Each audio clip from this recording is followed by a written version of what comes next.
You're live. Hey, everybody, and welcome to the 64th week of the Free Assange Online Vigil. My name is Andrew Smith. I'm joined, as always, by Steve Poikonen. Today, we will be going through live as the tweets roll in for the court coverage.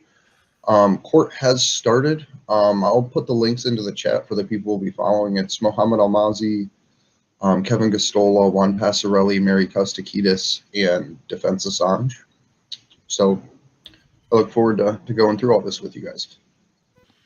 Can you shoot those over to me, please, Yeah. so I don't have to look for stuff half asleep? I'm trying to put out a promo tweet now that we're already live and on the air. Good morning, everyone. It's hella early on the West Coast. I'm not looking at 3 o'clock yet. This is gonna be fun.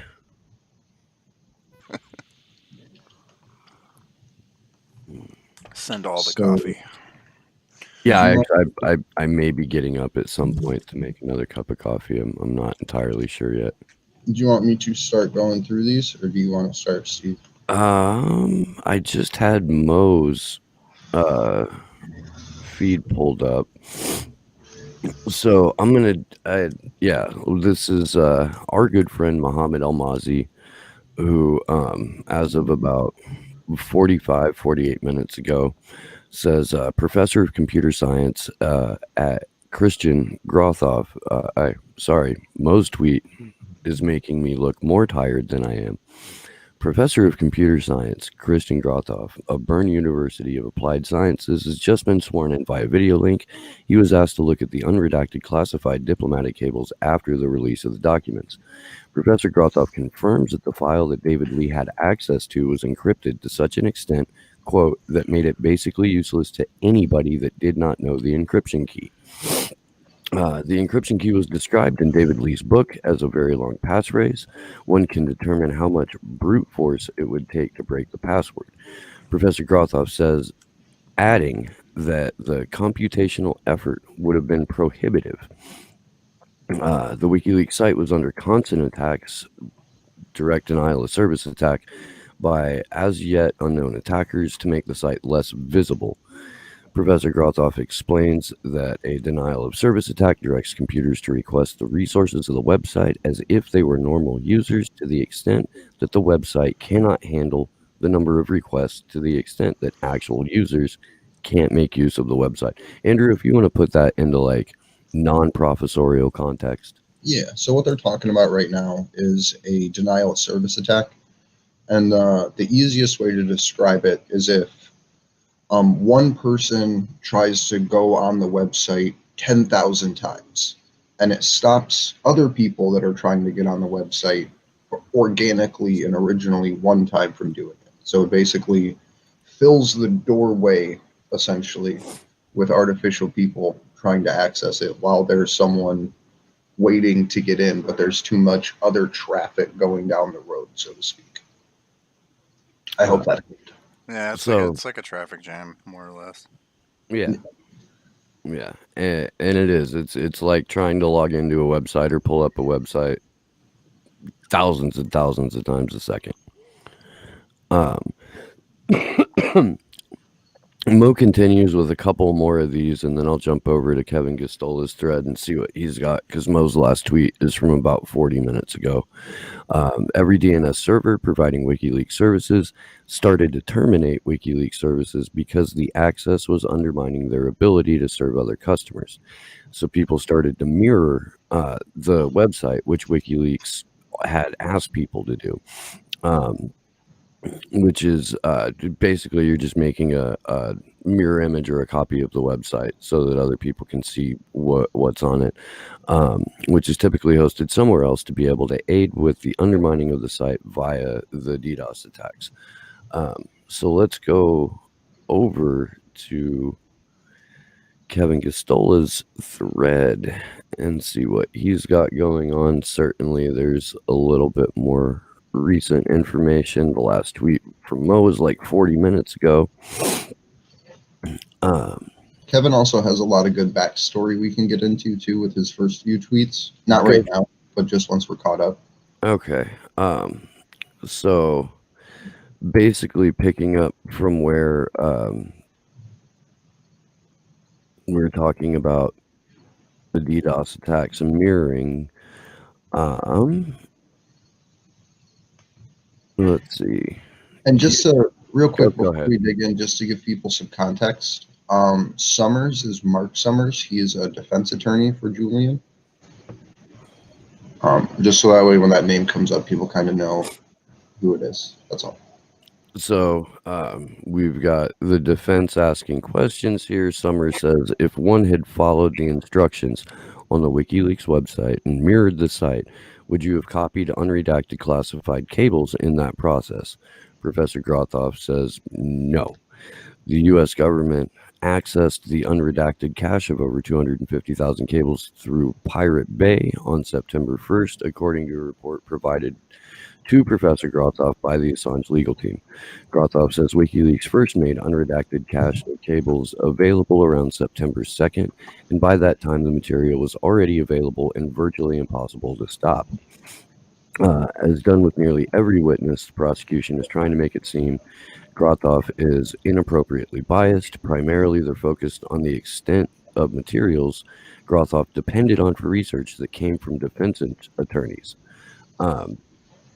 Smith asked if anything would show Grothoff was not impartial. Professor Grothoff could not recall, adding, we know that Mr. Assange did publish information about war crimes being committed by governments, which makes him a sympathetic character. The prosecution confronted Grothoff with a signature he added in 2017 to an open letter to President Donald Trump to end the grand jury investigation into WikiLeaks.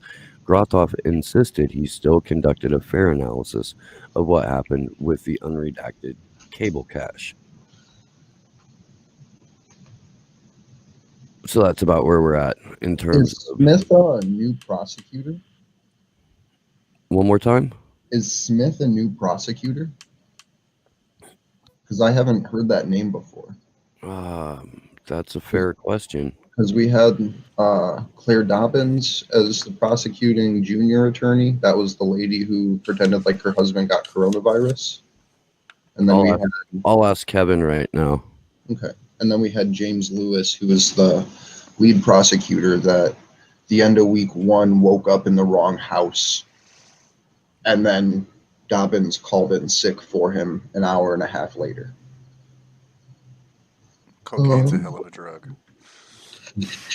I'm going to hop over here to the Defense Assange account and see where we're at with them real quick, because they have a bunch of stuff coming up. So, okay, yes, I do have an answer here. Just going through the Defense Assange Twitter thread, they said, end of defense questioning. Now Joel Smith cross-examining for the prosecution. So it does look like the prosecution actually switched out attorneys here. To where previously we only had, like we were saying, Lewis and Dobbins, and now they're bringing in Smith, who I've previously had no information on. So prosecution digging deep into the roster. I've got a couple of more recent updates from Richie Medhurst's feed. Okay. Professor Grothoff had been asked whether he personally looked at the files. He said he did as part of his research, and he had obtained them via Kryptone. He was asked how many people WikiLeaks disclosed the encryption key to. Grothoff replies he has no idea, but that perhaps putting it in a book, as David Lee did, might have done the trick. So, well done, Professor Grothoff, because this is the book that the prosecution keeps referring to as like their one solid piece of evidence that Julian Assange is a horrible person who didn't give a fuck about the lives of informants.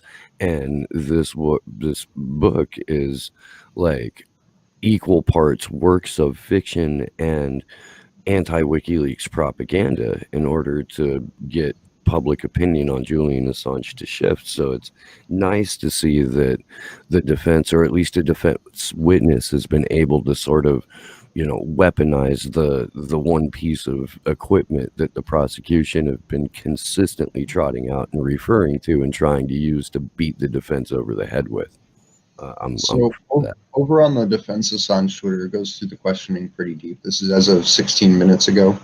Do you think the prosecution in America is a step into darkness? Quoting Grostow's open letter. This is the prosecution asking questions. Grostow replies, I think it's dangerous for press freedom. Yes. Smith, the prosecutor, says, do you have an interest in how this case comes out? Grostow replies, of course I do. I have a view that is, this prosecution seems unfair, but I tried to look at it if there was a case for the prosecution, and I don't find any evidence of that. The prosecution says, so you are biased. Grostow replies, no, I believe you're confusing actions WikiLeaks made to hide the documents from publishing them. So I say that you are wrong and did not properly do your homework as to who published them first. So I think it's unfair that you charged him with publishing them. And I'll keep going here because this is a new line of questioning. And so I'm not too familiar with the way that Joel Smith here for the prosecution is going to play out his line of questioning. But if anything, it seems to be just very QC Lewis style, where he's just trying to make the witness say, yes, I'm biased. No, I'm not an expert. But even then, even when he asks him if he's biased, he literally says, no, I believe you're confusing the actions of WikiLeaks made to hide the documents with publishing them. So I say that you are wrong and did not properly do your homework. Every single time they start asking questions of witnesses, the prosecution just gets slapped down. It continues with Smith saying, I believed that publishing the redacted cable should not. No, this is Grostow, I believe. I believe that publishing the redacted cable should not be a crime. Some of the specific accusations in the indictment seem to be wrong. My opinion hasn't changed after looking at the facts again. Prosecution asks, are you accepting signing this open letter makes you unbiased? He says, no. As I said, I don't even remember signing this letter. I looked at this material objectively. You looked at the cables. Did you think that at Iraq and Afghan files? He says, no. This is prosecution again. In your research, did you download the encrypted files? Grostow says, yes. Prosecution, did you get them from WikiLeaks? Grostow says, no, I downloaded them from Cryptome. Jumping down a little bit here. Passphrase. The prosecution says, the more people you gave the passphrase to, the weaker it becomes. And Grostow says, not necessarily. When you put it in a book, yes. The prosecution then goes, but also you gave it to many people and they gave it to other people, right? And Grostow says, like Mr. Lay did, yes. And as Steve was pointing out before, this actually got previously blocked by Vanessa Bratster entering into the record first. So I'm really glad that they were able to circle back and get it put back in at this time.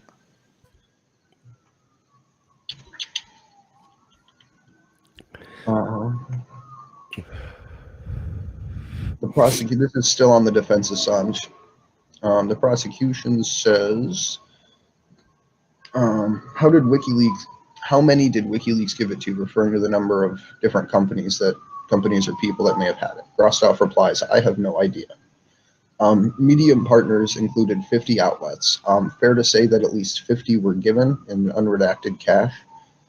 Grostow replies, no, because they may have been given partial access. They may have been given, and it may have been given by different means. But 50 organizations were given access. So not just Mr. Lay. Is that correct? The prosecution asks. Grostow replies, as far as I can tell, Mr. Lay is one of the few given access to the full set, and only Mr. Lay gave the passphrase away. So it may be Mr. Lee. Mr. Lee. Yeah, David Lee. Yeah, so it may be just So it may just be that the other organizations were reliable. Grostov continues from Lee's book. Mr. Assange was reluctant to give full access to the cables. It also shows the media partners were given access just to the documents that were relevant to their country, which I think is important to point out, because that's something most people don't realize about Cablegate, that it was originally supposed to be released over the course of a year, going country by country, local news station to local news station, talking about these leaks themselves. But thanks to David Lee, I think, that wasn't able to happen. He released the full keys in a book that put all of that out there in a way that they no longer felt it was possible to go country by country, city by city, and break down what Cablegate means to each country. So that's a pretty disappointing thing.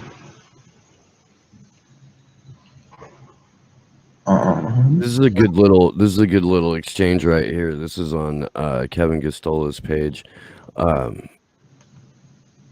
Joel Smith, prosecutor, told Grothoff, "You're biased and you're partial." Grothoff replied, "You are confusing actions WikiLeaks made to obscure the documents with them publishing it." Grothoff additionally told the prosecutor the government did not properly do their homework identifying who first published these cables, and it was unfair to accuse Assange of publishing unredacted classified cables. So now we've got the professor lecturing the prosecutor, telling him both where his many mistakes have been and where the gaping holes in the prosecution's case are. Is Goatsy a secret prosecutor? Oh, Is God this damn like it. the emergence of Weave again? Is like Goatsy security behind all of this?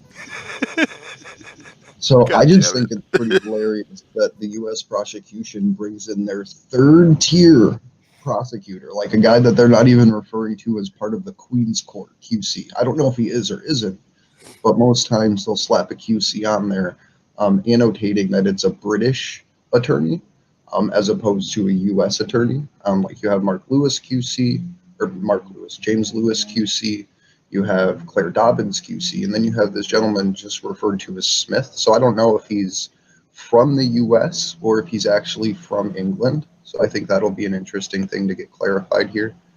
But this is essentially their last attempt, I hope, because this is prosecutor number 3 that within the first hour already solicited humor from a witness about the uncertainty of the questions. They're playing musical chairs with lawyers at this point. Yeah. And they're all like, they should just stick with Lewis and just let him get his fucking face beat into the dirt over and over again. Because at this point, it's just making everybody look like amateur hour. You know what, dude? But like the cynic in me gets really nervous when shit like this happens, because when you expose the fact that, you know, like the emperor has no clothes, to put it metaphorically, when you point that out, a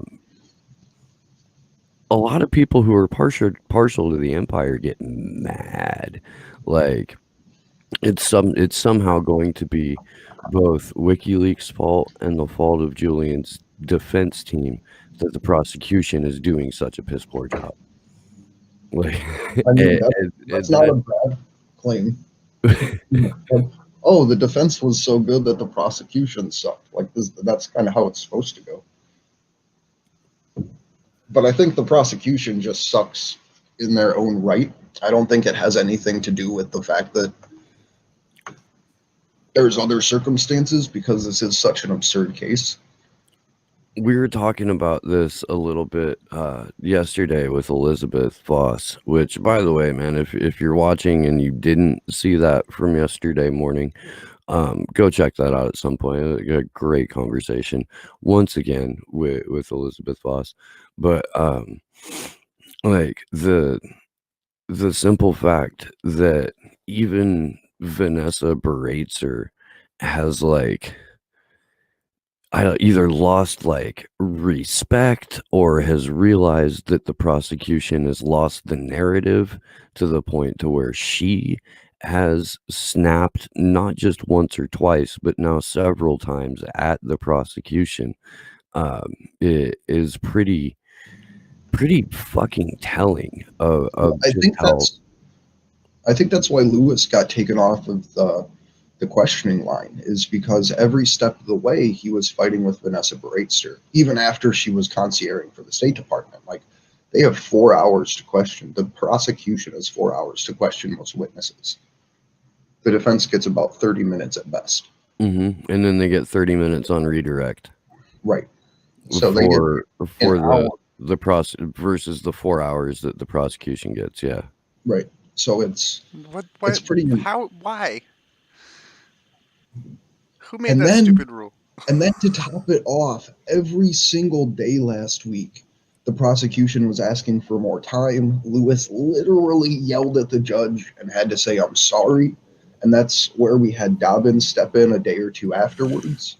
And Dobbins hit the ground so hard that they now have to bring in this new dude that I don't know who the fuck he is. And I've been following this like it's a religion. So I think it's a good sign that the prosecutions have Nope. just Repeat like, that. You cut out for a second. oh, I don't know what I was saying. I lost you at I think it's a good sign the prosecution is, and then it went. I think it's a good sign the prosecution's failing and they're having to bring in these other attorneys, because from the looks of it, it looks like Vanessa Baraitser, who's a hanging judge, is so upset that she's like, I'm not dealing with Lewis anymore. From personal experience, and this is why I get nervous when shit like this starts to roll like quote unquote our way, is that the only thing more dangerous than a bored cop is a scared cop. And the prosecution has got to be a bunch of fucking frightened ass cops right now. Like that's when we're, I expect to see like massive technical difficulties and a manufactured outburst that reflects poorly on the defense or reflects poorly on Julian. Because keep in mind that like the system of communication that the UK court is using is some sort of like super clunky, no way, shape, or form streamlined, doesn't even have the capabilities that Zoom has, software that they alone have control over. So it would be incredibly easy for them to fuck with it. Having said that, I am really glad that the case against Julian Assange is hinged so much on innuendo and fabrication and fucking propaganda, because as soon as you start bringing witnesses in to question them, it's incredibly easy to just shred the prosecution's line of attack in this case, to the point again to where we've now got a university professor lecturing a prosecutor about the government not doing its homework before bringing this case. Right. And I don't know what could be better grounds to throw a case out than that, honestly. So to compare it to another situation, it's like when the DNC tried to sue everybody about Russiagate, where all they did was put their propaganda into a court case, and it failed miserably to the point that they had to back out. And I think that may be hopefully a point that we're approaching, is where the prosecution has to literally say, like, fuck it, like, they did it again. We got to circle back in 10 years to try to take free speech away. I'm trying to keep up with my chat, but yes, no, it's it. No, you're good. You're absolutely right. I'm going to hop over to Juan's thread here and see where he's at. Mo has a bunch of new tweets out too. Oh, it's so cold.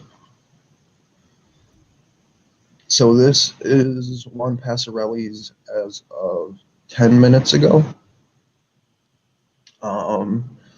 Prosecutor Joel Smith says, moving into the mirror, was the public encouraged by WikiLeaks to mirror the site? Grostov said, WikiLeaks published the instructions on how to mirror their website. Grostov continues, WikiLeaks encouraged the mirror to create a haystack. If there are any mirrors that contain the file, then it was a very good idea to create thousands of mirrors that would have made it difficult to find the file. As for the motivation, I don't know if that is the case. Smith, the prosecutor, Smith putting words into Grostov's mouth by saying WikiLeaks was deliberately hiding the encrypted files amongst thousands of mirrors. Grostov continues. Grostov protests, I can't comment on the motivation, but it certainly was the effect. Smith continues to question, saying, do you know what the content of the cables on August 23rd through 30th? Grostov says, yes, they were all unclassified cables. Smith continues, WikiLeaks announced, I'm sorry, I'm like freezing. WikiLeaks announced the searchability. Do you accept that? Grostov says, yes, they did release them in a searchable format. So I'm gonna pull up Richie's Twitter thread right now because there's something that I feel like the audience might get a kick out of. Here, let me enlarge the screen a little bit. Oh, motherfucker. While you're doing that, I'm going to go over and read Mary Kostakias's real quick because she kind of opened this part up a little bit more. So Smith asking about specific cables released. Here, you cut out a little bit and I got what I wanted to. So now instead of just simply having a professor lecturing the prosecution, we've got the Professor Grotov using the prosecution's own favorite book against them. So Grotov also quotes from David Lee's book, it had been a struggle to prize these documents out of Assange, underlining his reluctance to give access as opposed to what the prosecution is alleging. And then here is the book and the quote that just got dragged into this court case. Once again, this is the prosecution's favorite piece of text to quote to that Professor Grotov has now just fucking flipped right back on them like, oh yeah, I read that book too. Funny, you didn't mention this bit. This is in any other reality, like this would be a nationwide televised broadcast where 800 legal experts were on every single channel picking apart every minute aspect of this case. And here we are with like a couple of tired, haggard ass motherfuckers that, you know, almost 3:30 and almost 6:30 respectively, running through a Twitter feed because even though we're media, we don't have access to the actual court proceedings. Which, so for a little self shout out, if you look down in the doobly-doo description down there, we have all of our call to actions up. One of them includes, it is the one titled Abysmal Technological Incompetence. And even though we're in the last week, we can still demand that this trial be broadcast to the public because they do have the technical means to do it. This is a first world nation, one of the richest in the world, that's intentionally hiding this court trial. So if you could look down there in the description box, there's 6 different call to actions. Please do all of them. There's pardons, there's Reporters Without Borders stuff, tons of things. But the biggest is pressuring the UK government to make this a public trial. And what we're going to do afterwards, if we do not get a public video feed, and even if we do, we're going to demand that they release the trial, at least on tape in full. So that way it can be scrutinized by legal experts and the rabble afterwards.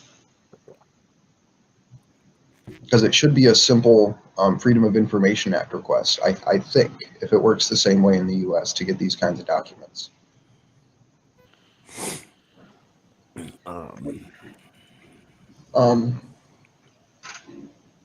Let me see. I'm gonna hop into Mary's real quick. Let me pull that up. Okay, I've got Consortium News's feed up currently. So okay, let me editorialize here for a moment. Um, the fact that we have a whole bunch of different individuals and personalities who are able to watch the proceedings and are able to live tweet this, uh, it is wonderful because we're getting completely different takes on the exact same exchange of events, and each different person's Twitter thread that we go to that is, covering this live has a different piece of information that sticks out into their minds, which is why doing live commentary like Andrew and I are is a pretty fucking unique thing, because we're not being influenced by our own biases while watching this. We're extrapolating information from a number of different sources, and it's also why I'm trying to get a like at least or maximum 3-person panel for Saturday's vigil that's comprised entirely of people who have had live access to this fucking charade um, from the moment it began, because again, like, everybody's having a different moment where they're picking up on something that either the defense or the prosecution or a witness said and choosing to put that bit out. And it's all different. It's all fucking a unique perspective. And it'll be cool as fuck when we actually get 3 of these journalists on a panel at the same time, because I don't even think that has happened yet, where there's been a broad discussion with people who have been covering this thing. So since Andrew bragged on us a little bit, I'm going to do that too, because we're actually doing some shit that nobody else is doing right now. And I appreciate everybody letting us broadcast over on the MCSC network. I think it's really cool. Nico may be joining us later. I look forward to having him hop in with this too. Hey, repeat that. Repeat that. You cut out again. Sorry, Nico House, over the owner of the MCSC network. He's letting us broadcast on his channel, and he may be hopping in with us at 10:30, which 4 hours essentially, maybe a little bit later than that. So I really appreciate him letting us do this. But to hop back over to Mary Kostakidis, and this is referring to the Cablegate releases. Joel Smith, the prosecutor, the third tier prosecutor, says these cables were then released in searchable form, where can we start calling him Joey Bush League, or is it Joel? Is it Joe or Joel? Joel. Okay, Joel Bush League. The witness then says, what's that got to do with it? Smith says, so WikiLeaks emphasized that it releases cables in searchable form, and Difratov does not mention mirrors. I can't remember the witness's name, but the witness then replies, anytime you copy a file from the web, you mirror it. It's technically called mirroring. Smith said they didn't publish the password, and they didn't. So the prosecutor says they didn't publish the password. The witness then says they hunt it is public. So they say it is public. So they clarified there. And then continued that WikiLeaks disputed the Difratov story. And then Smith continues, quoting WikiLeaks' tweets that the cables are still being released and WikiLeaks is making use of mirrors to do it, tweeting, including secret. The witness replied, what's his last name? Grotov. Grotov replies, you may have to include these cable releases by media partners, which include classified documents. Smith argues, who told you they were experts in deciding? Grotov says they are experts in journalism. It's a common presupposition. Probably not the actual word.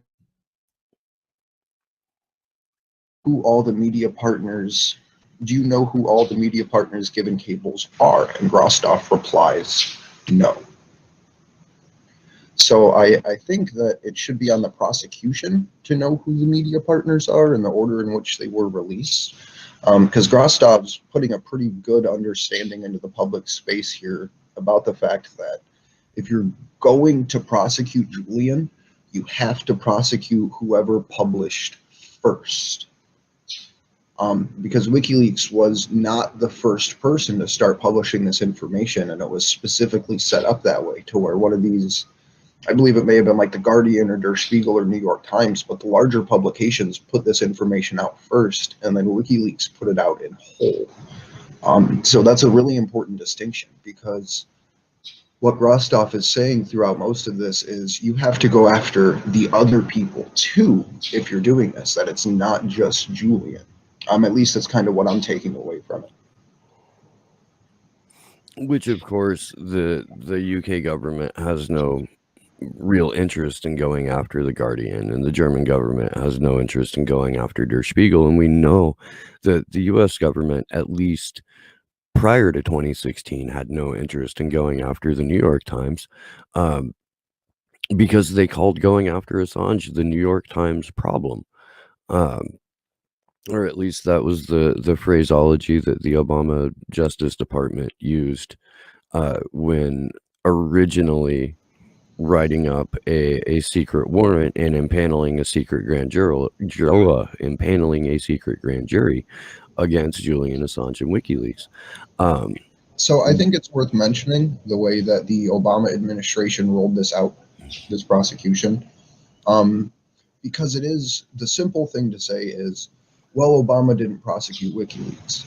And in reality, at least as I see it, Obama opened the door and laid all of the legal foundation necessary to have someone get prosecuted under a conspiracy charge in coordination with the Espionage Act. Going as far as to not pardon Chelsea Manning, but to commute her sentence. Not that I'm not happy that her sentence was commuted, but there is a difference between a commutation and a pardon. And with commuting her, Obama's Justice Department left the door open for this prosecution to continue and laid all of the legal framework down.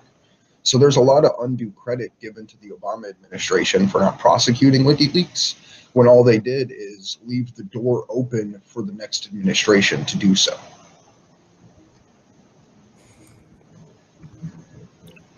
If you think of the last, I don't know, 20 to 40 years of American politics and American presidents as being more caretakers than I suppose leaders, would be a good way to put it, then what you've really got is a sort of like loosely affiliated team and a loosely affiliated overarching strategy that totally leaves political party in power out of the equation. And just as George W. Bush extremely expanded the powers of the office of the presidency and what they called the unitary executive, and handed all of those powers over to Barack Obama. Barack Obama then took that, turned it into a dictator's toolkit, and handed that over to Donald Trump, who will in turn hand it over to someone or not. Like, I really still don't know if we're having elections in November or not. But it's non-ideological what is happening with this continuity of government. It's a uniformity in that it's always an increase in surveillance. It's always an increase in government overreach. It's always furthering the attacks on the press. And sorry, friends, there's really no voting that out. Like, you don't get to vote your way out of an oligarchy. You don't get to vote your way out of a dystopian surveillance empire. The only way that you can do that is through massive and organized direct action. You're muted. Still muted. And that's why we have an action. I was going through and liking people's threads, sorry. But we have an action submission box open. If you are someone inclined to take action and would like it to be posted, please look down in the description. And we do have a submission box if you choose to use it. You can also DM us on Twitter with your tweets. You don't have to. If you are someone that's taking action and wants to keep it private, please do so. We understand in this situation, but what we would like to do is absolutely encourage everyone to be the action in your town. Be the person that goes out and puts up posters and hands out flyers. Even if you think like, I really don't want to go do this by myself, it makes a difference because you will be the one person in your community doing it. So please get out in the streets and do whatever you can. Yeah, I'm trying to see where Juan Passarelli is. I may be getting up at a point here to go make more coffee. No, you're good. And if I'm gone for a while, it's because I'm very particular about my coffee, and Because he fell back asleep. I only have one method of making coffee here at the cabin, at the stabbing cabin. It's really not. That was a completely different property that I'm not allowed to talk about. But I only have like the pour over thing where it's got the little filter that sits on top of the cup of coffee, and then you pour boiling water over that, and it brews you like a perfect self-contained cup of coffee. But it takes a while because it's being done on a stovetop with a kettle and so yeah. So this is as of 10 minutes ago-ish. I'm coming from Juan Passarelli. Grostov says we have 3 parts of the cable releases. 1, media partner releases with redacted and without redactions, with redactions or without redactions necessary. 2, the publication of unredacted cables. And 3, the publication of secret cables by third parties, referring to David Lee's book for the last 2, I believe. Smith questions Grostov if media partners were experts. Who told you they were experts? Which is a pretty ridiculous kind of question. But Grostov says when people work in journalistic organizations, the assumption is that they're journalistic experts. I think it's fair. I don't think they would be hired by The Guardian and the New York Times if they weren't experts, right? But Grostov continues. I did not look at the cables labeled strictly protect. My presumption is that the U.S. government labels something unclassified that can be shared without vast amounts of people, and it is safe. I'll be right back. Okay. Or I'll be back in a few minutes. Smith continues here. Smith picks up again and says, on the 31st of August, and I think this is 2010, Cryptome publishes the password, and later that day, someone published the searchable cables online. The court breaks. The court breaks for a tweet that Grostov finds a tweet that is relevant to the case. So that was as of a minute ago. So I'm going to hop over to Defense Assange. I'm sorry if that bird's driving anyone else crazy or if you can hear it. It's pretty ruthless. Can definitely hear it. So while we wait for Steve to get back and while we wait for the threads to get more populated, because everyone is at the same point waiting for tweets to come through, I'm going to screen share if I can. And I'm going to go through an article here real quick.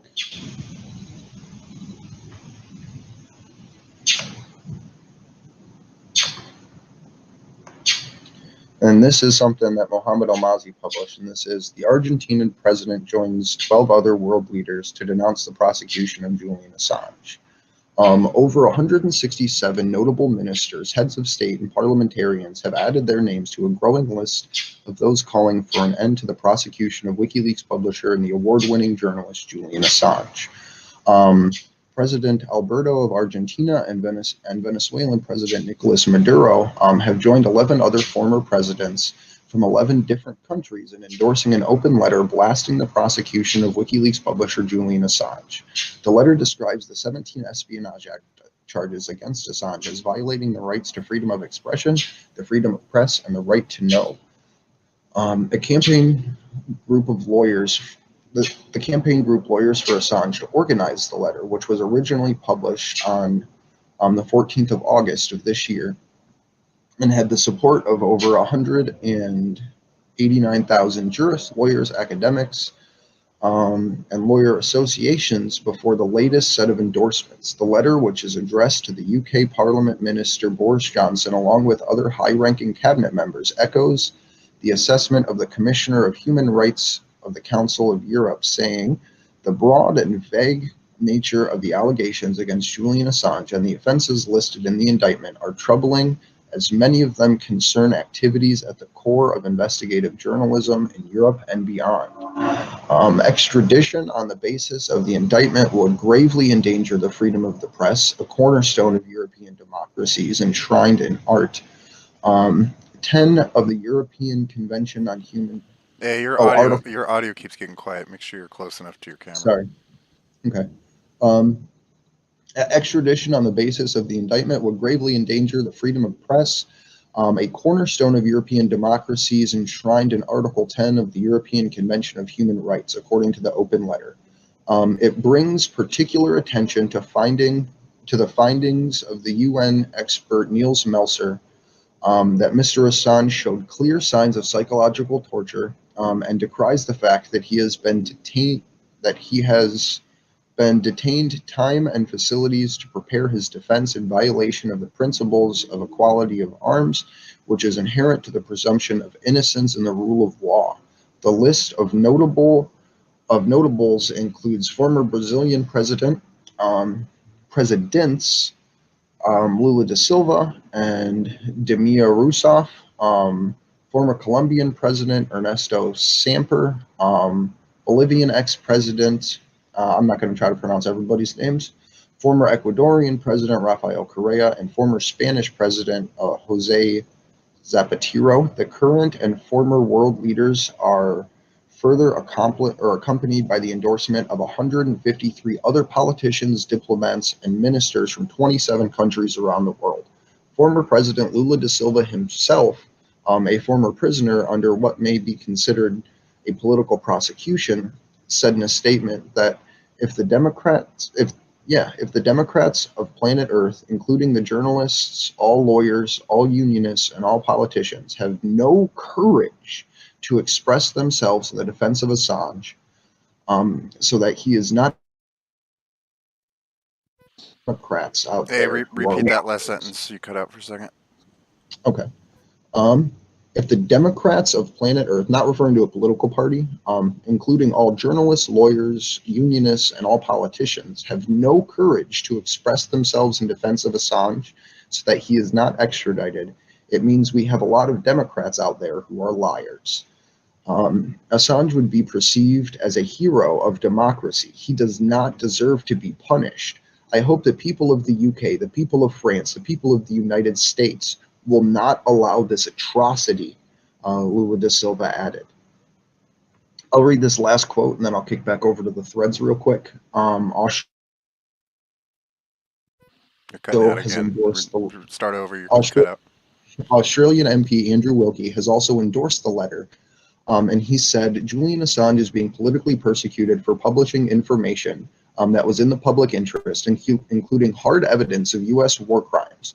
The perpetrators of those war crimes, America, is now seeking to extradite Mr. Assange, is unjust in the extreme and arguably illegal under British law. If it goes ahead, not only would Mr. Assange face up to 175 years in prison, but the precedent would be set for all Australians, and particularly journalists, that they are at risk of being extradited to any country they offend. Australia does not have what we call the First Amendment here in the U.S.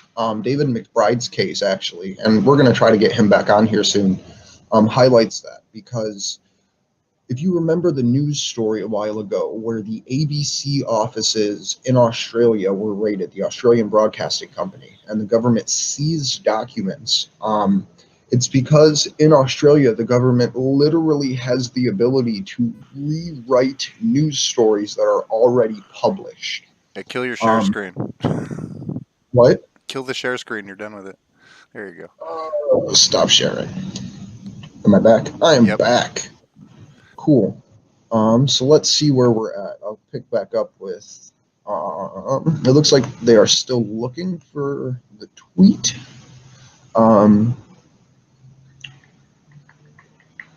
So let me see where Kevin Gastola's left off. Cool. So this is as of roughly 4 minutes ago. Grostov said effectively by encouraging mirrors of the WikiLeaks sites, they were effectively building a haystack in which it would be difficult to find the mirrors as the needle and encrypted files containing unredacted cables. Though when WikiLeaks first started encouraging mirror sites, especially after the direct denial of service attacks, which is flooding their website so other people can't get on, David Lee and Luke Harding had yet to publish their book with the passphrase. Smith, the prosecutor, ascribed the importance of WikiLeaks releasing the cables in searchable form that Grostov didn't understand. And when Grostov said as much, Smith got prickly. Prickly. I love Kevin.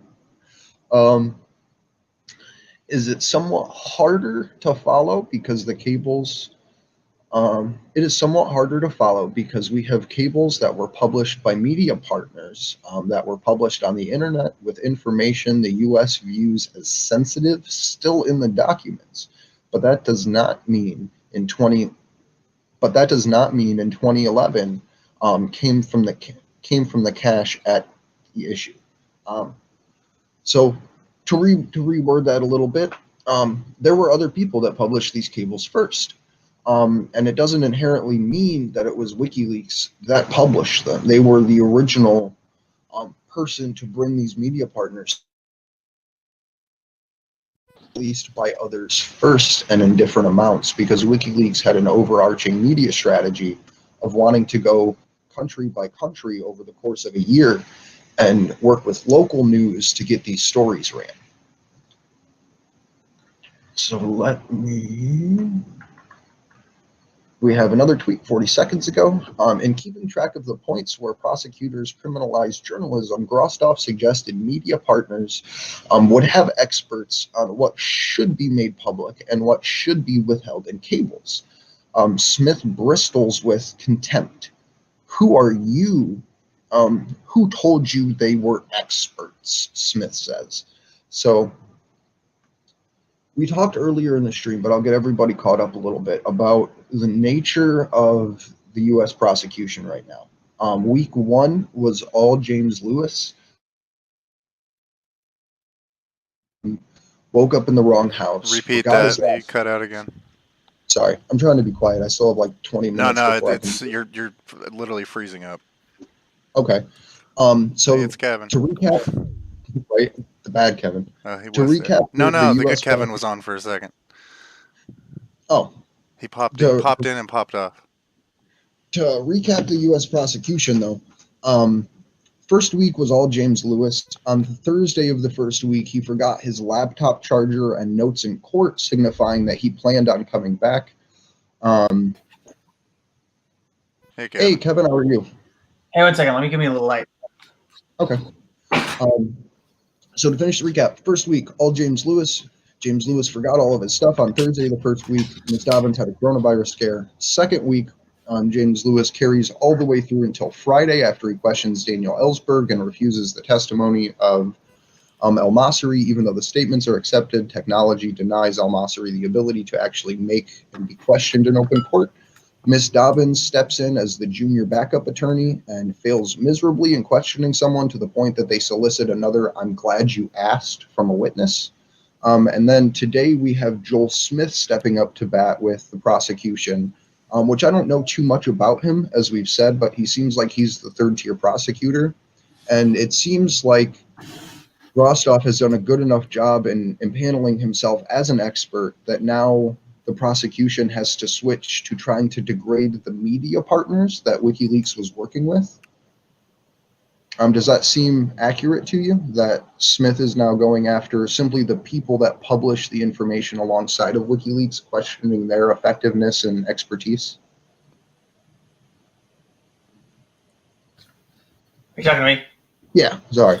Oh, Yeah, I can't. Sorry, I came in and you were talking, and so I wasn't sure Oh. if you were finishing up something that you were No, you're good. trying to say to your general audience. No, I mean, so we're on break, and there's no court feed happening at all. There's no court action happening at all while we're talking here, and it does seem that we left off on this interesting exchange where. Well, first off, I find it very bizarre and unusual that we're stopping proceedings so that the witness could go find a link to a tweet that somehow was not found by the prosecution before they started their cross-examination today. And I would submit to you that if we were doing this and the defense had tried to stop court so that a witness could go find something, that there would be a huge uproar from the prosecutors on like how this wasn't good practice. I don't understand why the prosecutors couldn't find this information themselves. They get all the information from the defense about what they're going to need to challenge through their cross-examination. So they would have known that this was something they needed to identify. I'm not sure if there's some game being played here that they are going to try to tell the court that the way the person went to find this link isn't how it would have existed back in 2011. I'm not really sure where we're going here. Is what I wanted to say. But, I felt bad about having to go make some more coffee, which I'm not done with yet. But I can't imagine being in a setting as professional as a courtroom, being like, "Hold up, can we pause for 15 minutes so I can take a Twitter break?" no, so my witness, so I can make the witness, who's not even my witness, search for material that I want for my desperate cross-examination. Where, by the way, I found it in. Oh, by the way, you guys, did you know the cables were searchable? Right. Wait, Grothov goes, I don't think that means what you think. Anybody could have just downloaded them and made them searchable on their computer. And he was like, he gave him like a cold stare in the middle of the courtroom. Like, Having worked for lawyers Kevin, for a number of years, it's good they're to not see you technically this morning, competent. man. yeah, it's good to see you. So, could you give us a little context into who Joel Smith is and if we've seen him pop up elsewhere in court? This isn't the first day that he's done. Oh, sorry, I've got to drop. We're coming back. Okay, later, buddy. Thank you. So, Kevin is one of the people that have access to the cloud video platform, so we are super appreciative of him jumping in, and we are going to do nothing to compromise anyone's integrity to actually access this. Our goal is to cover it as it unfolds through the live tweets, and when court breaks, having people jump in, which is in accordance with the applications of the cloud video platform, just so everybody knows. They are not allowed to be live or discussing or broadcasting it while it's proceeding. But when court goes into recess, like the prosecution so gratefully just gave us, we will have Kevin Gostola jumping in and hopefully others. I sent a link out to them, but I can't guarantee they'll be able to because it is super early and everyone's pretty tired. I'm still not done making my coffee. I can't stay away from you. I love you, Steve. Thanks. I was Man. talking to the audience, but you too, Andre. So while we wait for some more tweets to populate, we left off with the prosecution literally making a witness go and find a tweet because the prosecution was not prepared. And look, man, that's such a great point that good Kevin just made. Like, the prosecution has access to all of the defense's materials. That's how that works. Like, in fact, the defense had to submit the entirety of their skeleton arguments by a certain date, and then it was 48 hours after that the superseding indictment was introduced, which caused so much fucking chaos at the beginning of this process. But it's not as if the prosecution couldn't have had access to this. Like, in so many ways, it's highlighting just how disconnected the power of the state has become from the reality that we live in. Like, oh, did you know that these are searchable? Like that kind of, that kind of line of questioning is just so fucking ridiculous.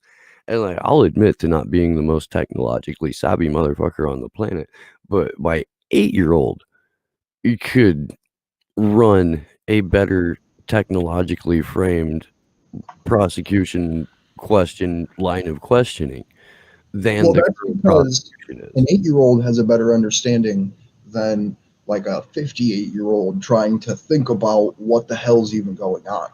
Because I assume that these prosecutors don't actually have any technological experience and they're just reading off of books. Yeah. Let's see if we I've got have. this tweet from Barry Kostakidis saying Julian Assange is conferring with Gareth Porter. The professor finds the tweet. How do I transmit it? No one can answer that. The judge is out of the room. That's all the tweets. Yeah. It's almost like a Isn't it- cartoon. I mean, it was 16 minutes ago. I would assume they're all back now, but that's just funny shit. That's Yeah. great. Which it's pretty Biggest absurd. press freedom trial in the history of press freedom trials. Like everybody's out to lunch. Right. Ugh. The judge is like, I need to go smoke a cigarette. The State Department's getting pissed at me. Right. Lord Arbuthnot is going to have my head. Well, she's got to take somebody's head, and it doesn't look like they're getting Julian's, so they got to get somebody. That's what's gonna make the like blanket cruelty of the state hurt that much more when Arbuthnot uses it against Baraster for failing this hard. right. They- No. Just Conspiracy charge. they're like, in spite of all evidence, we still have to go forward with this rendition. Well, so, and this is just to put it into words, I guess. The new superseding indictment that was released on June 24th and finally given to the defense, prosecution, and court system expanded on the conspiracy to commit computer intrusion charge, where previously that charge focused only and specifically on Julian and WikiLeaks' interactions with Chelsea Manning, which were already debunked 10 years ago in her court trials. And her, You froze out there. oh my God. So 10 years ago, the military court in Chelsea Manning's case already addressed all of the questions, mostly in the conspiracy to commit computer intrusion charge. June 24th, they released a new one, specifically expanding that conspiracy to commit computer intrusion charge to include the time where Jeremy Hammond was involved, and probably why they pulled him into the grand jury and didn't get any evidence or testimony from him.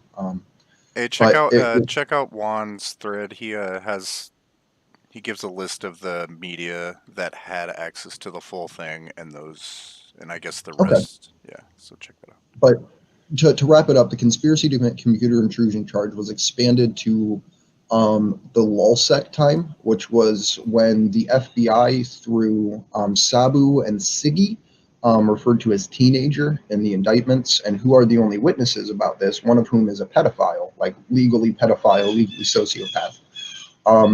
So there still hasn't been any testimony to address that time period. So that's like the one black sheep in the room still, in my opinion, is those conspiracy to commit computer intrusion charges. But it is something that was addressed indirectly in other statements about how. You're cutting out again. And the fact that it was an extortion ring, more or less, or an entrapment ring, not an extortion ring. But Juan Passarelli, as of 2 minutes ago, said about the discussion between Smith and Garthoff about the access to the cables given to the media partners. I can help clarify. The full set of cables were given to The Guardian, Der Spiegel, El País, Le Monde, and the New York Times. The rest of the media organizations only received cables specific to their country.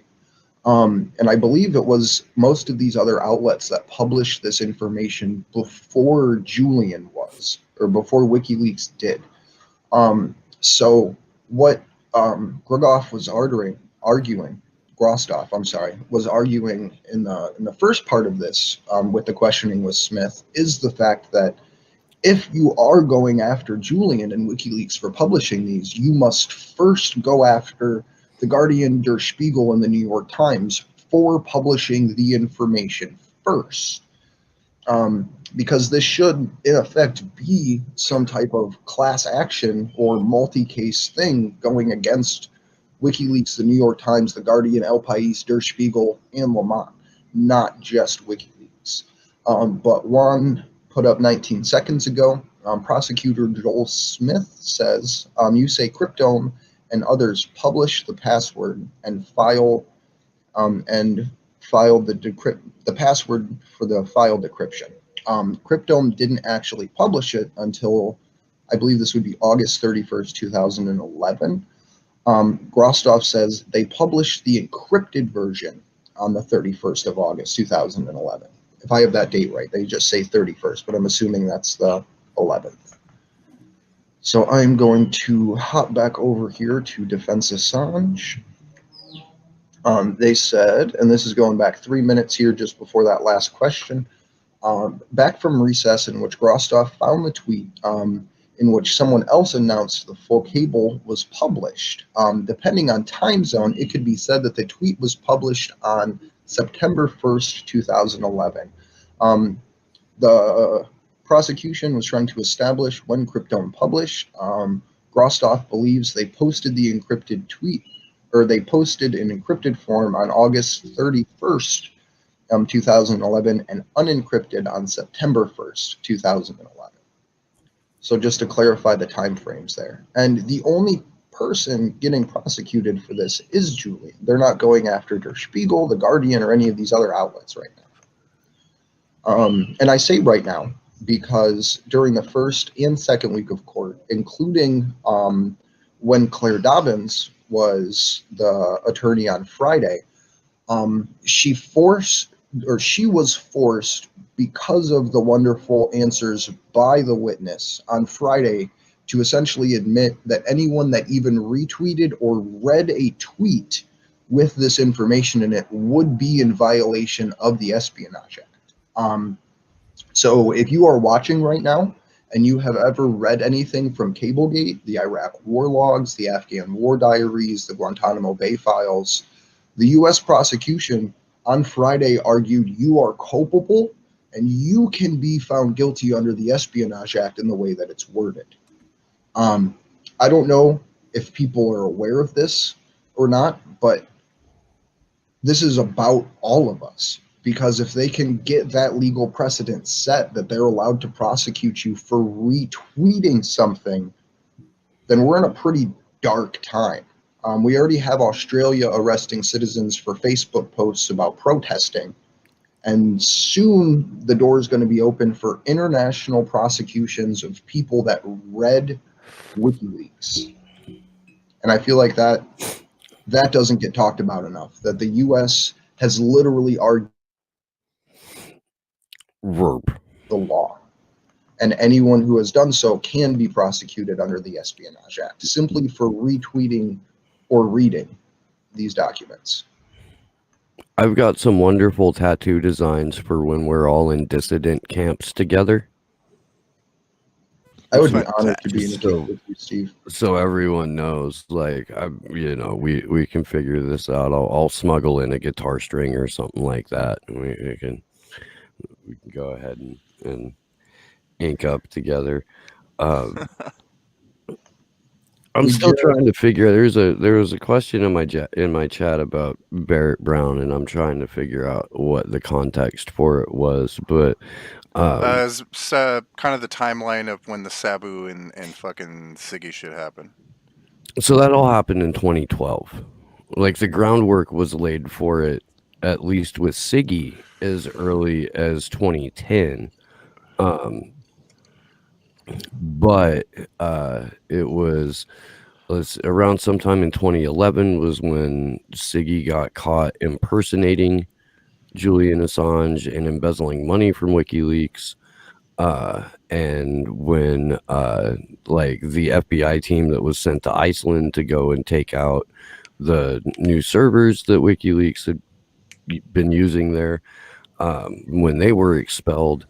But the whole deal with Sabu didn't happen until 2012, until the summer and late fall, and I don't believe that I think it was Thanksgiving or Christmas when the Strap 4 hack took place in 2012. So Barrett Brown's involvement with all of this was tangential at best in 2010. I know I realize that there are people who like to kick around Barrett Brown, and for good reason in a lot of ways, but I don't think there's anything that you can directly point to Barrett on in this situation. Barrett was the self-appointed like public relations liaison for Anonymous starting in late 2011, like right around the time, right after the Scientology hack, or right after the Scientology battle. But if you want to check your timeline and see when Opchanology was, that it'll be after that Barrett Brown started to enter the scene to comment and report on, and then become involved with Anonymous, which I can't make this clear enough, is a completely separate entity from WikiLeaks and Julian Assange. So we have Defense Assange putting out a couple more tweets in the last little bit here. Just to kick it back to the last one we read, so that way we can keep the timeline flowing. 6 minutes ago, establishing when Cryptome published, Grostoff believes they posted the encrypted form of Cablegate on 31 August 2011 and the unencrypted form on September 1st, 2011. Discussing Nigel Perry's discovery that The Guardian published the passphrase and other information, the unredacted cables could be found. Neil Perry on August 31st, 2011 said, The Guardian investigative journalist David Ley published the secret Cablegate password revealing the names of U.S. collaborators and informants in his book. So David Ley should be the one that is in trouble. Lee, oh my God. David Lee should be the one that this is about, because he is the one that released the unredacted names of informants and collaborators, not WikiLeaks. We had the testimony last week, I think it was last Thursday, where Lewis was questioning a witness and actually had to stop because the witness was so educated, that essentially said, your timeline is wrong, just like these people, that this is not how it happened, and you cannot prosecute just WikiLeaks, which has been a consistent theme throughout all of this, that this is, and as Niels Melzer so artfully puts it, a rogue band of Western democratic nations all conspiring against one man. So I have a NigelPerry.com article here from... There's more updates in Kevin's thread too. Okay, let me hop over there. They're trying to get him on a gotcha on because he got he didn't do a fucking time zone conversion or some shit. Yeah, and Juan Passarelli's latest tweet from a couple of minutes ago says, okay, so right now Mr. Smith is trying to confuse the timeline. Yeah, there was a great summation on Kevin's page. I don't know why we needed to waste 15 minutes for prosecutor to prove Grothoff made an error and forgot to take note of time zone differences, but that's what just happened. And right before that, he says, so we're clear, prosecutor made court go into a recess so a witness, a defense witness, could find a link to a tweet for them that somehow they didn't know how to locate for their cross-examination, which would have been referenced in the defense bundle provided ahead of today. This is a point where we should note, For the first 2 weeks, the prosecution dug their heels in with every single witness almost about the fact that there is a 368-page binder that the witnesses get roughly 24 hours before they appear on the bench as a witness, and are regularly degraded for not knowing every word of the Holy State Department's edicts in their new Bible. But it's okay that the prosecution didn't read the defense bundle that they've had since June 22nd, 2020. So they've had this information for months, and it looks like they just didn't go through it and don't even know what's happening right now. And I think that has to do with the fact that they're on number 3 in the prosecuting line. You had Lewis get stepped all over, Dobbins made one performance and got shot down miserably. And now we have this Joel Smith prosecutor, who Kevin said did appear previously, but is literally just swinging for the fences here, to the point that the prosecution wasn't prepared, but it's the defense's fault that the prosecution didn't have this information right. Well, look, if the only game the prosecution is going to play is try to discredit or trip up the witness, and they don't actually have any damning materials of their own other than a hit piece of a book that was published 8 years ago, I mean, I would try and you know, make hay out of the dumbest possible shit too. They don't have a case. Their case is built on innuendo, propaganda, and lies. And like, that's it. That's the whole fucking case. So it's going to get cartoonish. Yeah. And it's crazy. But this is kicking back over to 7 minutes ago from the @DefenseAssange account on Twitter. And this is discussing Nigel Perry's discovery that The Guardian published the passphrase and other information. Unredacted cables could be found. Nigel Perry, August 31st, 2011. Guardian executive editor David Lee published top secret passwords revealing the names of U.S. collaborators and informants, which Julian is currently being charged for someone else's crime, just to clarify. So they put up an archive.org link. So do you want to go through that, Steve? Or do you want me to read through it? Do you think it's worth? Yeah, we could go through it. Cool. I'll throw it up on share real quick because I have it pulled up already. Okay. This is again from August 31st, 2011. So, courtesy of the Internet Archive Wayback Machine. The UK's Guardian newspaper investigative editor David Lee, author of Get This WikiLeaks book out the door quickly before other WikiLeaks books are published, WikiLeaks book, has messed up. And when I say messed up, I mean that Mr. Lee let slip the top secret password revealing the names of U.S. collaborators around the world, information now freely available to all the enemies of the U.S. And when I say let slip, I mean that David Lee published the password as a chapter heading in his book, WikiLeaks Inside Julian Assange's War on Secrecy.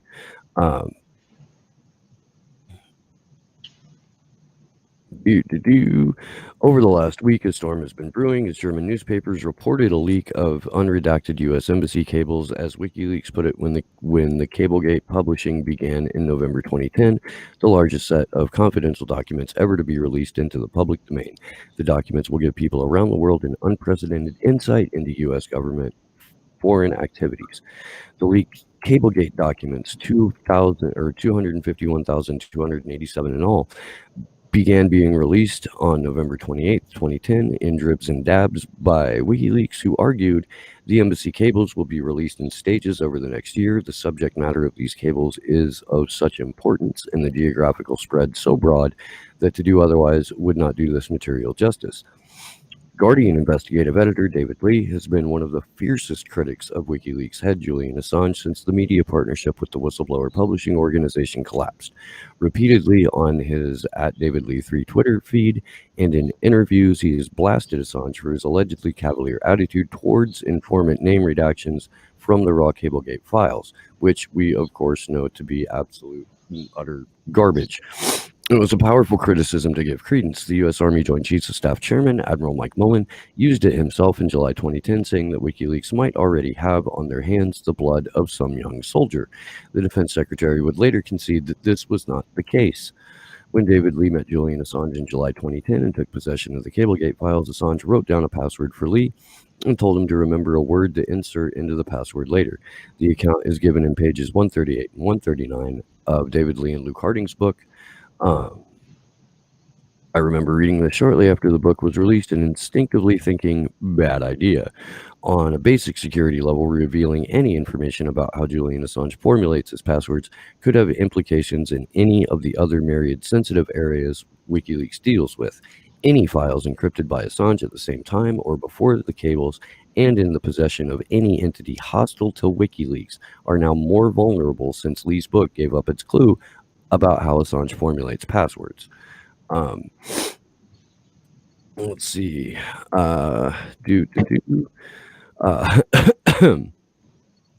So regardless how David Lee and company imagine computer security works, and right now they are desperately trying increasingly ridiculous arguments to blame WikiLeaks for Lee's actions, there's no reason to publish any password this sensitive ever. The entire Lee Harding WikiLeaks book is written in the thrilled tone of a Girl Scout's diary, clearly revealing in the secret squirrel aspect of the story. And they're clearly clueless too. This is fantastic, by the way. Lee at one point drives across town so Assange can show him how to unzip the Cablegate file. Perhaps not the best people to share secrets with. Let's see. On August 25th, Der Freitag reported that a file containing the unredacted cables was available on the internet. TechCrunch summarized the story a couple of days later. On August 29th, Der Spiegel confirmed the story. In the summer of 2010, Assange stored the password-protected file containing the cables in a concealed location on a WikiLeaks server. He gave the password to an external contact to allow him access to the material contained in the file. When Domscheit-Berg left the organization in September 2010, together with the German programmer, the two men took the contents of the server with them, including the encrypted file containing the documents. As a result, Assange no longer had access to the file. At the end of 2010, Domscheit-Berg finally returned to WikiLeaks a collection of various files that he had taken with him, including the encrypted cables. Shortly afterwards, WikiLeaks supporters released a copy of the data collection onto the internet as a kind of public archive of the documents that WikiLeaks had previously published. The supporters clearly did not realize, however, that the data contained the original cables, as the file was not only encrypted, but concealed in a hidden subdirectory. A fairly thorough article. We can hop back over to the actual court proceedings. Yeah, let's check back in with the home team here. So I'm going to hop over to Mary Kostakidis to see where she's at, because we haven't given her much love this stream yet. So this is talking about the tweet. Smith now asking about another tweet by a third party to try to agree on timing. Smith says WikiLeaks tweet cites the paragraph from the book sans password after Perry tweeted it. Smith continues that WikiLeaks tweeted a call global vote on whether they should release all the cables on August 31st. Smith continues, on September 1st, the WikiLeaks poll continues, but the decision was taken to publish on September 2nd, 2011. WikiLeaks servers were struggling to cope with the number of people looking at the unredacted cables, as it had a significant global reach. Smith continues, help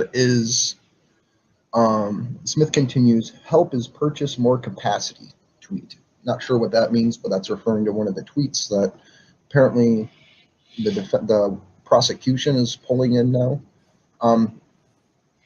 So I want to make mention, because this kind of bugs me, of the absurdity that the court system is sitting here reading tweets back and forth. Like, I don't know if anyone's ever thought about that, but these are literally grown adults arguing about tweets, to the point that it's legally impacting everybody's press freedom around the world. So I think that that's worth at least mentioning, that our press freedom hinges on the fact that the prosecution is reading tweets right now. And according to Mohammed Almazy about 10 minutes ago, it is the U.S. government's contention that WikiLeaks published unredacted documents before they were revealed by Cryptome and others, even though in the own book that they're referencing, it shows that David Lee, Der Spiegel, and The Guardian all published ahead of him. So David Lee, Der Spiegel, and The Guardian, those journalists, those publishers, those editors, those owners of the paper, should also be sitting in a glass box next to Julian if there was such a thing as publishing documents being illegal. That is not what this case is about. This case is literally about terrorizing and torturing a journalist for his wonderful award-winning work. Because they're not going to go after The Guardian. They're going to use it as a chip to put on, to say, hey, we could arrest you based on all of this old stuff, but you're going to publish this piece of information we want you to, right? So the whole point of this prosecution is to expand the U.S. power across the world while instituting the national security state or deep state or globalist agenda as rule of the land above the Constitution. Because that's what Friday's arguments were about, is the fact that national security law somehow now supersedes constitutional law. Well, and you've also got a lot of self-censorship that this will happen, you know. And that's what Nixon referred to as the chilling effect that he wanted to place across the media back in the Pentagon Papers days. Yeah, Dan Ellsberg talks about that quite a bit, and has very recently talked about that quite a bit. And another thing that Ellsberg has brought up that I think we should actually dedicate some time to on a vigil is the classification system in general in the United States, and the way that classified material becomes classified, and the abuse of that process. Because according to Ellsberg, even though everything in Cablegate was quote unquote classified, it was available to over 100,000 Army corporals or Army sergeants just lying around on computers anyway. Like that's not classified. That's labeling material secret that already more than 250,000 people have access to. That's not very secret. That's just a way to, punish or trap would-be whistleblowers. And that's, I would like to point out the power of one person, right? There was over 100,000 people that had access to these documents. And one brave individual was willing to put themselves in a situation to get this information out, referring to Chelsea Manning. So thank you to that. But those other 100,000 plus people should have had that same level of moral responsibility to release this information. So I'm just glad that it went into the general population. And that we got to see all of this, but I hope that more people actually rise up to defend WikiLeaks at this point and Julian, because we're seeing a shift in the way independent media is finally covering this, which is wonderful. We're going to get a list of people together that have done great work on this. You're fading out again. After the court case, we're going to make a specific call to action saying thank you to all of the different people that have put out wonderful information during all this. So I look forward to that. And if you guys find videos that maybe we have missed, please send them to us on Twitter in a DM, so we can help get that list put together as full as possible. It looks like we're at a breaking point now, so that the defense can consult with Julian. That's 25 seconds ago, according to Juan Passarelli. Yep, same for Mary Costaquitas. 10-minute break for Summers to to re-examine. But I want to catch up on these last three from Mary Kostakidis. She's the witness, who I can't remember his name if I don't see it. Professor Grothoff. Professor Grothoff. Both Cryptome and XX published first, and that is what is important.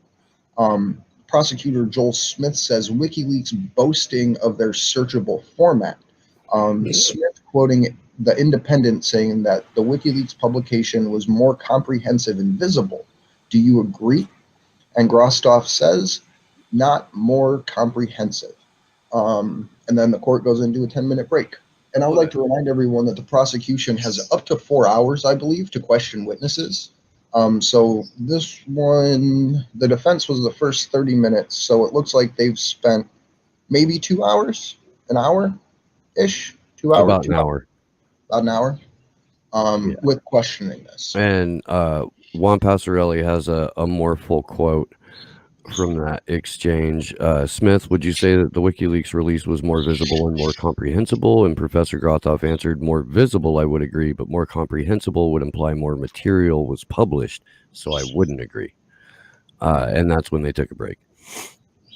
So again, Smith trying to entrap a witness, and once again, the witness being a little bit too informed to succumb to prosecutorial tricks. Like, I think the U.S. prosecution may have done better if they didn't spend the last 10 years blocking the WikiLeaks website from the U.S. Like, they may have been able to know the timeline and what was in the documents and who released them first if their employees were even allowed to look at it. So I just think that's a rather comical point. Well, they also run the risk of, hiring some intern or low-level staff or paralegal to collect all this information, who's just seeing it for the first time, who's going, this is really cool. Like, I wonder what the vetting process for that is like. Like, I'm pretty sure it's just an IQ test. Like, they test you to see if you're competent, and if you're not, they put you on the prosecution. Pretty sure that's how that works. Yeah. But in some lighter news, I just watched a squirrel fight off about 7 birds to steal part of a hot dog bun while the police were rolling by. So that was really exciting. That's good. It was wonderful. Made my heart warm up a little bit as I'm slowly freezing to death in the brisk DC air. So Kevin put some tweets out in the last couple of minutes here. I don't know why we needed to waste 15 minutes for the prosecution to provide Grothoff to prove that Grothoff. But that is what just happened, and we are moving on. 1 minute ago, Kevin said, as my computer won't load, we are on a break. Kevin said, we are on a break for a short time as Assange gives his legal team some instruction. Again, anytime he wants to speak to his attorneys, he must stop court because he is in a glass box in the back of the courtroom. I don't know if you guys remembered back in February. I don't know if it happened every day, but I know the Monday, I think it was like February 27th or 28th, something around there. Julian Assange was strip searched twice, handcuffed 9 times, moved between 11 different holding cells to be placed in a glass box inside the court in Belmarsh prison. They have stepped up their draconian and psychological torture program to get Julian to prison. What he has to go through now is a complete strip search every morning at 5 a.m. when they wake him up, a complete strip search, taken to a room where he then gets x-rayed every single morning. That shit ain't good for you either. No, gets x-rayed every single morning and then placed in what has been described as a vertical coffin inside of a transport van. So a upright glass box inside of a van itself, to be driven an hour and a half from Belmarsh prison to the Old Bailey for court to begin at 10 a.m. in the UK. So he's woken up 5 hours before court, stripped, x-rayed, put into a coffin, put into a van, shipped to court to be put into a glass box to not be able to talk with his attorneys unless court is completely suspended. Or they do a letter chain where Julian scribbles something on a Post-it note, and then it passes through no less than 4 hands before it makes it to his legal team, which in no way, shape, or form preserves lawyer-client confidentiality. And the whole time, so this goes back to 2016 or 17, Julian hasn't had any client attorney privilege whatsoever. UC Global, just to harken back to this case a little bit because it hasn't been brought up yet today, was committing espionage against the Ecuadorians, installing spy equipment inside of their embassy to specifically view Julian and his communications and all of the people around him, not even stopping when they put listening and video devices in the women's restroom to make sure that every part of the embassy could be monitored by the behest of Sheldon Adelson at the hands of David Morales. That is an ongoing case in Spain right now. We covered it Friday during one of the recesses in court. So for, what is that, almost 4 years, maybe over 4 years, Julian has had no attorney-client privilege. When he got taken into Belmarsh over 500 days ago, he did not get to speak with his attorneys. I believe it was from March or May until about August. They did not get to actually sit down and meet with him because it was 6 months and like 10 days. Yeah. Where he went with zero contact with his attorneys and minimal contact, like a 10-minute phone call if he was lucky, a few times a week to be able to speak to his partner and his children. And I don't know if the people in the audience have ever had legal trouble, but you get to talk to your attorney whenever the hell your attorney comes to talk to you. Generally, at least here in the U.S. I don't know about England now that they're a techno-totalitarian state with facial recognition implemented all across London. But I just think it's worth throwing out there that for almost the last 7 months, 8 months, Julian has had no ability to communicate with his lawyers. And 4 years before that, Julian hasn't had the ability to have a private conversation with his lawyers. And if he wants provided by the court or by the prison. And I don't think anything that the prison provides is going to take attorney-client privilege into consideration. So just that fact alone would get this case thrown out if it were scrutinized the same way as the Pentagon Papers. And it's important to note that, like, even Julian's friends, even his supporters and allies and, like, people who were very close to him felt initially that he was being overly paranoid about trying to have secure conversations inside the Ecuadorian embassy. To the point that that Julian had a white noise machine. Like, I don't know if you've seen V for Vendetta at all. I'll be right back. I gotta grab some ibuprofen. Okay. But Julian literally had to employ a white noise machine, which if you've seen V for Vendetta, it's that little triangle thing with the laser light that comes on. It's essentially a digital sound scrambler to where if someone is trying to record with anything except laser audio recording, it just comes out as like white noise in the background. But I do believe that it came out in the UC Global case that they were using laser audio surveillance. That it was essentially a direct beam. It was in one of the devices was installed under the fire extinguisher in the Ecuadorian embassy's meeting room. But Kevin Gastola here, back up 33 seconds ago, probably about a minute now. He says, unredacted cable cache. I think what the prosecutor believes they showed is that the defense pointed to Der Spiegel, a post by Nigel Perry, Cryptome, and various mirror sites. The prosecution wants the court to believe there wasn't much time before WikiLeaks went ahead with the releases. As far as the law goes, I don't really know if it makes a difference how much time lapsed. If it is clear that WikiLeaks wasn't the first to publish the unredacted cable cache. So this just points back to what Kevin's saying here. Essentially points back to the fact that, again, like we were saying, Julian shouldn't be, if you're using all of these legal standards, the only or the first person to be put on trial for this, because others published first. So let's see where Mohammed is at.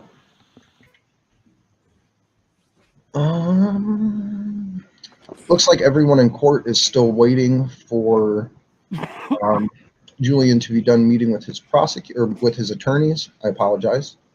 And that was, he was supposed to be about a 10-minute meeting, and that was about 10 minutes ago. So we may be seeing court pick back up here. But again, I just want to give a shout out because I've been retweeting these and liking them as I'm going through. If you guys go over to the action_4 Assange account on Twitter, you can see where these tweets are coming in. I've been liking them, retweeting the tops of the threads. So if you guys want to follow along and read live as it's happening, you can. So let me...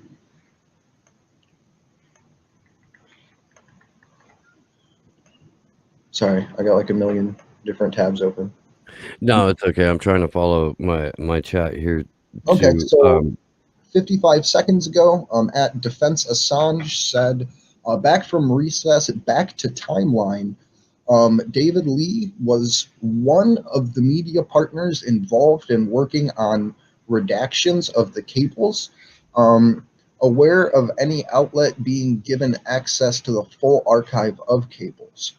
I believe that was a question by the prosecution. Garoth may have replied, no, they cannot, no, can't say they were, but there is no evidence of anyone else outside of WikiLeaks had them. I'm not sure who was making that statement or if it's just a general statement. That tweet doesn't necessarily clarify. Mark Summers made the comment that David Lee was involved in redactions. Okay. That's Yes. coming from Okay, so I Pastorella. apologize. Just to put the timeline where we're at in the court trial back into context, this is the re-cross-examination by the defense. So it would be, like Steve said, Mark Summers asking questions of their own witness. Defense Assange continues. From Lee, I keep calling him Lay. From Lee's book, I talked about the badgering Assange to give full access. Assange first said he could give 50% of the documents. Garthoff says Assange was clearly reluctant to give full access to him, but was under pressure.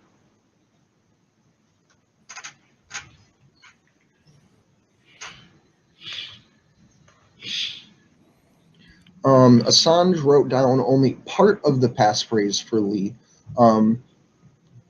Assange wrote down only part of the passphrase for Lee, would have to add to it, and told Lee that this was for a temporary website. So I believe this is Summers, the defense attorney, questioning Garoth. And this is where, because to just kind of clarify here, the cross-examination portion, the defense portion of questioning Professor Grothoff is over. This is now the redirect, where Julian's defense team will follow up with Professor Grothoff, and then we will move on to the next witness. And Mary Costakides kind of warms my heart up here. This was just before the recess and then during. At the judge's suggestion, which was a good one, as they could take the opportunity to confer with Julian. There is a shot of Julian on the split screen, and you can see Garoth smile. Mark Summers, QC, says, and this is the defense, Mark Summers, Lee was one of the partners reviewing the material for redaction. Was anyone else of those media partners given the password? Garoth replies, no, and he was given it reluctantly after repeatedly trying to tease it out. And this is Joel Smith apparently stepping in to quote Lee, telling Julian that he could be in an orange suit. headed for Guantanamo Bay before he published the cables.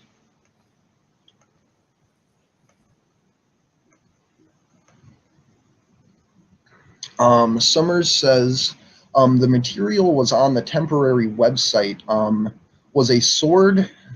The material was on a temporary website with a sword to encrypt data. Is that common? Garoth says yes. Some of the files for this court case are in encrypted files. Banks encrypt some transaction. Encrypted information is useless to the public. And that is because no amount of force can crack a password. If you guys have read cypherpunks, you understand the philosophy behind the idea of encryption. Essentially, you can make a password as long as you want and as complicated as you want. And you run up against the issue of processing power to break said password. Those passwords are generally stored in a cache, sometimes referred to as a hash, if I think I have that right. And really the only large-scale hash cracking software are the cryptocurrencies. If I have that right, Josh. More or less. Yeah. So it literally takes a new currency to be developed to figure out a way to Oh no, efficiently. that's not even efficient enough. You need like Yeah. supercomputers running for like Yeah. years to crack one of those passwords at the moment. Right. And even then, if you use a supercomputer to encrypt it, you have way more processing power going into the generation of the password than you could ever generate to break said password. So that's one of the universal constants of computer programming is your passwords will always have more power than those trying to decrypt them. If No, used I mean with there's been every so often they'll release a new encryption standard because the old one gets broke because the computers Yeah. catch up. So it's a little more complicated than that, but more or less. Yeah. Well, if you think of it in terms of, if you think in terms of data or code as a potentially living thing, then there's a natural evolutionary process that takes place, and that is generations of more solid and more thorough encryption. Yeah, for Could you sure. expand on this quote a little bit, Josh? If you know what it means, where Summers says the material was on a temporary website with a sword to encrypt the data. Is the sword a term? I just have actually never heard that fucking term. okay? I'm wondering if it's It may have been password, because sword. Now that I look at the next one, because Mary Kostakidis continues, before Lay published the password, the encrypted information was private. So I think she meant password there, and I just read it wrong because these people are typing super quick. And I just want to say that I appreciate all of the people putting out this information onto Twitter right now. Mary Kostakidis continues 9 seconds ago and says, Summers on mirrors. WikiLeaks encourage others to mirror its site. A list of mirrors WikiLeaks facilitated or encouraged. Garoth says they did not contain the encrypted file unless WikiLeaks' instructions were not followed.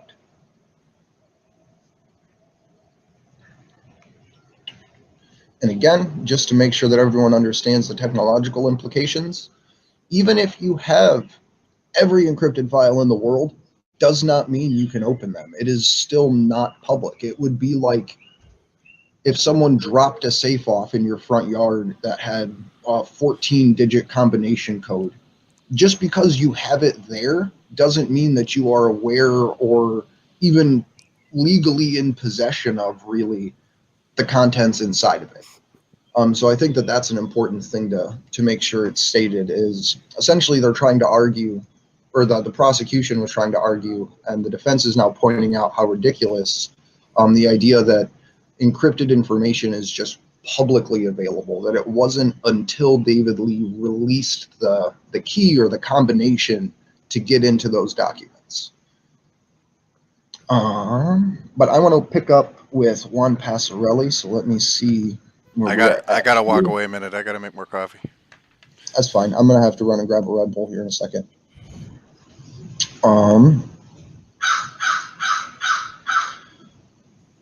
So, the last. While you're doing that, I'm gonna read the last like 4 minutes of tweets from the at Defense Assange. Please do. So, as of 4 minutes ago, no evidence of anyone revealing the passphrase without referring to David Lee. So it would seem access to the files was private prior to Lee's publishing. The mirrors that WikiLeaks encouraged, and those most likely the result of WikiLeaks mirroring instructions, did not contain encrypted or unencrypted versions of the unredacted cables. The mirrors that did contain these files were not created according to the instructions WikiLeaks gave for mirroring using different software. So WikiLeaks instructions would not have mirrored the full set of cables. Those 3 tweets right there completely destroy the argument that the prosecution has been trying to make. And these are easily verifiable statements. So I can't thank the Crown Prosecutorial Services enough for putting in Johnny Bush League today as their third string prosecutor. Joel, not Johnny. Yeah, I know. I'm calling him Johnny Bush League, and I know his name is Joel. I'm call him Jolie. Terribly sorry, Joel. I accept my sincere apology. I may have to switch the internet that I'm using because it looks like I'm lagging pretty hard. You were cutting in and out on me, Steve. If I do, I'll let you know, though. I'm going to just give it a minute to try to level off. You guys are both fine on my end. But the defense Assange continues as of a minute ago. Those cables were most likely included by accident. Mirroring a site on your own, you could pick up hidden directories. So just important comment there. And again, if you're watching along at home here, I am slapping a like button on everything so you can find it there, but I'm also retweeting key points as we're going through, like when a prosecution picks back up or when defense picks back up or key important parts. So you can find all of these tweets kind of conglomerated over on action_for_Assange on Twitter, but please go and read everyone's threads directly. Please like and retweet them directly because we need more eyes on this court case. Be better at it than me, because the last thing I put up was a picture of brewing coffee. I'm fucking tired. So it looks like we're back into full swing with the defense's redirect. We're still on the subject of mirrored websites. Once again, Professor Grothoff stating for the record that the mirrored sites per WikiLeaks instructions were not the ones that contained any unredacted material. The quote from Professor Grothoff is, "It appears that those mirrors use different software than the one WikiLeaks encouraged people to use." So one more time, man, it all comes back to David Lee and Luke Harding and their book. And without that occurrence taking place, the U.S. government would have had to have manufactured an entirely different reason to go after Julian Assange. But the way this again, like Elizabeth Voss and I talked about this pretty extensively yesterday, but I'll reiterate briefly here.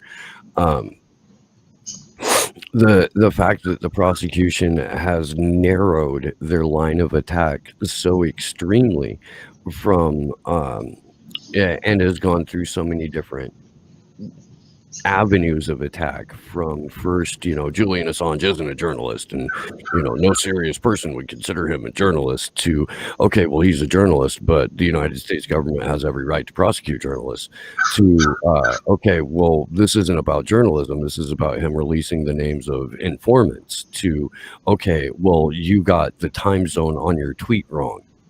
Like, that's where we're at now with the case against Julian Assange. Like to call it cartoonish is an offense to cartoons, who totally have feelings. I promise. So, Jeez, that bird, dude. dude, I know. Shoot But that fucking bird. they're freaking out because there's a baby red-tailed hawk sitting on the sidewalk in front of me. So there's like 3 crows that are like screaming at it. It's kind of cool.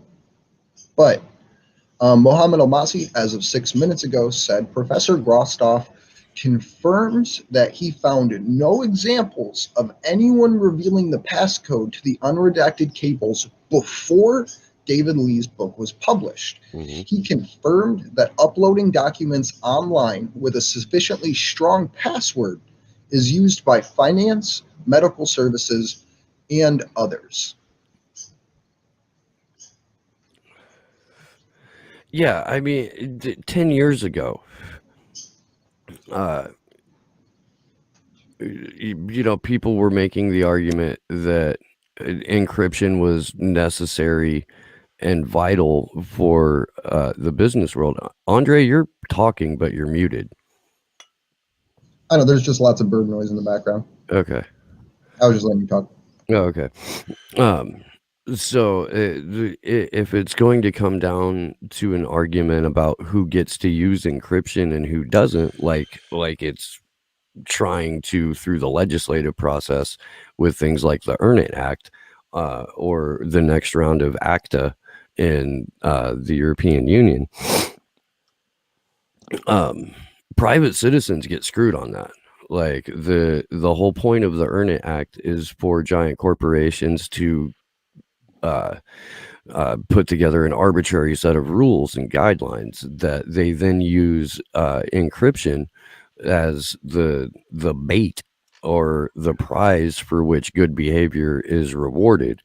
That's not in any way, shape, or form what encryption is supposed to be used for. Encryption is supposed to be used for personal protection and privacy, and that personal protection and privacy is directly related to the amount of power that an individual organization has, whereupon the goal is privacy for the individual without political agency or economic agency, and transparency for the powerful.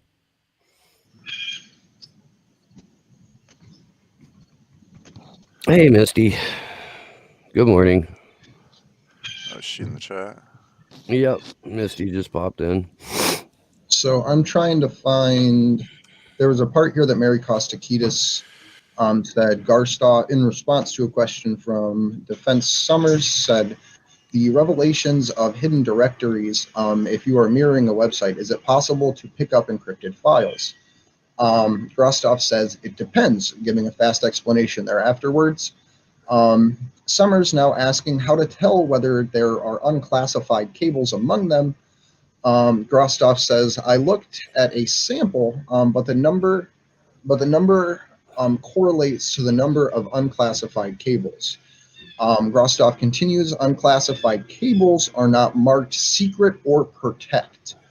Summers says, would a name be included by someone who would be at risk? Grostoff. Fuck your internet, Smith. I'm so sorry. This is painful. Summers now asking how you can tell whether there were unclassified cables among them. Grostoff says, I looked at the sample, but the number correlates to the number of unclassified cables. Unclassified cables are not marked secret or protect. Summers says, would a name be included of someone who would be at risk? Grostoff says, don't expect that, but I don't know how the U.S. goes about things. But I have to step away for a second here. I will be back very shortly. Sorry. So let's pick up on that. I'm going over to friend of the show, Richie Medhurst's Twitter thread. These are all from the last minute or two. Grothoff, being an expert in computer security, asserts it's quite common putting sensitive materials on a temporary server as long as they're encrypted because they're useless without the password to decrypt them.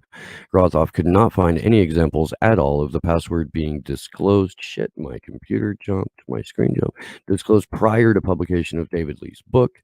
Grothoff, quote, if there are websites that mirror the encrypted file containing unredacted cables, they most likely use custom software to mirror WikiLeaks, perhaps collecting a hidden directory along the way. Nonetheless, that's a fault of their own doing, not WikiLeaks instructions. Yeah, no, I'm checking my chat right now. Waiting for coffee is the most painful part of my morning because, again, I go like out of my way to make it a slower process because I don't have a coffee maker. I have a kettle and a Melita, and a little pour over deal thingy. So it takes a significantly longer amount of time to get a cup of coffee than it does with a coffee maker, but fuck, it's better. Like so much better.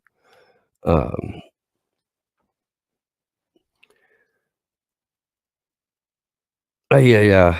I tried abstaining from caffeine, Liam, and it made me stabby. So I decided to hop back on the caffeine wagon. I tried. I did. I made a like full fuck, especially the week that we were up on Murder Mountain, because my homeboy that owns the property up there is like just has some sort of like caffeine allergy or something like that. Like his body doesn't process it, so he just doesn't have it in his house. But it hurt, like straight up. And I found that like half stepping up the microdose that I was taking of mushrooms was about like one of the only ways that I could combat the lack of caffeine in my system. But I would not recommend that as a process because it's super easy to overdo. And then all of a sudden you could be accidentally tripping balls. I am really glad that there is a shadow over my eyes on the screen right now because they are still very puffy and very sleepy. Big same.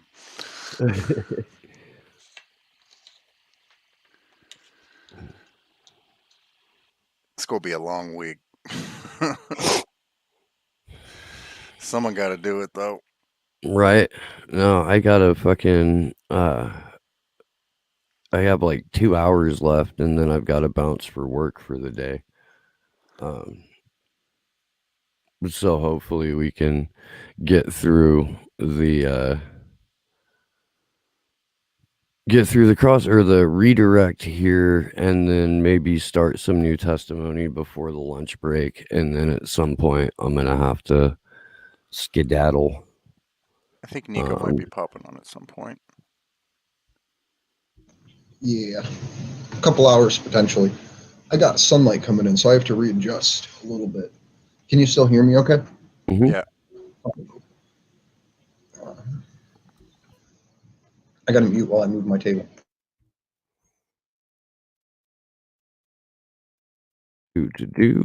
We seem to be at kind of a stopping point in the hearing right now, and I'm not seeing anything on anyone's Twitter feed about there being a break.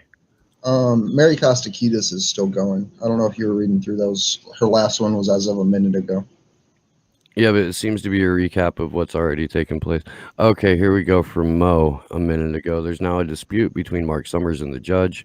She wants to know what he is re-asking the witness questions that are addressed in his statement. Summers says there's a dispute regarding the chronology of events as they relate to the publication of the unredacted documents.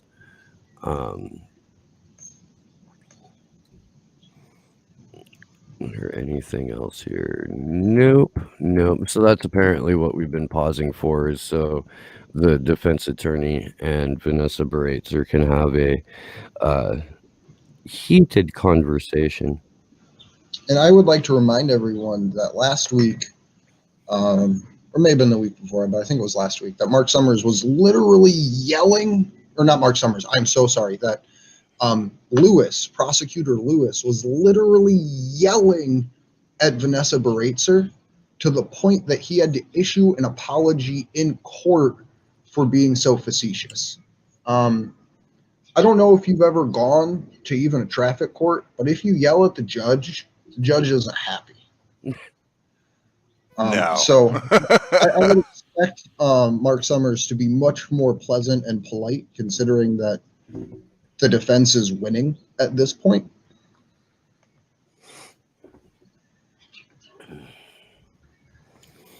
So I am waiting to see if we can. The judge is saying, this is from Defense Assange, just reiterating that same point, just so people know where we're at. The judge saying that the defense questioning is already covered ground. The defense is challenging the prosecution's chronology and implications that WikiLeaks editorial may have first led to people finding the unredacted cables. We know through all of this that David Lewis was the first to publish the unredacted password. Literally put it as a chapter. David Lee. Oh my God. David Lee literally put it as a password header in his book. Like an entire chapter was named the password to get into these cables. And that was the first instance that it happened. Which, again, is either dangerously intentionally malicious or dangerously unintentionally stupid. And since David Lee was apparently the only person who had access to that password prior to publication of that book, it looks like dangerously intentionally malicious is what the end game was. So let's see. I'll be right back. I need coffee. Okay. It's an offense to restream what, Huzzah?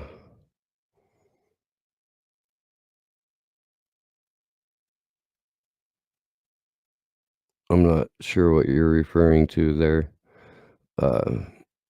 Huzzah in the chat. So it's an offense to restream it, but is it an offense to have a packet sniffer dumping to disk while watching the stream? Are you talking about the court proceedings? Please let me know in the chat. If you are, yes, it's an offense to restream it.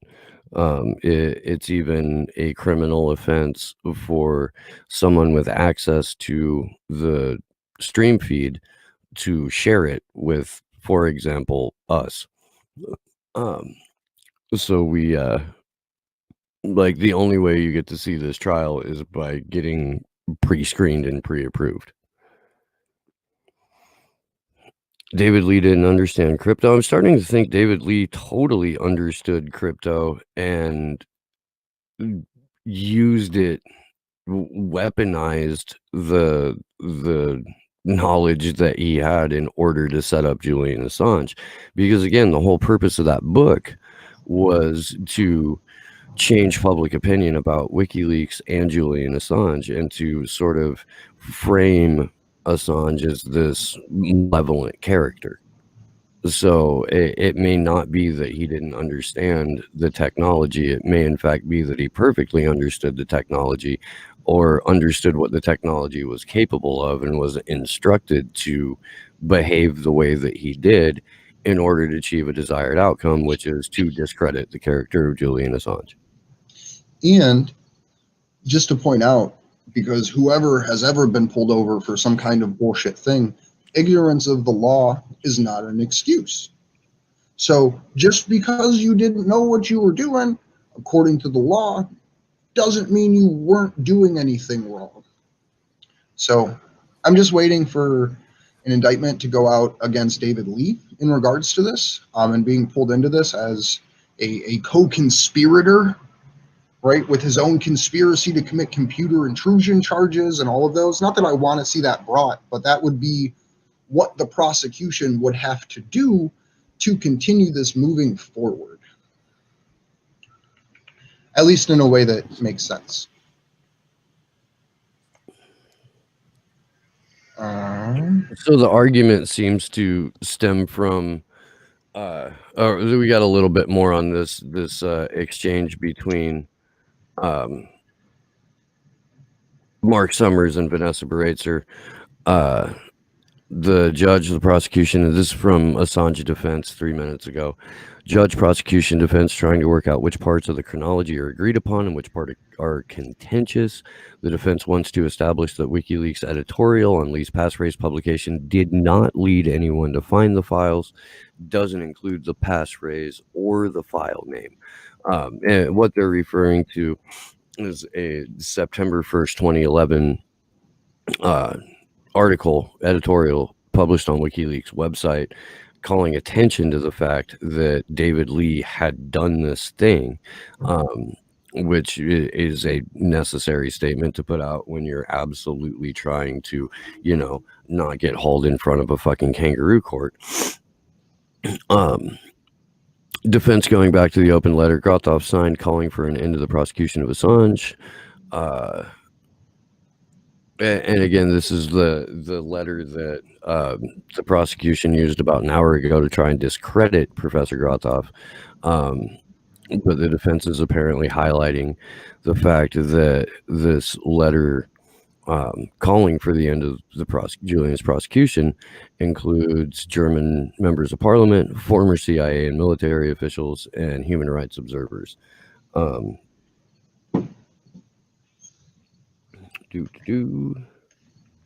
checking to see. So a couple more tweets here by Defense Assange. The defense is going back to the open letter Grothoff signed calling for an end. Oh, you just read that, didn't you? That was the end of Christian Grothoff's testimony. And another wonderful name, Jacob Augstein, was supposed to testify this morning, but we're out of morning time. He is not available until the afternoon. Andy Worthington is on the schedule to testify today, but parts of his testimony may be agreed already. We will be working that out over lunch. So I believe the court may be going on recess for lunch right now. So we may have Kevin Gostola hopping back in with us potentially. That would make sense. It's about, 1 o'clock in the UK? Plus 6, 8, 9, 10, 11, 12. It's about 2, actually, I think. Plus 5 or plus 6. I thought it was plus 5 for you. It might be. So, yeah, it's about 1. We're going a little past 1. And this is Summers addressing the court. The next witness who is scheduled for this morning was available until 1 p.m., and now he is on his way to the airport. The other witness for this afternoon the other witness for this afternoon may not need to appear because his evidence is not being disputed. So we will see how that goes with that. But the judge wants a timetable. Summers says the next batch of witnesses are medical.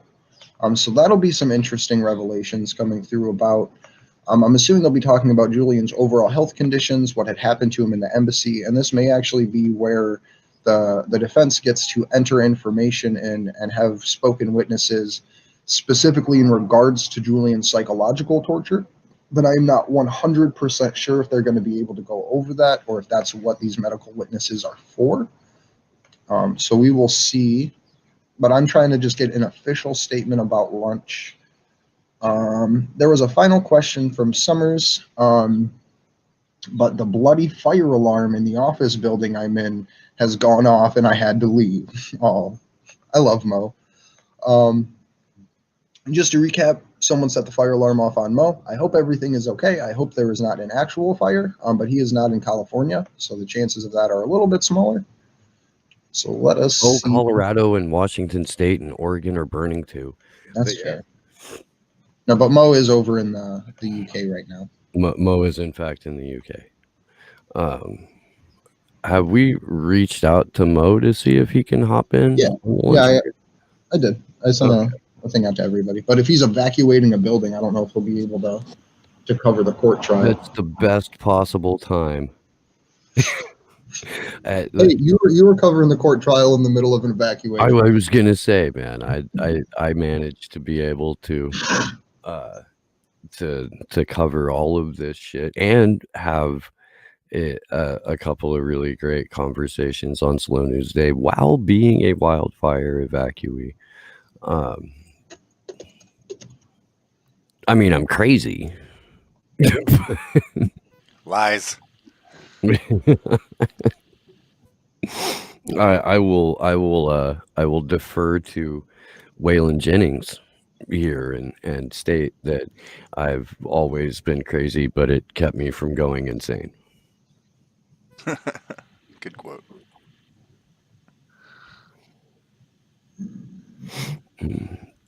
Hey, Martin O'Connor in the chat. It is good to see you, sir. I have not seen you around for a while. I hope you're doing well.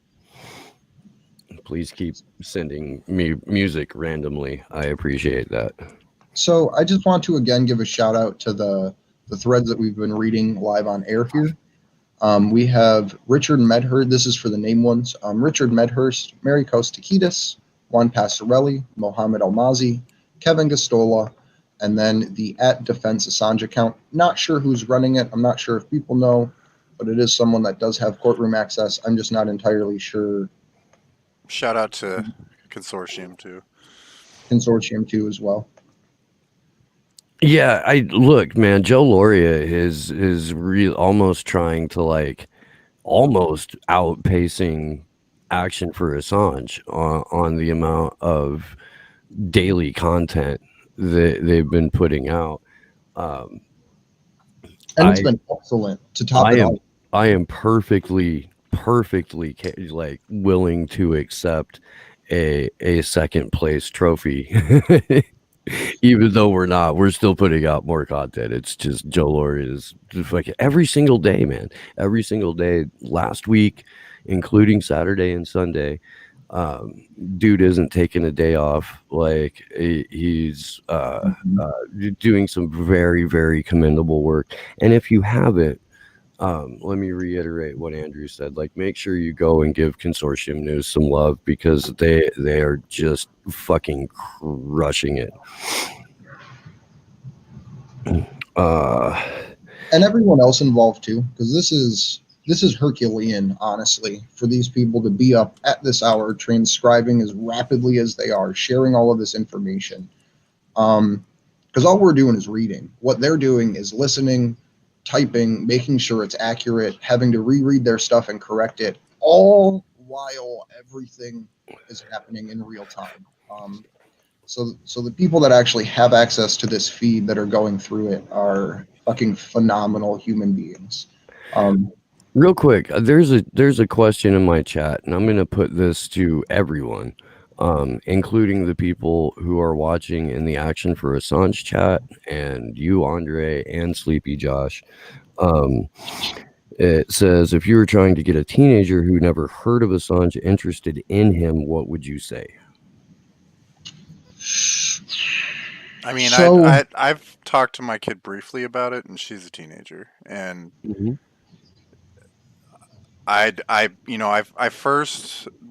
because I started kind of giving her the information that the news is not necessarily all false, but they leave out a lot. By the time she hit like 11, and so I've gone over the Assange stuff a little bit, but I've told her about some of the smears and crap, and I'm just honest with her. The people don't realize, man, the kids are a lot fucking smarter than we give them credit for. One of the things that I do, because I don't have an 11-year-old, but I do have a couple young kids, and to put it in context for them, because there's so much stuff that like a 6 and 8-year-old don't really understand about the world. So I try to frame it in the terms that they get. Like I literally tell, when Julian and Chelsea were both incarcerated, I was explaining to my daughters that the bad guys caught Batman and Robin, and that they were on the conveyor belt, and because my girls love the old Batman shows, and that it was up to normal people like us, like me and Steve and everyone else that's fighting here, to save the superheroes from the conveyor belt. It's not the best analogy, and it's not really something to get an older kid interested, but it's a way to describe the situation in terms of what kids can understand from a frame of reference, I guess. Not that a billionaire bat is the best role model, but to So really I have teenagers, and I do talk to them about this. The frame of reference is going to be pretty different because of the work that I do, and because of stuff like conversations that we've had in my house since they were very, very, very young. Um, so it isn't that my kids were unfamiliar with Julian Assange, but they do have questions from time to time, and I depending on the kid, I either use like a sports analogy or a uh, a historical or biblical analogy. Um, but it's having an underdog or undervalued fighter going up against the biggest, baddest, most well-funded team on the planet. And it's basically what it comes down to is our ability to have access to information that nobody is telling us how to think or feel about. Um, I think the last thing that any teenage kid wants is to be told how they're supposed to think and feel. And if you put it to them that WikiLeaks and Julian Assange have made it basically their mission to not propagandize you, to not force you to think or feel one way about whatever it is they're reporting on, I think that that's something that's relatable. And if you can then say, and because of that, because WikiLeaks wants you to have some self-determination, the powerful state actors who do not want you to have self-determination are doing everything they possibly can to silence this person and to destroy this outlet. I think another good question along these lines is, at what age do you tell your kid that the Iraq war that we're still in was all based on lies? And what I age? started that at 8. Yeah. And how and in what way do you tell your kid about 9/11 and what actually transpired there and all of these other historical things? And it's, to me, it's about putting it in context just for people in general. But when we were at the Lincoln Memorial, this was day one, week one of the protests here in DC. We're on day 3 or day 1, week 3 now, but week 1, day 1, we were outside the Lincoln Memorial, and there was a teenage girl that came up and just was wondering what the heck we were doing. Why there was a bunch of people that had a tent set up that were passing out flyers and things. And I don't think it's inherently appropriate to describe torture to children and all of these things, even though it is factually accurate. So we had essentially just described it in a way like, if Julian's allowed to be prosecuted, everything you learned in school about the First Amendment and your right to be free is gone. And the girl literally just stood there, thought for like half a second, and then said, so 2020 just got more fucked. And I think putting it in the context of, hey, there's all these things you learned in school, and they're all that you're still actively learning, and they're all going away without your school telling you, is a really important way, because that just like busts a hole in that government propaganda that's run through the educational system right now. So I think that that's another way to approach it for younger kids, is addressing the fact that like everything your teacher's teaching you about history is about to go away. And I'd go further with that with mine. Like I make my kid learn about history not just at school, because Mhm. there's so much they either don't cover or whitewash. And so And that's now, something I've always done with her. Is like, oh, you want to know about Columbus? Okay, let's talk about Columbus. Let me tell you who he really is.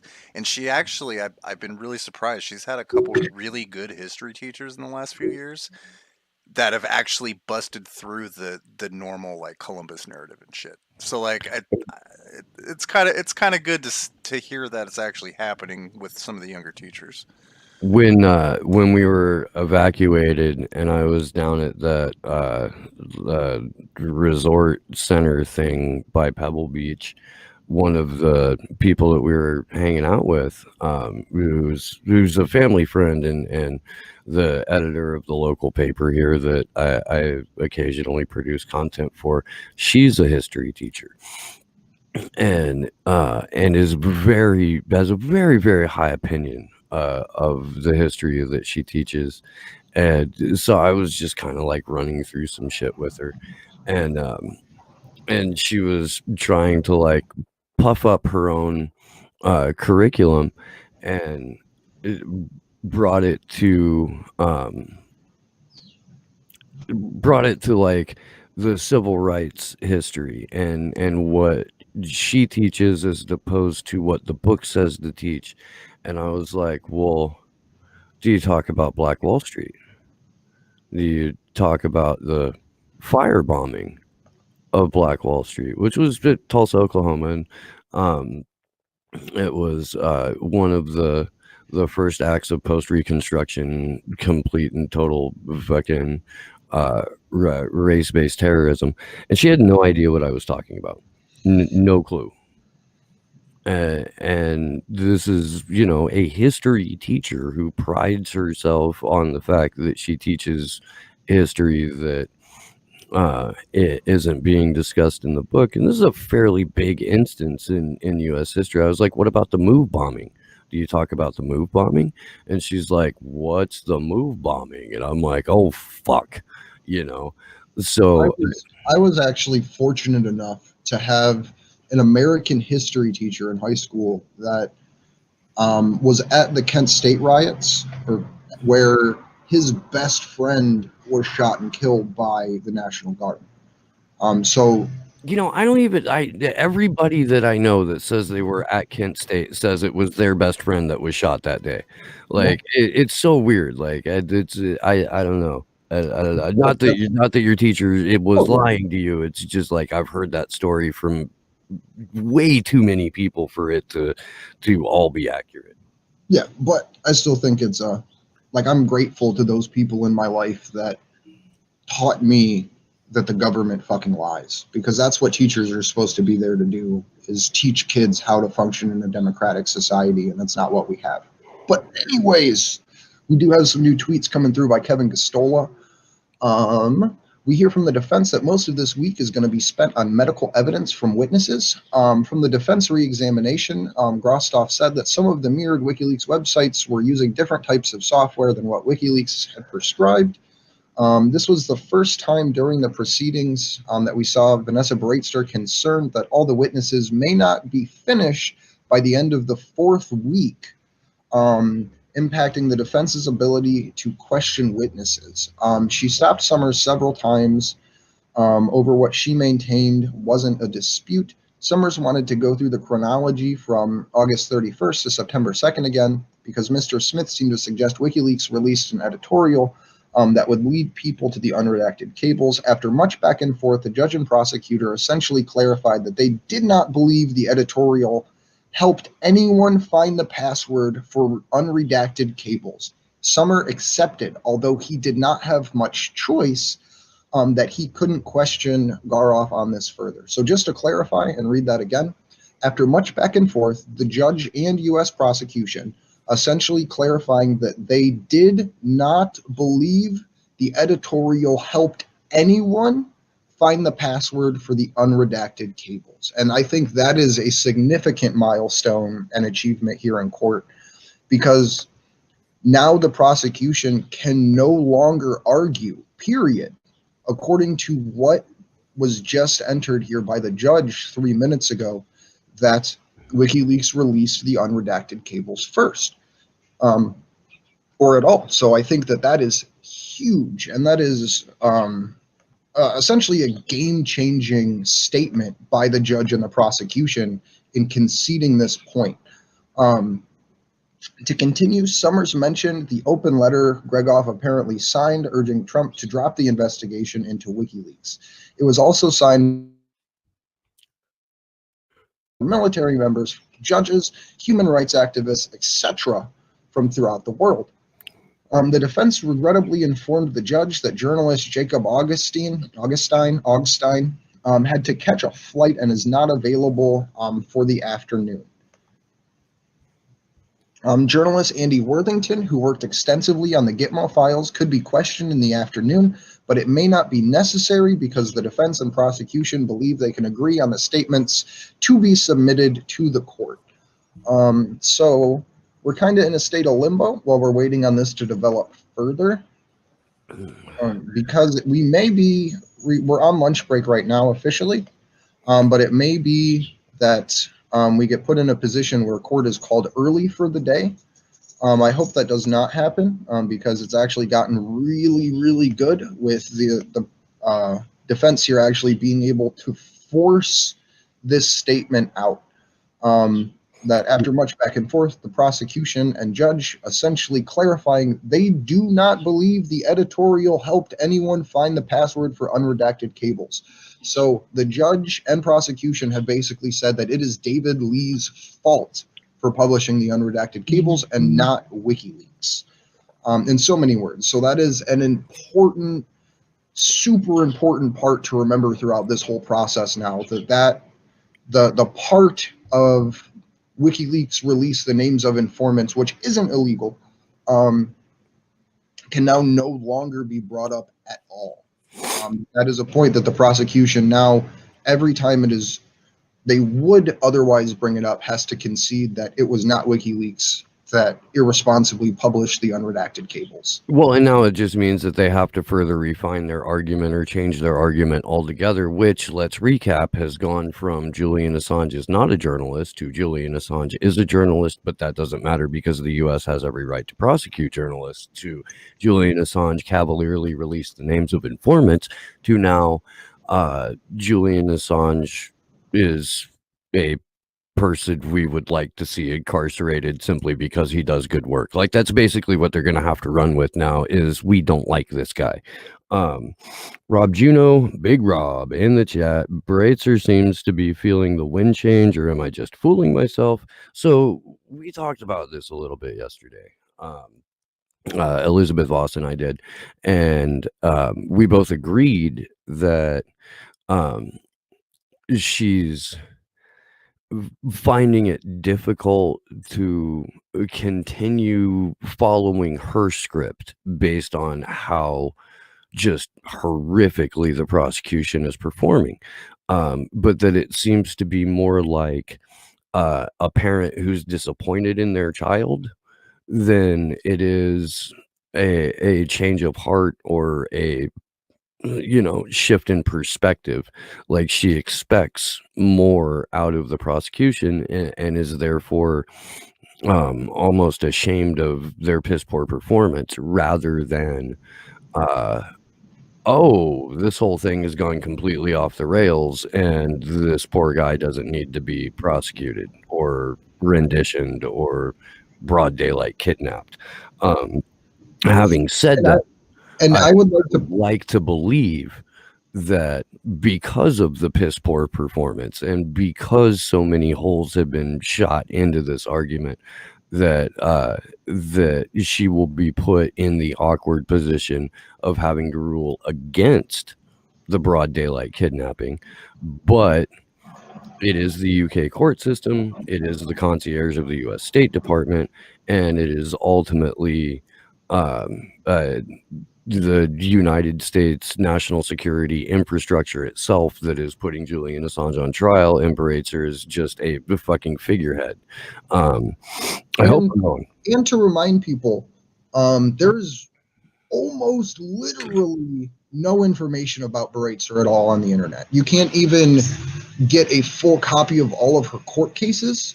There was a Freedom of Information Act request filed in the UK to specifically get information on the rulings of all of her extradition cases. The UK told the person following the FOIA request, we're not going to give that to you.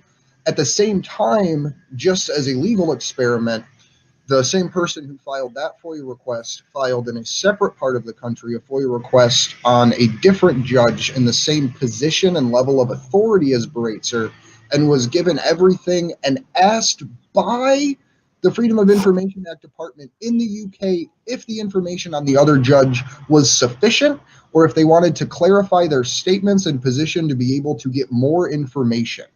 That is the direct opposite of what they did with the Freedom of Information Act request about Baratzer, where they said, we're not giving this to you. So even the application of law in the Freedom of Information Act request is being dictated to some extent by the will of the State Department and what they're willing to reveal about a woman that all public information shows she has a 96% extradition rate with the cases we do know about. So Martin O'Connor in my chat just a moment ago says, am I right in thinking that the prosecution don't have to make any case and that the onus is on the defense to prove that there are no crimes committed to answer to? I don't know how burden of proof works in UK law. In US courts, the burden of proof is on the state and the prosecution, not the defense, the assumption being innocence until guilt is proven. In practice, it is very different from that, where guilt is sort of assumed, and it takes a magnificently competent defense to work around that, or an entirely incompetent prosecution. I will, during the break here, here in a moment, I will try to look up what the burden of proof requirements are for the UK, but I don't have an immediate answer to that, and I probably should, since it's week 3 of the second phase of a hearing that began in February. So which is going to officially be extended to week 4 now, according to everything that we've seen from the court. We have a new statement out here by Kevin Gosztola as of a minute ago. And I love this one. If we are going to have an open discussion about who is unnecessary prolonging Assange's trial, I would like to enter evidence, or I would enter to evidence the 6.5 to 7 hour prosecution spent cross-examining 2 U.S. attorneys called as experts, Eric Lewis and Carrie Shankman. We went through the Carrie Shankman cross-examination pretty in depth. That was the one where COVID scare Dobbins basically got ripped to pieces. So I think that was a phenomenal piece, and I'm really glad that we got to actually read through those. But Kevin is absolutely right here. It is every step of the way the prosecution using the process of the court to prolong the trial, to the point that the prosecution has literally said, like, well, can we just cut some witnesses because we can accept their statements? I think that's super important to make sure people realize that it is the prosecution and the technological incompetence of the United Kingdom that is extending this trial beyond its 3-week time period. It is not the defense. It is not Julian. It is the prosecution and the courtroom itself at the hands of Baratzer and this terrible technological rollout that they're doing. He continued, neither Lewis nor Shankman had any evidence to share from their personal involvement with Assange, and yet somehow we were subject to several hours of questioning from prosecutors. It is beyond reasonable to take that much time. And if you remember, this is where the prosecution asked for more time multiple times, and it was one of the first times in court where Baratzer actually told the U.S., no, like, we gave you 4 hours. We're not cutting you off. We're controlling the flow of court. So I appreciate Kevin putting that information out there about that in that way. So in terms of burden of proof, Martin, even in extradition cases, the burden of proof is on the prosecution, not the defense. So it's up to QC Lewis and company which again today included third string prosecutor Johnny Bush League, Joel the Smith, I think. I don't know. Hey there, Kevin. Hey. Hey, that Kevin Gostola joining us once again this morning on the live stream. We were just talking about whether or not the burden of proof for extradition is on the state or on the defense in UK court law. If you have anything that you can add to that, I'm not 100% well versed in either extradition law or UK law, although I've tried to brush up quite a bit. But I don't know if you have anything to add to that. Well, I would just say that I think it's my view, and I suppose it helps me cover the case well, is to just accept that the purpose of the trial is so that the defense can show the prosecutor that she should not extradite Julian Assange.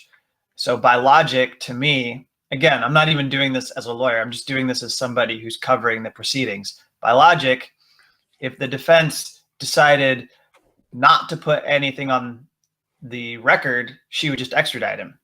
So that tells me that this whole entire proceeding is to convince her not to extradite Julian Assange.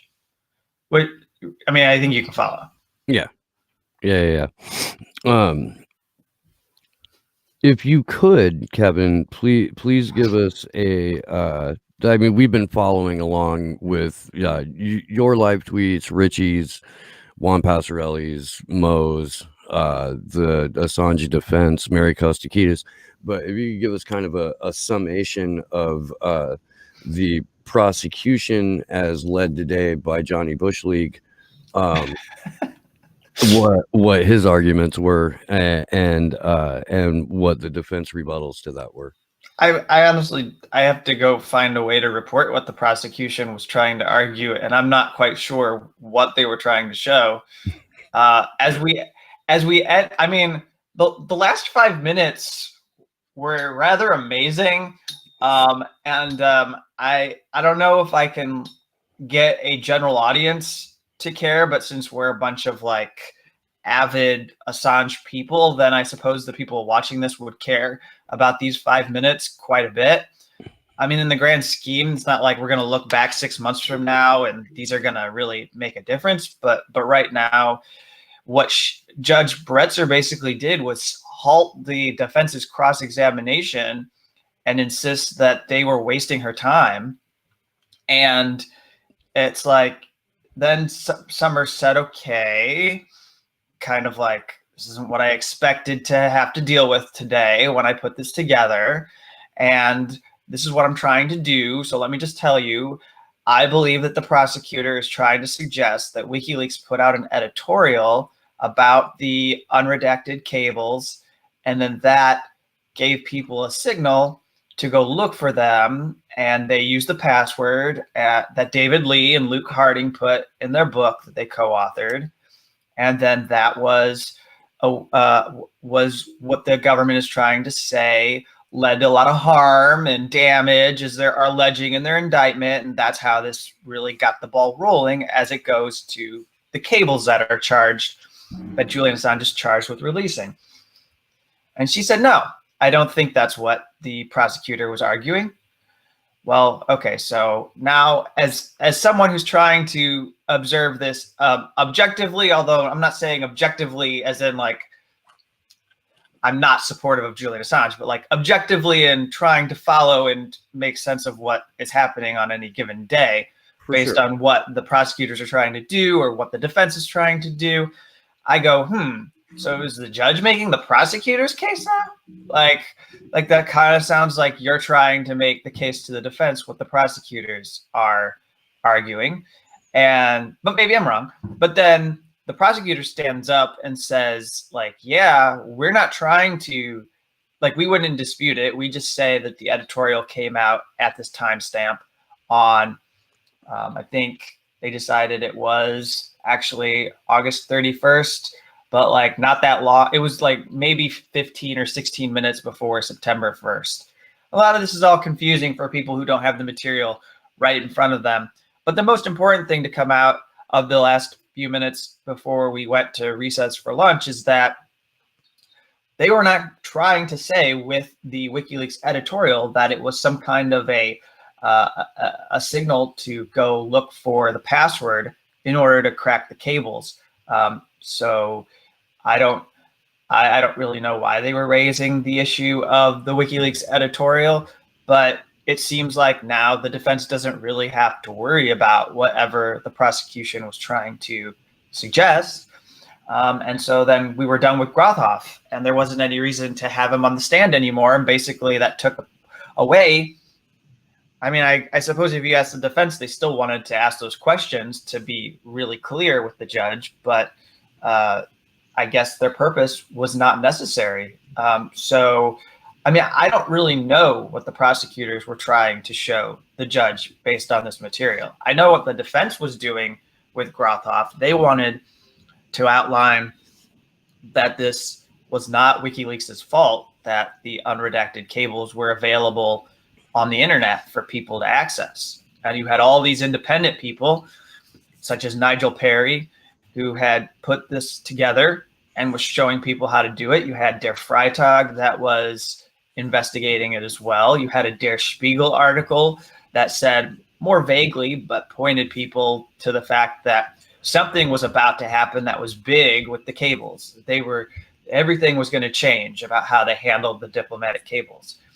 And so they were making the point, and they were making the point with their evidence from Grothoff that what they did in putting the file on the internet was not an irresponsible practice, that even the defense team is using the same process. They put an encrypted file of defense evidence for Grothoff online for him to download with a key so that he could do his work. It's the same thing that they did with the cable cache that they lost control of. Yeah, I mean, it's essentially how banks and hospitals transfer information too. Yeah, and they said that too, and they made that clear. The biggest developments was the tweet you put up at 8:15, where you said the judge and prosecutor essentially clarifying they do not believe the editorial helped anyone find the password, referring to the editorial by WikiLeaks. Do you think that, because this is kind of what I get from this, do you think that this completely throws out any attempt to make the argument that WikiLeaks disclosed the name of informants, which we know isn't illegal, but is something that the defense was trying to argue, and that going forward, anything Cablegate related is David Lee's fault instead of WikiLeaks' fault? Yeah, so there's two things. One, at no point during all of this have prosecutors at any point said that what we're hearing from the defense about David Lee is wrong. You know, they've been unable to contest the storyline that we are getting from the defense about what David Lee did and the role he played in this being published. And also, I'll add that we had a really important exchange happen as a result of them trying to attack Grothoff over the signing of a 2017 open letter calling for Donald Trump to drop the grand jury investigation into WikiLeaks. And also, to be clear, at that point, there were no charges. We did not know that Julian Assange was going to be indicted. So it was just worldwide. It wouldn't have been as significant. I guess the reason why I make that point is it wouldn't have been as significant because we didn't think there were charges. So the people who signed it would have been, more diehard, but also like if you saw it, you wouldn't have given it that much importance in your head if you signed it because there wasn't an urgency to save Julian Assange in early 2017. We didn't know he was going to be charged, but they confronted him to show that they believe he's biased and didn't conduct his work fairly.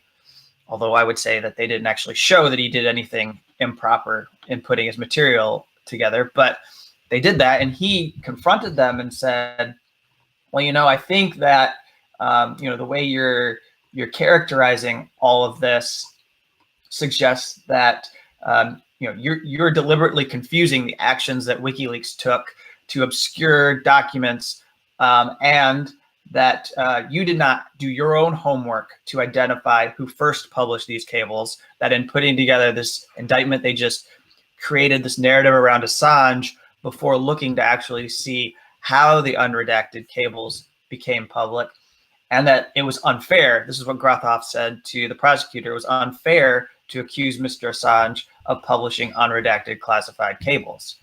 And so, and this was when he was challenged on whether he was biased or not. And he basically got backed into a corner and said, well, like, I looked at your indictment, and based on my research, I'd have to judge fairly that you didn't put this indictment together appropriately because it doesn't factor in what was available on the internet before Assange did the activity that you're pointing out here.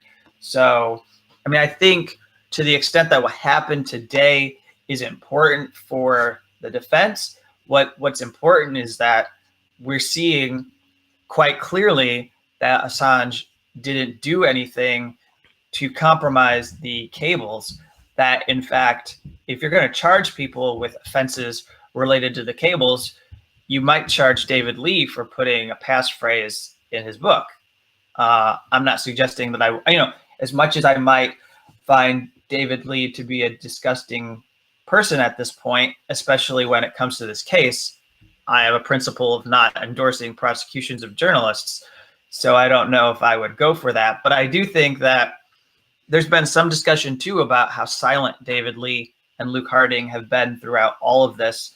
And it's probably past time that somebody in the media with access to these people make them say something on the record about what's been going on.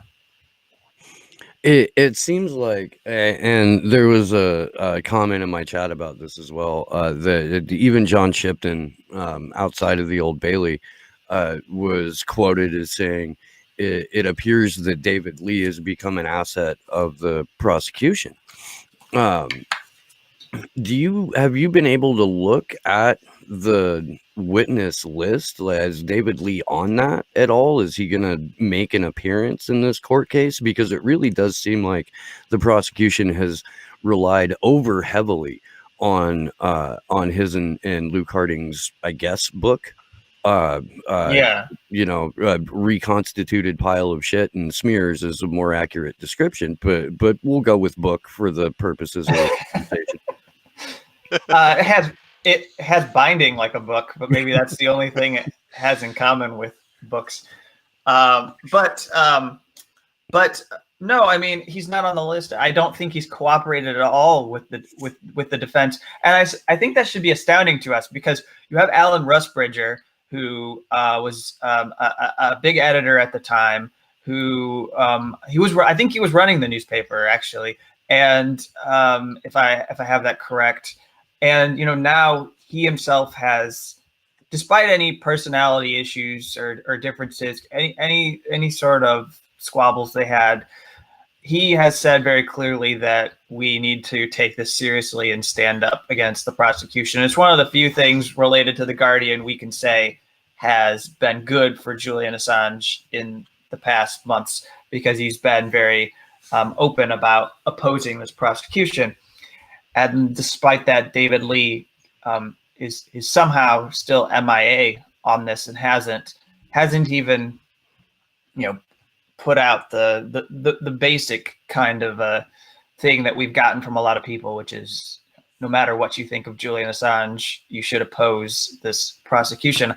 I'm not aware of what David Lee's position is on any of these recent developments in the last 2 years. I couldn't tell you what David Lee, or Luke Harding for that matter, thinks. I mean, for all I know, Luke Harding is completely lost in the wilderness to all of the, Russiagate BS that makes them think that they should bring Julian Assange to the United States and put him on trial so he can be interrogated and forced to cough up his sources about who he was getting information from. So again, the point, not to get too far afield here, is that both of them are doing nothing to show media solidarity with Julian Assange, when in fact their editor-in-chief, Alan Rusbridger, has shown support for Julian Assange. I'm pretty sure that Luke Harding sees imaginary Paul Manaforts wherever he goes. So I'm not 100% sure if he's going to be making a statement one way or another on this. Well, they probably didn't want him to testify as part of their case if they were the defense, because they didn't know how many figments of his Russian-addled imagination would surface. As you know, he might even go so. In Maybe the he'd say same, Roger. He probably claimed Roger Stone was that he had like multiple conversations with Roger Stone that never happened. right? In the same way that like I would love to populate U.S. sports stadiums with cardboard cutouts of Julian Assange, which is a thing you can do. Yeah. You can pay like X amount of dollars to have a cardboard cutout of at least yourself put into the stands. I want to do that with Julian Assange. I would love to do that with UK football games with like cutouts of either Joe Piscopo or Paul Manafort, and then like a little wearing like a Guardian hat or something like There that. has to be one. Populate the stands that way. There has to Just be to one fuck with Rick Luke Harding. Astley in the audience, though. There has to be one Rick Astley cutout hiding amongst all of the jewelry. But we do have a couple questions in the chat, and I want your opinion on this one most particularly, Kevin, because you're following this as close as anybody. Mhm. What are the odds that Julian will be set free? So that would require the judge not approving extradition. And if that happened, then the government would appeal. They could challenge bail. It's unclear to me if in the middle of that he would be released. And then if they lose, then the defense would appeal. And if they appeal, then they would definitely challenge the bail and say that they think Julian Assange should be released from jail. It's possible that the appeal court, that even if he is not allowed out on bail, that they might be able to change the terms of his confinement to home confinement and get some electronic monitoring. We've never heard evidence in this proceeding as to why tagging Julian Assange, like putting an electronic tag on his leg, would not be enough to prevent him from being a flight risk. I don't know. Maybe they think he's some like super hacker who's gonna like remove the device. But once it goes off, like then they're gonna know that it goes off. And I'd assume that wherever he's confined at his home, based on what we saw with the Ecuador embassy, that they would probably put like 10 to 20 different police officers around his home where he was confined indefinitely until this was all over. He's such a high profile defendant that they're not going to just let him live his life in private at whatever residence he goes to be confined. And so, but yeah, to answer your question, I think that it is a possibility. I'm gonna reference here. I'm gonna pull it up on the share screen. This email from the Stratfor hacks, where it says one other point is this: ferreting out his Confederates is also key. Find out what other disgruntled rogues inside tent or outside. Pile on. Move him from country to country to face various charges for the next 25 years, but seize everything he and his family own, to include every person linked to WikiLeaks. So it is reasonable to assume that even if extradition is denied in this case, there will be a series of other, anywhere from fabricated entirely to thinly strung together charges against Julian Assange, because this is straight up their plan going back a decade. Yeah, so that goes to the political issue, because the fact is that that's where like what we're doing as journalists and also what activists are doing, that's where that becomes essential. Any of the people who are musicians or actors that support Julian, any celebrities that support Julian, anybody who's doing anything in their community to hold rallies and vigils is important, because we have to show that we know what they're up to so that they back down, because otherwise that's probably and obviously the plan. We know that, we already can speak to what's in this indictment and how it's missing publications from WikiLeaks. It's missing it's missing work that the site has done.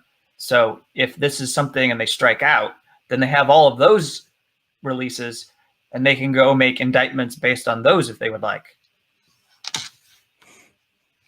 So we had one more question in chat, and I think I have the answer, but I want you to answer it because you are closest. But also, if anyone has any questions about the court case that we can answer for you, either as hosts or Kevin, please let us know. This question, though, is, has the prosecution brought up Anonymous yet?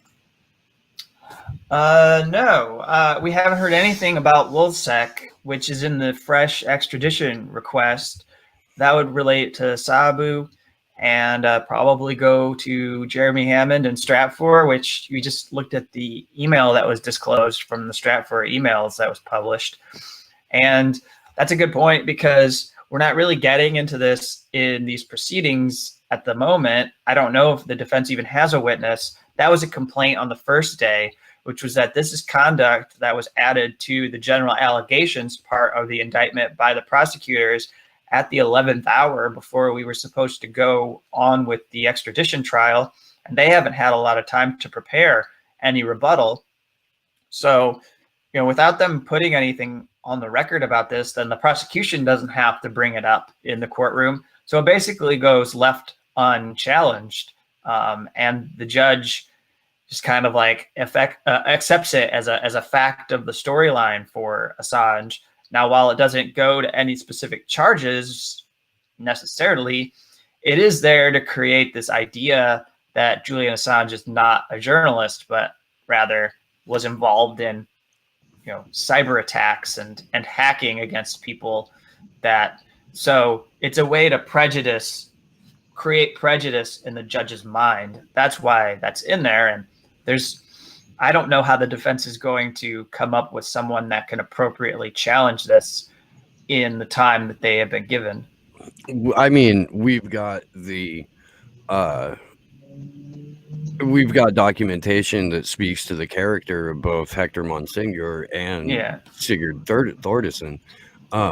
And at least in Siggy's case, we've got both medical records and prosecutorial records of his sociopathy and his crimes, the impersonation of Julian Assange, the embezzlement. It seems like the prosecution could not have picked two better witnesses in terms of the defense's ability to counter. Because Sabu had been fully flipped and was actively working for the FBI before the creation of Wolsek. And Siggy is a sociopathic pedophile. Like, there's no way around that. So why the U.S. government would hinge their case on the testimony of either of these two individuals is just so fucking far beyond me. Yeah, but this is typical of entrapment cases. Yeah. Okay. And I think that that's something that hopefully will be addressed, but I don't think necessarily needs to be to get the case thrown out. Would you say that the prosecution at this point has had to alter their line of questioning, essentially conceding that what Julian does is publish information and what he is could be considered a journalist? Do you think that the prosecution has conceded that at this point? Yeah, with the caveat being that it's become more dangerous because now they're saying, okay, what you're saying as far as law goes is journalistic activity, but the Espionage Act doesn't prevent us. Do you think that, because on Friday we saw Claire Dobbins directly interviewing for the first time in court a witness, and she was talking with Shankman, and she had argued that anyone that went as far as to retweet WikiLeaks could be prosecuted under the Espionage Act. Do you think that that's something that was properly picked apart or has been properly addressed in the media for how important the fact that everyone that read a WikiLeaks Cablegate Iraq war log or Afghan war log or Gitmo file, according to the U.S., can be detained under the Espionage Act. Do you think that that's been addressed properly yet? Yeah, so I think what you're saying is important. I just need to find the thing I can't find the I had it in my thread for today, related to what Dobbin did last week, and this was important because what I'll send it to you in the.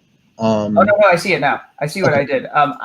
So in the cross-examination with Shankman, this was important because it came up that the prosecutor basically was making this point that they agreed on the state of the law, but this agreement shouldn't give us any relief, because what Shankman said was it was his position that the Espionage Act is so broadly worded as to allow for prosecution of the mainstream press. And so then Dobbin said, we have common ground that the state of law is such that publishers can be prosecuted under the Espionage Act for publication of national defense information. That's national defense information is what's in the Espionage Act. That's how it describes information. It's not classified information. It's information that could be sensitive but classified to the U.S. government. And so, what I took this to be is like, okay, although there is no precedent for prosecuting a publisher under the Espionage Act, the U.S. Justice Department right now under Bill Barr is actually inverting that. What should give us relief that there isn't a precedent to them is like a dare. It's like, oh, well, we've never been told we can't prosecute, so we could try it. And that was hugely alarming. But that's the position of the prosecution now, is not like, actually, it's almost worse that they're conceding Julian Assange is a journalist, but they would still go on and pursue this case. Well, we knew going in that this was more than just about Julian Assange, that it was about the criminalization of journalism and about the end of investigative journalism.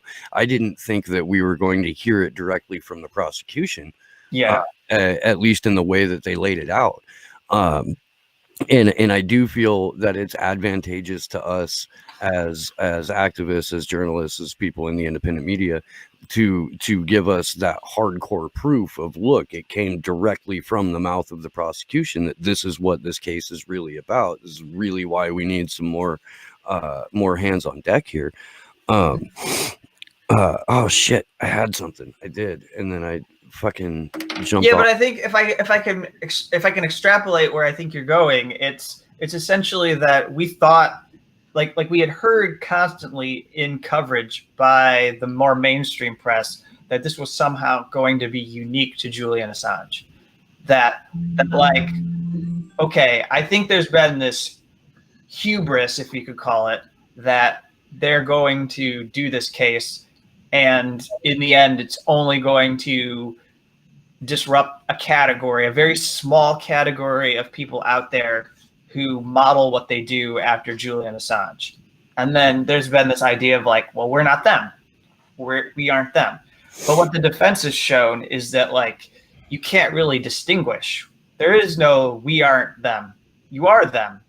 Even if you have, I mean, I've been making this argument, which is, even if you ideologically are in sync with what the U.S. government is doing, and you're not challenging the U.S. government as WikiLeaks publications did, but like, let's say you apologize for war crimes, you excuse torture, you are for endless wars, you are justifying misconduct by diplomats, even if that's your ideology, you're still going to be in trouble, because you're using the same tools and tactics and processes with sources in the government. The question then is, would a prosecutor come after you? And I doubt it, because you haven't done anything to make them upset, so they probably wouldn't direct their firepower towards you. But is that a risk you want to take? Like, you never know when you might get a story that puts you on the other end of a process. So, like, well, it depends on who's in power, because If Right, power exactly. shifts, then that journalist who was working with a previous administration to help cover up an excuse for their illegal activities, if there's a shift in power, then the Espionage Act can be weaponized for political persecution, like it's being done right now. But it can easily go after a mainstream "I'm here to toe the line" reporter based on a political whim. Yeah. Like what we've seen with Donald Trump is very much a conflict among elites where they're fighting amongst themselves over who should get to run the government within institutions like the NSA, the CIA, etc. And it's like, okay, well, let's say it's like John Brennan versus Gina Haspel, maybe, and it's just like, okay, you could end up on the other side of that. Like maybe the Justice Department would come. Well, actually, we have a real example. I don't have to him and haw. We've heard that the Justice Department might be coming for John Bolton over his book. Mm-hmm. Okay, so, who does that impact?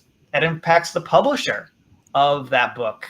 So what if, you thought you were just publishing somebody who was a rebel against the Trump administration, so to speak, and that it was mostly commonplace and it wasn't a big issue, but, now the Justice Department might make an issue out of it. So, even though that's a guy that called for Julian Assange's execution and has wanted to also hang Chelsea Manning, I mean, he very well could end up on the other side of this.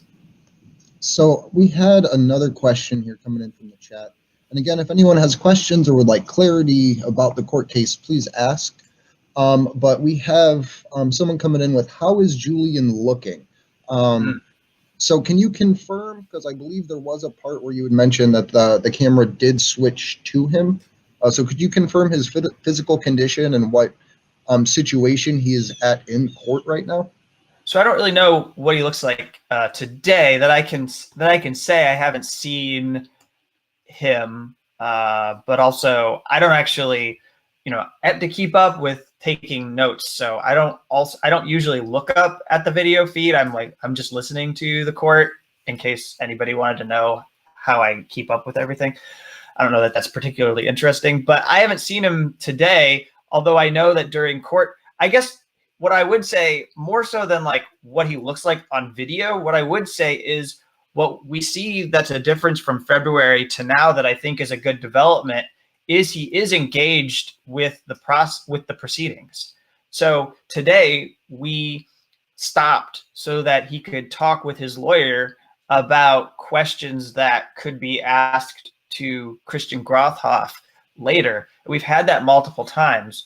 So I view that as a positive, that he is picking up on things that he sees in the court, and we're stopping so that he can ask questions or make sure that things are raised with witnesses by his legal team. Now, I don't know I could not tell you exactly what the legal team raised. We had a really good example on Friday when it involved David Yates, who was the Baghdad bureau chief for Reuters, because he actually stopped the proceedings, or sorry, he interrupted.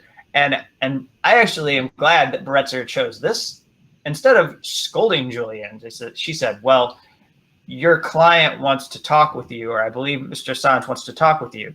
So they went to the back and talked, and it came back. And the point that Julian Assange wanted the defense to make was that all of this back and forth going on between the judge and the defense over whether collateral murder video was relevant or not, the point needed to be made that the Iraq rules of engagement, which Julian is charged with disclosing, were put out on the same day as the collateral murder video.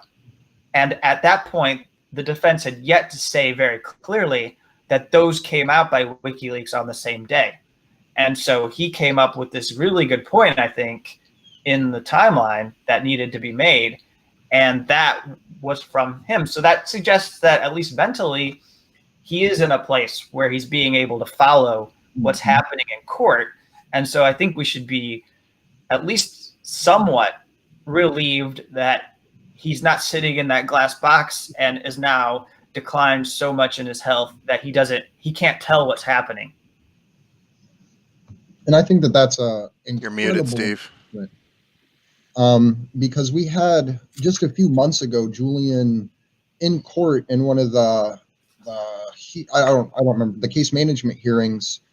Say he was having trouble remembering his birthday. So this is a huge monumental development that Julian is allowed to be involved in this way and is still maintaining through a decade of psychological torture the ability to adequately defend himself, even in the most heinous conditions. Literally having 6 months of no contact through private means with his attorneys and all that. If you watched Consortium News's Saturday panel with Pilger and Dan Ellsberg and Mr. Bean, I can't Marcus something or other, Mercutius or something like I can't remember his last. I think name. it's Mercouris. Alexander Mercouris. Yeah. Yeah, it gives me real strong Mr. Bean vibes. Love that guy, dude. It's ridiculous. He's so animated and like just in his movements. It's really, really fascinating for me to watch. But if you watch that, Pilger confirms that the last couple of times that he's been able to visit Julian Assange, Julian has had like every ounce of his gallows humor about him, and that over the course of the last, I guess since he got to start speaking to Stella and his children again, like he started to come back in that last 4 months. I'm sorry, I'll mute. There's vehicles all over the place. It's it's 9 a.m. in DC. Everybody's in that neighborhood's getting ready to get out the door and go to work. Hopefully the unkind neighbor is already gone. This motherfucker actually put up a photo background brick wall drop on the side of the house where the neighbor who was fucking with us is. She was actually pleasant this morning. She's been in and out of the house, and I said, "Hey, good morning, how are you?" And she said, "Good morning," and then closed the door. So she's progress, homie. That is progress. She's a wonderful lady. Running unopposed Lies. for like neighborhood advisory board or something like that. Yeah. So I want to actually put a share screen up real quick, and this is just the information that Mohammed Almazy's tweeting out right now, just to put the tweets up there for everybody to see. These are supporters outside of Belmarsh. Oh, great. Belmarsh Old Bailey. And I think this is super cool because you actually have there's Craig Murray and I don't. That's Nalia. That's Tarek. Sorry. That's Nalia. That's Tarek Haddad's good friend. Okay. I apologize for not knowing who that was. The house that we had all rented before I found MIA. Yep. And MIA came and. Mohammed actually doing wonderful, wonderful pictures from outside the court. Got a picture of MIA talking with Christian. So I think that is awesome. And over here, this guy in the white mask has been there a lot as an observer doing good stuff. Cool. He's from Germany. Is that Fuchs? I can't remember what his last name is. I vaguely recognize who you're talking about there. Christian Ramson's a huge guy. Yeah, like he's a big dude. I forget when you just see him in the one shot, but when you go to a two shot, especially when Taylor was interviewing him, like Taylor's not a towering giant in her own right, but the difference was just night and day. All right. Well, I think we're going to be back in the next 5 or so minutes, so I'm going to have to drop off here. For sure. Thank you very much for. It's good to join. Time. Absolutely. Is there anyone real quick before you go that you would like to give a shout out to? Oh God. Oh well, so just very very generally, I'm going to actually be putting out a guide to all the people who have been reporting on this and covering the activists like you, the advocacy organizations, people like me who have been doing good work, just to help. I think we should continue to criticize the establishment media, but I'd like to help Glenn Greenwald and Matt Taibbi and some of the other folks actually find the reporting on this Assange trial so that they can boost our work, because we've only been talking about who isn't covering, but there's a lot of people doing really hard work, and I'd like to make sure that people are able to find what we're doing, because it's out there. I put out a list yesterday that people have expanded on of people that have been doing really good work, and I don't know if Okay. I told you. I gotta that- go. We're back. Okay, all of my God damn it! Just But just trying so to let him know that the Slow News Day audience is going to be supporting his website, but I can So tell him everybody knows too, we're going to get a list together after the court case, which is apparently going one more week now, to say thank you to all of the independent media creators that have put out this information, that are covering the case, and aspects of Julian's situation. And we'd like to ask our Why not audience- do that this week for this call to action? We can. I'm going to put out a I bunch mean, of them. I think it would. I want people to start elevating them during the case. Mhm. Absolutely. Yeah, That's yeah. fair. But what I was going to ask is, our audience has the amazing ability to leverage economic power. Like, you helped us raise enough money to get here to DC for 3 weeks, which we are eternally grateful for. And I would love to see that type of energy put into independent media that are covering Julian's situation, and specifically saying, thank you for covering Julian's situation. Here is my contribution to you for your time and energy and effort. Because without telling them what the contributions are for and why you're making it to them, I think it's a little less impactful. And allowing the independent media to know what you want them to cover and why you support them, I think, is super important. Well, here's the thing. I mean, we're all part of that audience too, you know. So when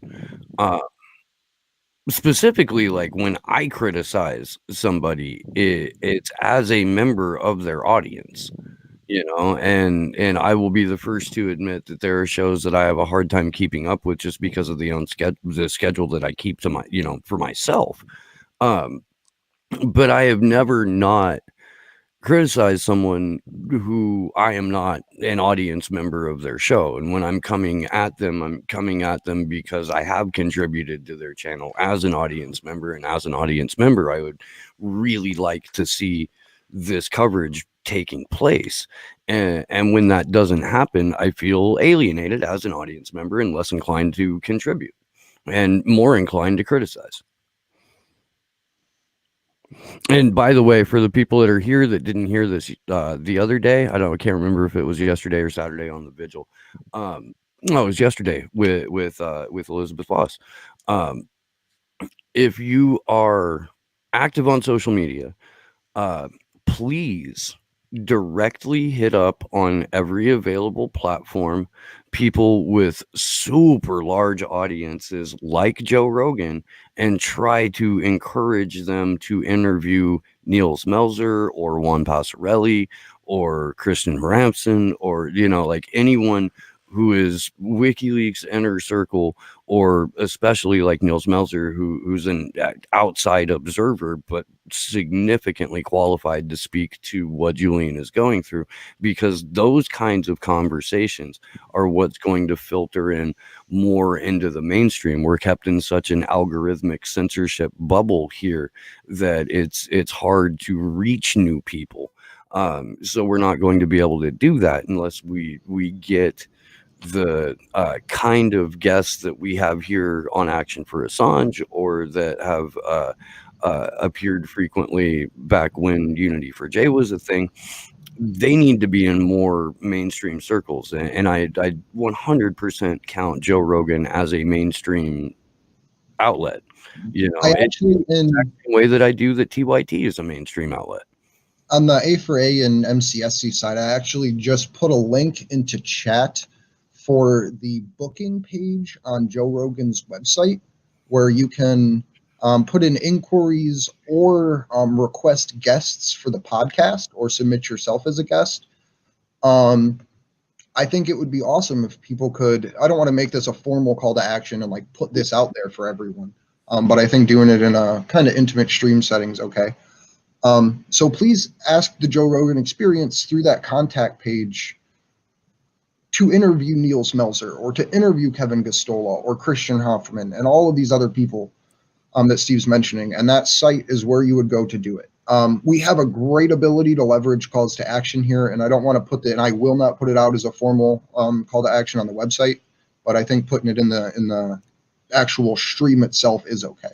So if you And guys, I'll make sure at some point before I go to work today to put that into the Action for Assange Discord. If you would like to join the Action for Assange Discord, we'll try to get that invite link into my chat. It's And just hopefully on actionforassange.com/discord. actionforassange.com / Discord. Yep. That's actionforassange.com/Discord. This so morning's show has been brought to you by Lavazza Coffee. Lavazza, Red Bull Italy's and number Coke. one coffee. I'm on my second pot of coffee, man. I'm on my second Red Bull, and I already drank 2 like kitchen glasses of coffee. So I just want to say, That's the people. Like y'all motherfuckers looked at me weird that morning when I grabbed the fucking tall pint glass and was like, "This is where my coffee goes." But the alternative was a coffee cup like that big, and it wasn't really doing anything. Yep. Might as well fucking dump gallons of that shit into your gullet immediately. I have moved on from coffee to Kratom and a healthy dose of nicotine. I had a guy who was watching the show yesterday who tweeted at me. It was like, it's amazing that you can get that wrecked and still carry on that conversation with Elizabeth Fawcett. I'm like, the fuck are you talking about, dude? I haven't got high on camera in like over a year now. And he's like, oh, it's the way you were holding in your cigarette smoke. And I was like, dude, I gotta make all this count. Right? it looks like we are 8 minutes back from recess. We have the Defense Assange account putting out one of the first tweets since we've got back. They said, back from recess, Jacob Augstein is unavailable at the moment. The defense is preparing to call Andy Worthington, but the prosecution complains that they only heard the way he may testify this morning. So fucking what? Seriously, so fucking what? Mm-hmm. Yeah, it's like, the very first comment under that too, by the way, is from Friends of WikiLeaks, and it says this from the prosecution that routinely emails 300-page packages of documents for defense witnesses to review in the middle of the night on the day of their testimony. So I really fuck you in the neck with a chainsaw for complaining about this, because it's not as if you haven't had the witness list from the defense or their skeleton arguments for the better part of 2 months now. And what we're going to do, because we have a copy of, it's actually 368 pages, and I'm a really slow reader, but what we're going to do, because we love everyone and hate ourselves so much, we are going to go through that document, pull out the factual inaccuracies, and the whole thing's factual inaccuracy, but like the really heinous ones, so that way we can put it in front of people, so that way they can judge what the prosecution is trying to do and trying to argue. Because when you actually see it and you pick apart what the Department of Justice is saying, it's horrifying. Like the statements and positions that they're taking in regards to our civil liberties. So that may be Tuesday, which is tomorrow during the actual full vigil. But I just want to put that out there that we have the documents, and we will be documents, ladies and gentlemen, they're right in front of us right now, and we will be going through them. I accidentally deleted everything on my phone yesterday. That was so I am never gonna let you live that down. By the way, gonna live it down. But so I have to re-get all of the information that I had. But we did find a place where we can get all of the witness statements accurately. So the ones that they don't cover in court, we may throughout this time or in an evening read through witness statements as they're coming out. And even if they've already been covered and been in court, it may be worth going through a couple, like the El Masuri witness statement and David Yates, I believe his name was, and a few others. Yes. So we are going to and Khalid Al Masri. Yeah. So we are going to be picking through those relatively soon. So Juan Pastorelli confirms what the Defense Assange account tweeted out. Juan says Fitzgerald says they're calling Andy Worthington to the stand, and Lewis has the shamelessness to complain about getting information about who is getting last minute has the shamelessness to complain about who is getting last minute information about the witnesses. I wanna just take a second to like really appreciate the people who are live tweeting this, because there's a certain irreverence to the coverage that I couldn't do without. You know, it's the brief editorializing from people who are very closely affected by all of this, really. That just fucking it gets me through it. This has been, if nothing, it's been an exercise in the flexing of state power through as much coercion without violence as humanly possible. And that's not even accurate, because the violence is taking place in the form of physical and psychological torture when court is not in session and Julian is being transferred from place to place, and then is spending the rest of his waking hours in solitary confinement in the Guantanamo Bay of the United Kingdom. If anyone in the chat has any questions, please go ahead and throw them at us, and I am going to see if Kevin has anything up yet. No, so let's go to Mo. I really enjoy having the options again of how we're going to deliver this coverage. It is, and again, if you missed this earlier, I did say this about at the top of the show. We are hoping to have a panel for Saturday's vigil comprised entirely of journalists who have been granted access to the court proceedings. So it'll be 3 different individuals who have followed this minute by minute, who all have entirely different perspectives, and that is really the best part of all of this coverage, is that we can get the most complete possible picture of what's going on, because everyone who's commenting on it sees it a little bit differently. Like, there's some uniformity in the fact that the prosecution is openly mocked because they're blowing this case like they live in the Tenderloin and need to pay rent. God damn it. You're welcome. You're welcome.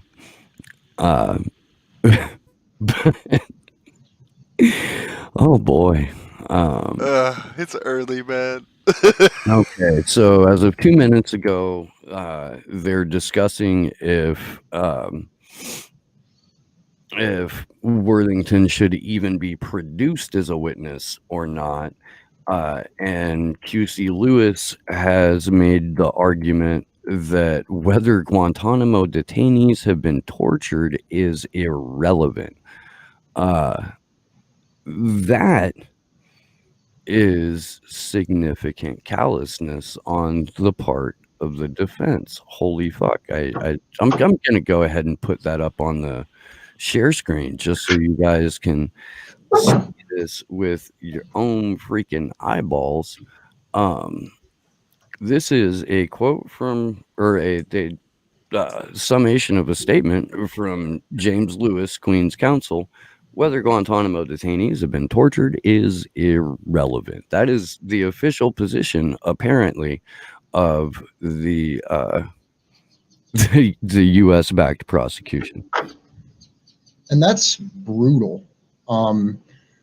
We had earlier in the court proceedings, I don't remember which week or day, that the prosecution argued you can't reveal that torture happened, because if you do, people are going to get mad that we're torturing people. That was an argument by the prosecution. Like, torture papers have to be secret because people get upset that we're torturing folks. So that's Tortured some folks. It's inconceivable that this trial can go on. Mary Kostakidis said, well, I'll start here. Lewis is trying to make her reply on the court's decision without hearing the witness. This is 1 minute ago.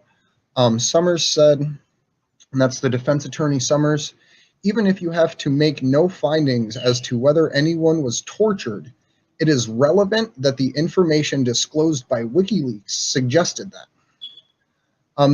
The judge, while that is important, asks Lewis whether he accepts that.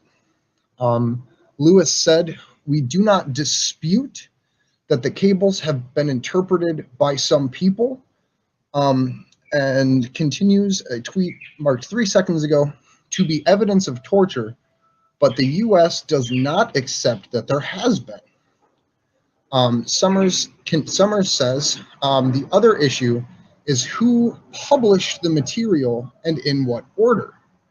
Worthington will state WikiLeaks was last to publish. The Telegraph and other media partners published first.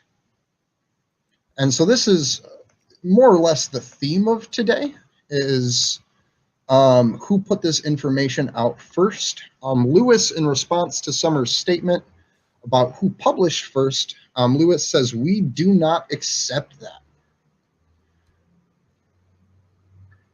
And this Lewis isn't accepting the reality that WikiLeaks actually didn't publish the shit first.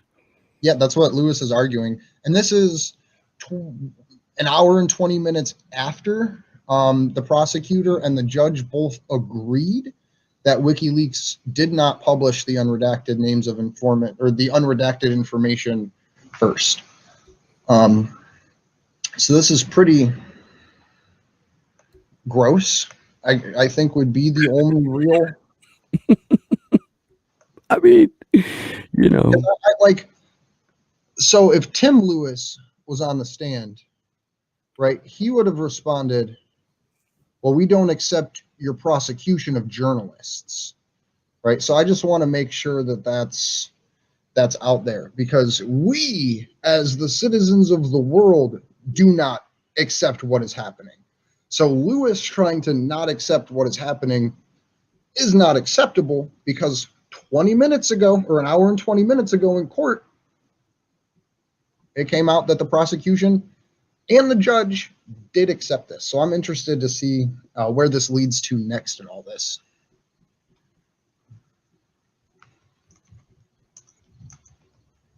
sorry, I'm responding to my chat here. Wow, I'm hyper dyslexic. We did not expect that. So just to kind of give some additional background information, as of today, this is Monday of week 3 of these hearings, with 3 separate applications submitted. Amnesty International's observer has still not been given access to the hearings. I would assume that would also include the other 48 or 49 NGOs who had applied to observe these procedures, including Reporters Without Borders. We should probably hit up Rebecca Vincent at some point this week.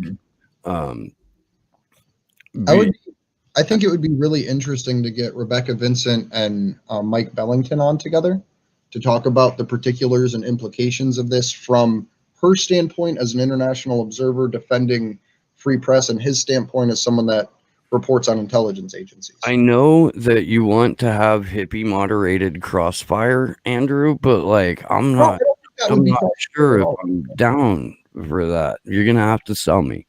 Maybe the audience is gonna have to sell me. I think that would be an interesting perspective. Someone that does hardcore national security journalism speaking with someone that does hardcore advocacy for the ability for journalists to even exist. So I think that would be a cool conversation. But at the end of the day, it's not even up to us. It's up to if the guests can come on at those times. Although, having said that, I totally want to see a character voice off between David Barsemian, who spoke at the Denver event on Saturday that we live streamed, and Ray McGovern. I think that character voice off would be fucking hysterical. I really do. I love Ray's voices, man. That shit's great. It's And the best. It's the best part of story broke time. into like they used different dialects of German accents. Both of them did. Ray did, and David Barsemian did at different points. David's speech, and then when Ray was on the other day. So good. I'm still not entirely awake yet. I'm getting there. I'm getting there. Putin. Do Yeah. we have any questions in chat that we could check out? I don't think we have any. It's just been pretty much chatter. Yeah, the usual Vault 7 jumpsuits and shit like that. You know. Good morning, RSFO, or good afternoon, RSFO. If you guys have questions, we are in a bunch of different channels. We're on Slow News Day, MCSC, Action for Assange, as well as all Thanks, by the way, to Mr. Nico House and the MCSC network for letting us stream on their platform now. I'm not paying attention to that chat. I'm sorry about that. I'm watching that one. It comes up in the restream feed. So if anyone posts in there, it comes, at least for my eyes, on this side. Right on. But yeah, and for the people who are watching us on the MCSE network, this is like the second time that we've streamed on this channel. So welcome. I hope that you are finding yourselves well and good at home. Please ask questions if you have them. You can follow Action for Assange on Twitter at action4_Assange. You can follow me on Twitter at Slow News Day Show. And yeah, like we encourage audience participation and engagement because without you guys, we're just a couple of fucking schmucks sitting around yelling into a camera. I'd still do so. With you guys. And again, we appreciate everybody that's covering this. Nico and Pasta have done a great job helping us promote DC as well as others. I do, while we have a little bit of a lull, want to talk about what we have planned for this week, but I will only bring up today's action because we have a lot of other things going on, like the court proceedings. We are in DC. We will be in DC for another week. Court may actually does look like it's going to be extending into a fourth week, which will put it outside of September. We have the House here until Friday before our Friday action. But today we are going back to the British Embassy. I did not go and wake them up this morning. I did yesterday with a permit, with an approved permit. The way DC works, there's a noise ordinance that ends at 7 a.m. After that point, you can be as loud and ruckusful as you wish for the most part. We did pull permits, but in DC, if you have less than 25 people, you don't even have to do a permit. We just do it as a technicality to say, hey, we're trying to follow all of the proper procedure here. So we got that approved for today, and we will be going to the British Embassy again, which I really look forward to, because when we were there during week one, the British literally walked out and asked the Secret Service to quiet us down, and the Secret Service told them they're here to protest. We're not going to quiet them down. So credit to those people within the Secret Service that respected our First Amendment right to defend the First Amendment. And even if they don't, and they just wanted to spite the Brits, we'll take that too. Yes. We will. We do have a badminton set, which for everyone who doesn't know, badminton is a British game that was invented while the British Empire was empiring around the world. It's a stupid ass game. I hate that fucking game. We just don't have a place to set it up appropriately outside of the British Embassy because everything's on a hill. There's like one little island of non-military, non-British property, but you can't even stretch the net across the whole thing. Real quick though, thanks to a gentleman who calls himself Peace Hook Chris for the badminton set. He gave that to us the very I guess it was the second action that they did, but it was Monday, September 7th, the day that Julian's hearing began, and we were in front of the Lincoln Memorial. Chris is a gentleman that we had ran into when we were in DC in February, and found ourselves at Alex Jones's event. Found ourselves completely hijacking Alex Jones's event and flipping it into a Free Julian Assange rally, which I mischief managed. So we did have a question come through on Twitter. If I'm not mistaken, this is week 3 of the Assange trial.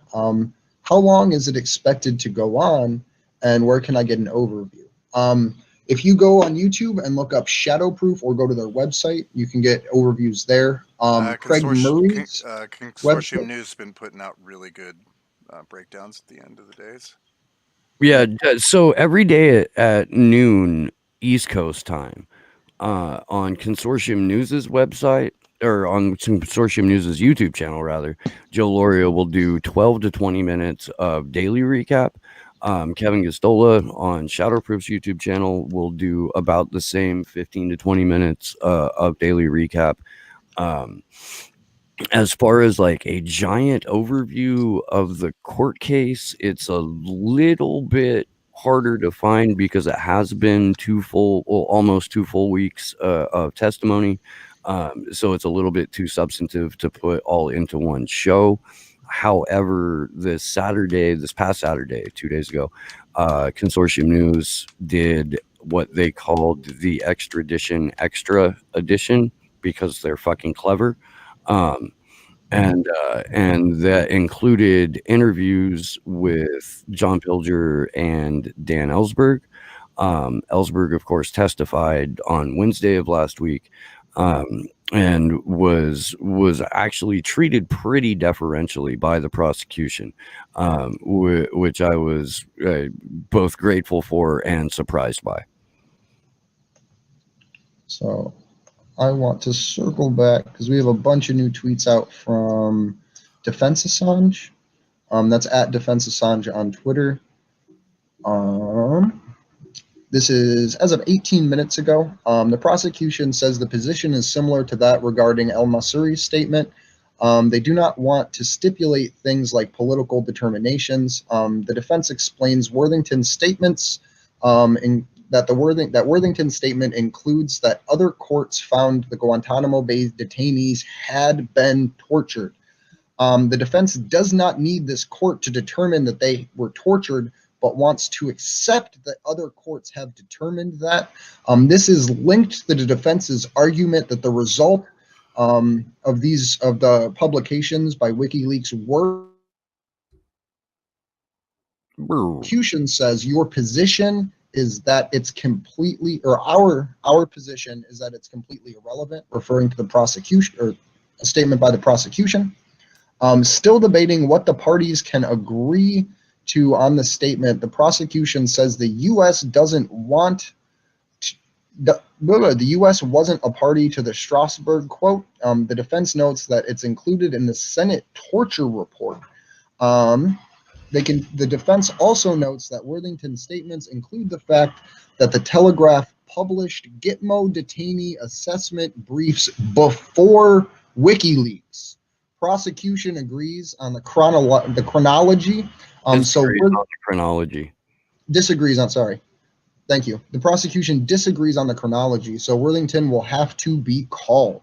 The judge says he can ask just that portion.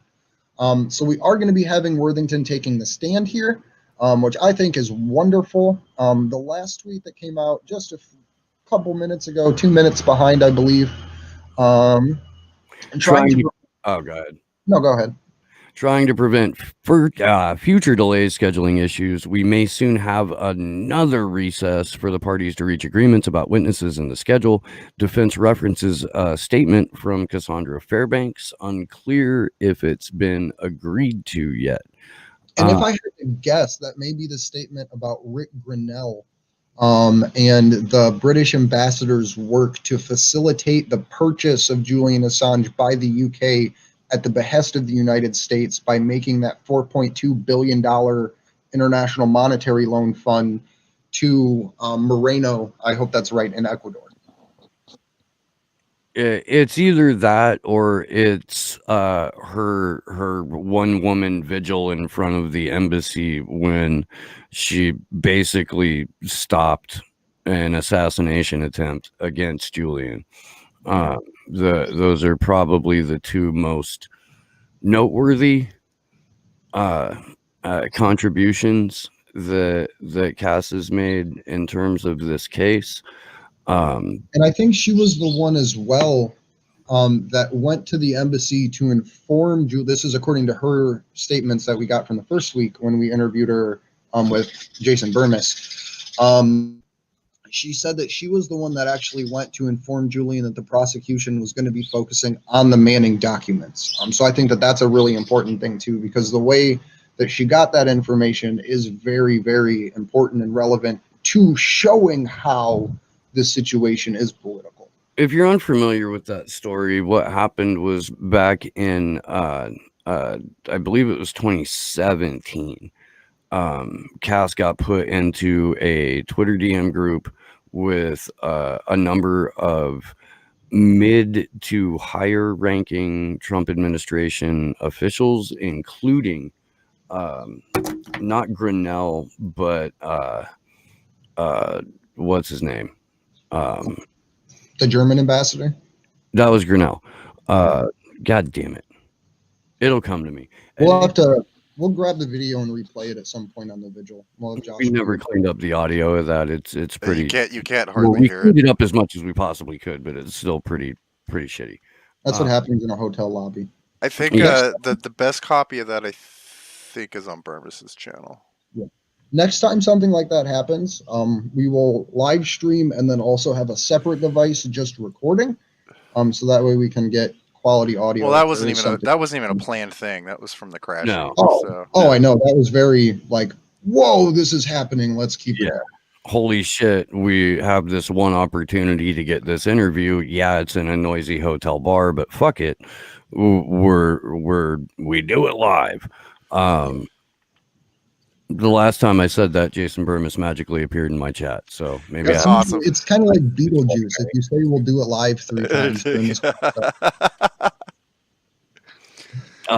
what was We I need gonna? to- I we had need to get Burmis on a again. something earlier that. Oh yeah, but anyway, let me finish the story about this. Hold on real quick, because we have a update 31 seconds ago by Kevin Gastola. Lewis, the prosecutor, suggests Worthington's evidence may be submitted as a statement like El-Masuri's, but Assange wants him called.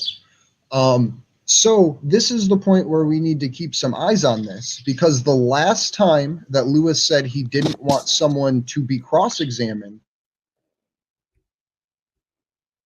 any tech problems that we're just going to have to submit the statement anyways. So it's going to be interesting to see if there's tech issues that come up when Worthington comes to present and does get cross-examined. If he does, I hope he does get to be cross-examined.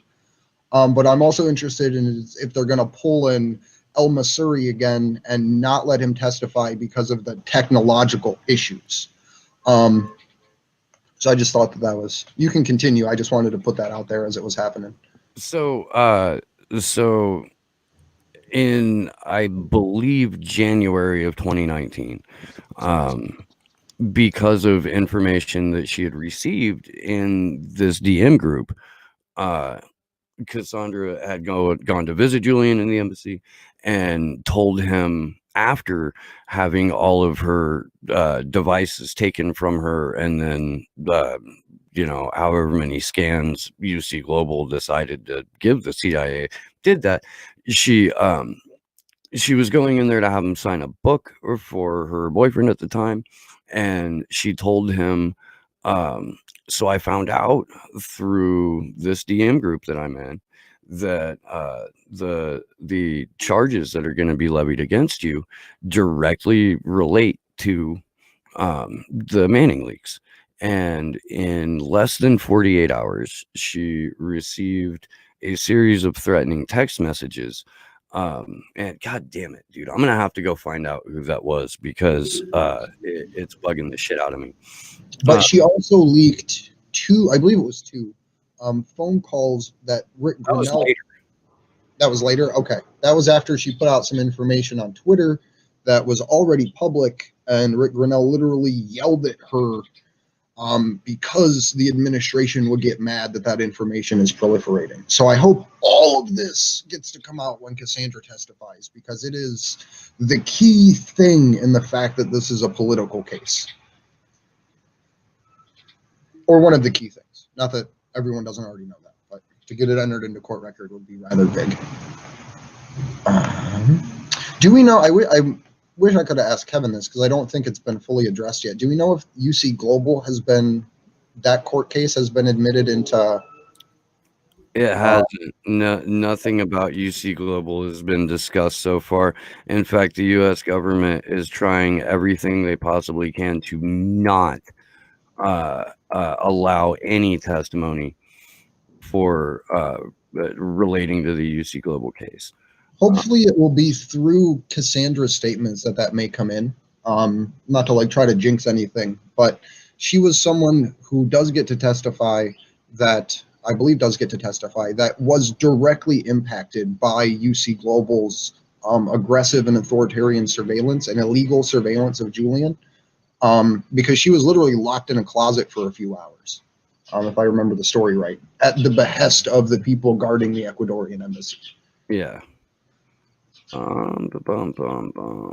Kevin put out another tweet following the last one that we read.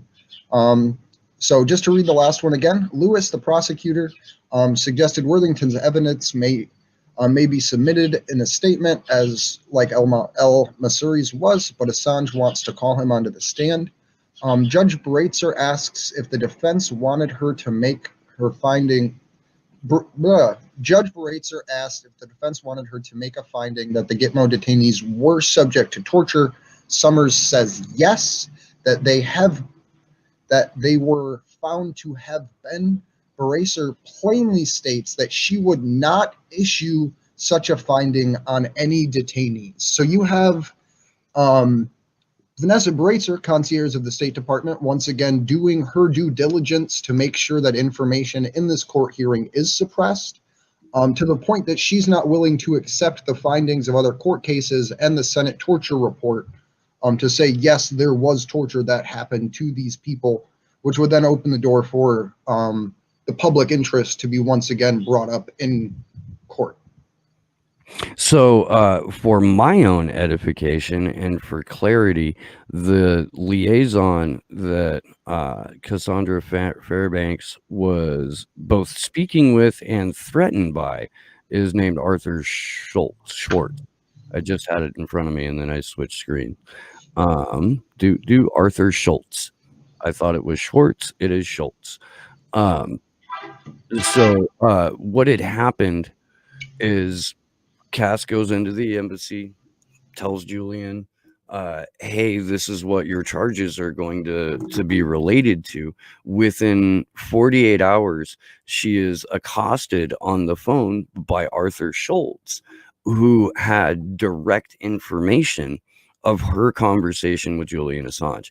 And that is when it dawned on her, and then by nature of her reporting, everyone who read it, that the security measures that Julian had taken in order to not be spied on in the embassy were not working, and that there were levels of surveillance that he did not have the tools to counter at the time, because there is no other conceivable way that Arthur Schultz would have known what they discussed unless they were eavesdropping on the conversation.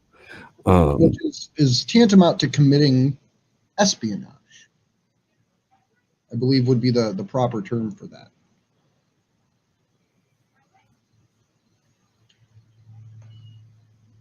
Let's see.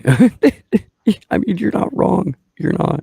So Kevin Gastola's thread continues. Judge Breitzer asked if the defense wanted to make the finding that the Gitmo detainees were subject to torture. Summers says yes, that they were found to have been. Breitzer plainly stated that she would not issue such a finding on any detainees. The judge was still testifying. You got to reread that second one. You cut out for the whole time. The judge was persuaded that Worthington should be permitted to still testify, but upset that the defense didn't notify prosecutors until this morning that they may need to cross-examine him today. However, they did not know until last night that Worthington was available. Judge Breitzer said she feels, and I quote, this is happening on a piecemeal basis, referring to the scheduling of witnesses, and that it was all thrown out of kilter by the quote unquote COVID scare on day 4. The defense has dealt with witnesses who had conflicts with rescheduling for a week or so. Just because that COVID scare was mentioned, I will run through the story again. Day 4, week 1 of the court proceedings, lead prosecutor James Lewis woke up in the wrong building. He woke up in a flat in London instead of in his house. His laptop charger was sitting at his desk in court along with his official paperwork, implying to me that he had intended to appear in person that day for better cross-examination. He had 30 minutes of battery when he made that protest.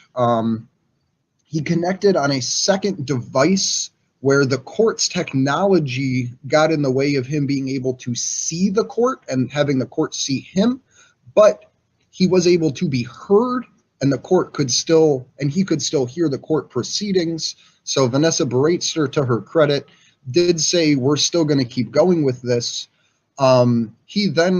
Lewis then argued he could not proceed with cross-examining witnesses in the way that he was able to connect to the court's technology. About 20 to 30 minutes after that, Claire Dobbins, the junior prosecutor who got slapped down on Friday that we reviewed in the vigil on Saturday, she decided that her husband may or may not have symptoms that could or couldn't be of coronavirus. So that shut court down Thursday and Friday. So again, it is the failure of the prosecution that this is happening. Julian Assange has been kept in basically 24-hour-a-day isolation for the last 500 days. If these prosecutors cannot follow a measure to keep themselves safe, it is, in my opinion, shouldn't be referred to as the COVID scare, but as prosecutorial incompetence. Because if they want the person on trial to be isolated 24 hours a day, they should be isolated 24 hours a day to make sure that they don't bring COVID into the court system.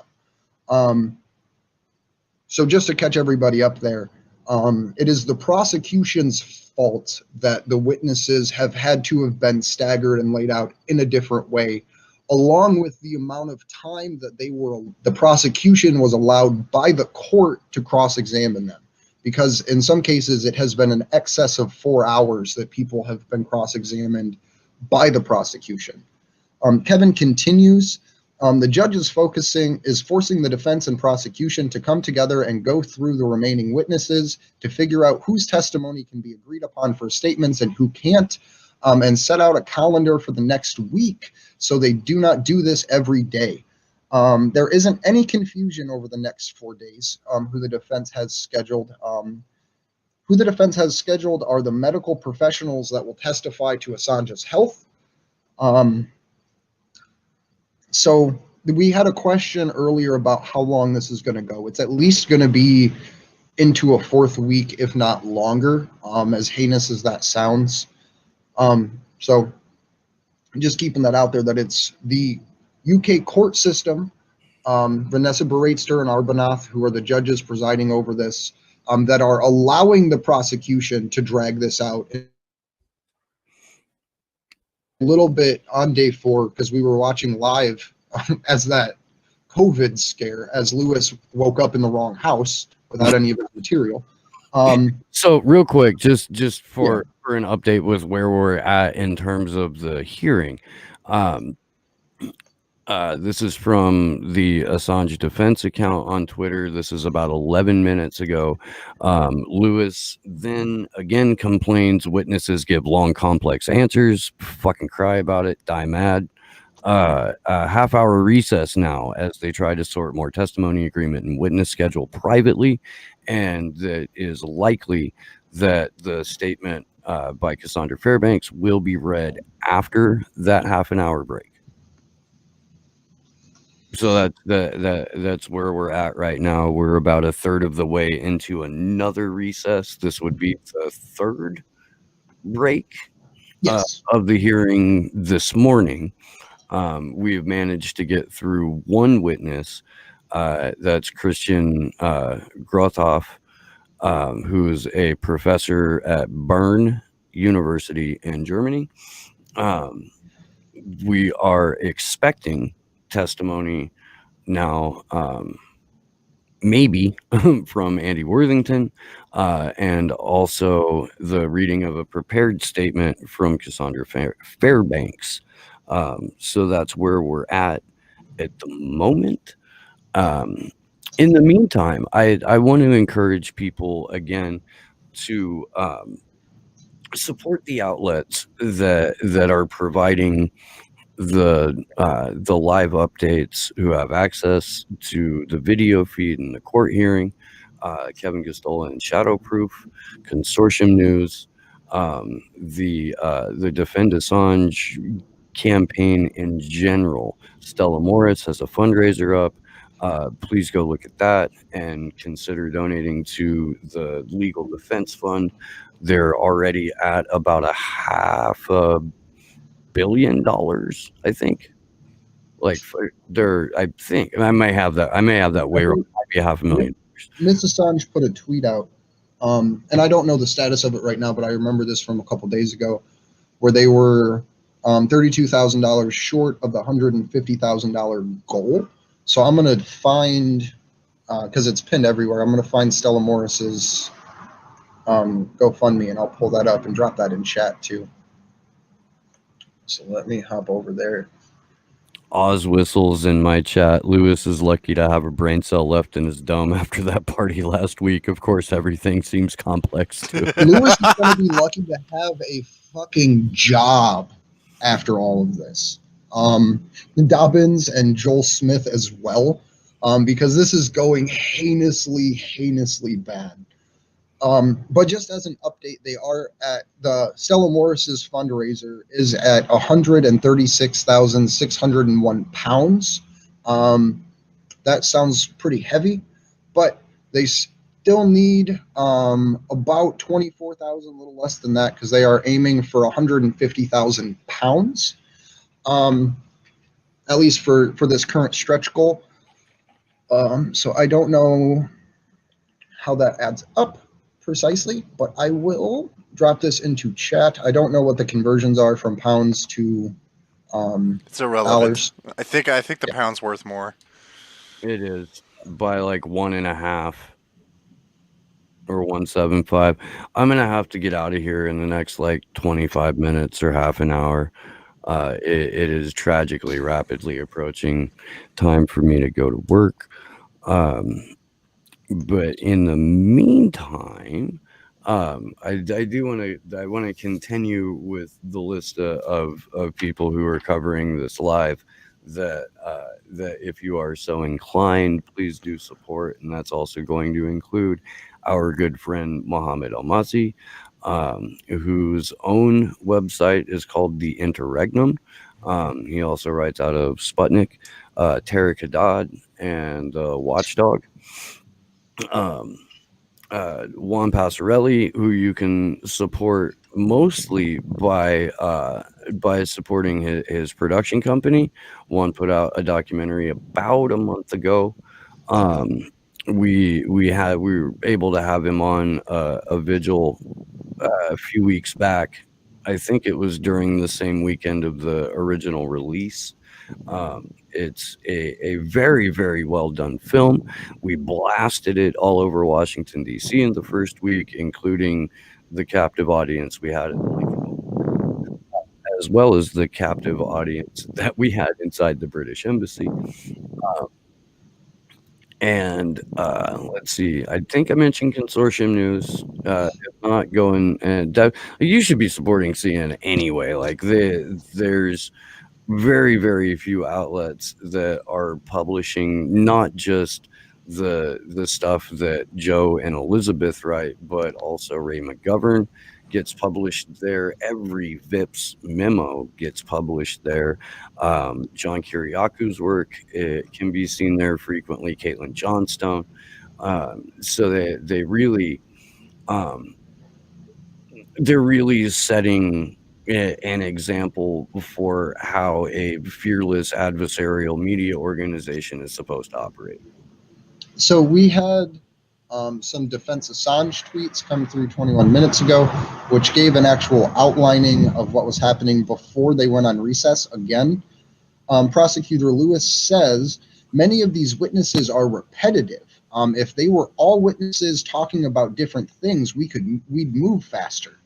The judge won't comment on a critique of the defense witness list, which hopefully is a good thing. Then the prosecution says it's unclear what some of the witnesses are testifying about. Lewis then complains that witnesses give long, complex answers. A half-hour recess is now in session, so they can sort out the testimony and witnesses scheduled privately. Fairbanks statements will likely be read after the break. So you literally have the prosecution again, James Lewis again, being an asshole to the judge. Why? Why? They literally get everything they wanted. They denied this man, Julian, a bail release in the middle of the COVID pandemic scare. It's irreprehensible. It's disgusting. It's disgusting that Lewis still even continues to push it. A glass cage at the Old Bailey. The Old Bailey did not have a human zoo prior to this hearing.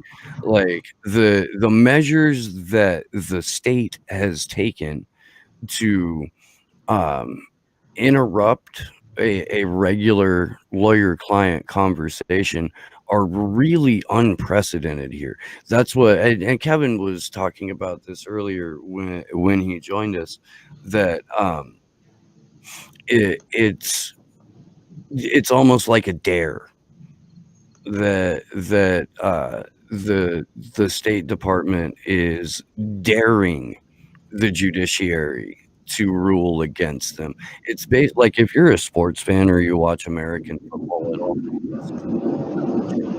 Your audio just cut out really bad. Can you mute Andrew? Oh, he did. He did.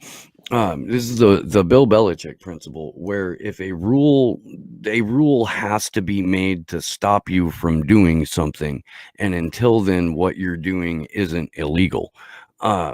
It's shady as fuck, is what it is. But one more time, this is what's opening the door to prosecute not just journalists, but any of us who have viewed classified material. And this is honestly, it's important that we do an episode on the classification system, and I'm going to do everything in my fucking power to make sure that Dan Ellsberg is the guy to explain that. And to drive a little point home here, even if hopefully Julian will get released from this, and at least given bail, if not have all of this just gone away. But there's another threat that then has been presented by the went for, and that is the prosecution in the U.S. of people that have viewed this information under the Espionage Act, because that is what the prosecution, Miss Claire Dobbins, argued on Friday, is that if you have viewed or distributed the WikiLeaks material directly referenced in this court case, but any classified information in general, then you can be held liable under the Espionage Act for distributing and handling classified information inappropriately.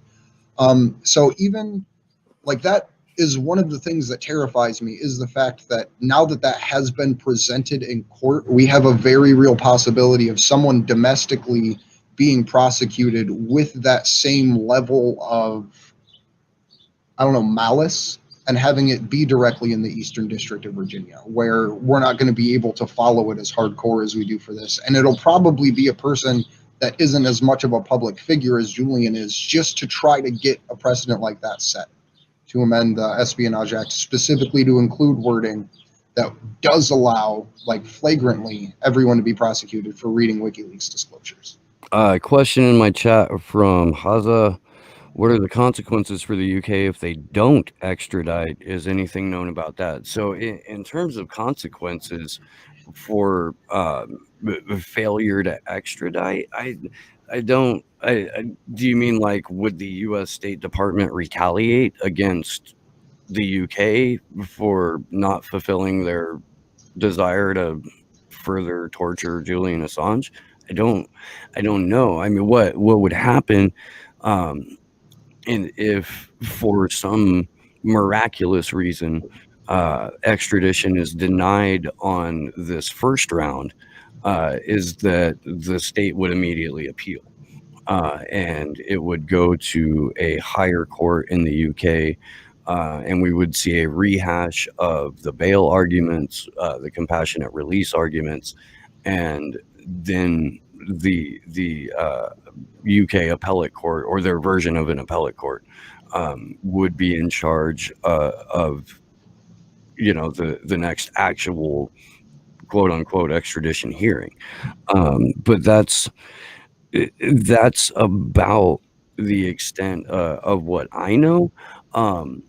That's a question that I'm more than happy to ask Mohammed Almazi, who actually has a background in law prior to becoming a journalist. So hopefully we can, Mo can speak to that better than we can. However, everything that I said is accurate in terms of it going through appeal, and it's going to go to appeals no matter what happens. Either the state or the defense will appeal the decision that is made at the end of this hearing. Yep. And if Julian's legal team does pull off a win and does get them to force the U.S. into the appeals process, the United States can still petition to have petition Baraitser and Abernath, whatever her name is, Arbuthnot, to continue to have Julian indefinitely detained. So that is a possibility as well. Even if the defense wins, the U.S. can request that Julian still be kept in jail. Yeah.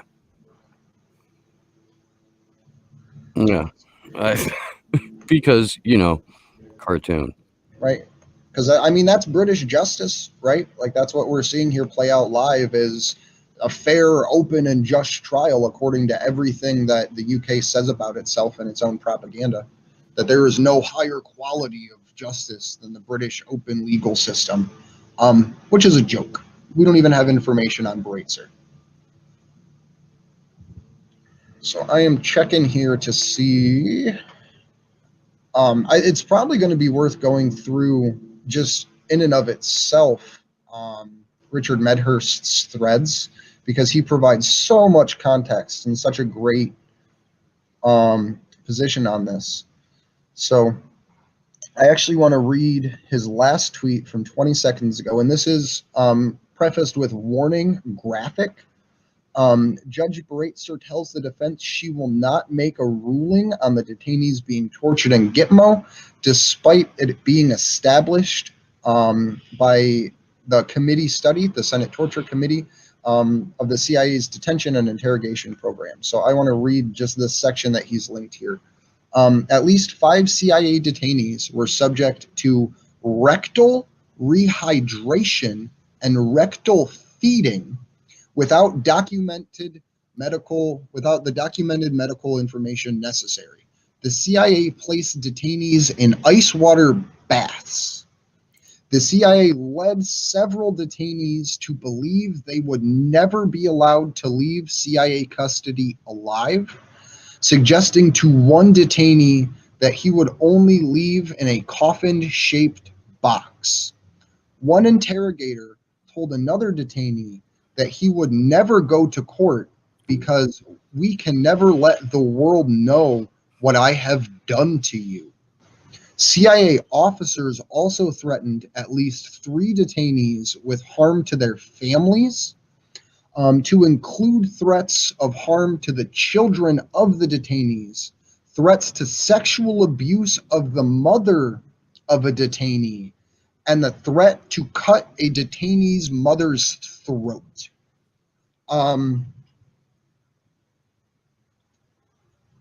Why is that being omitted from court? This is one paragraph out of a Senate commissioned report. Like, Vanessa Baraitser doesn't want to rule that rectal rehydration is not torture, that literally raping someone and stuffing them full of food and water isn't torture. So I'm no fan of Vanessa Breitzer, but from a like strictly legal standpoint, I'm not sure if it's even in her purview to make a determination on whether or not the US government engaged in torture 10 years after the fucking torture report came out. Like An that unclassified, seems to be pretty a totally irrelevant to me. unclassified torture report. Well,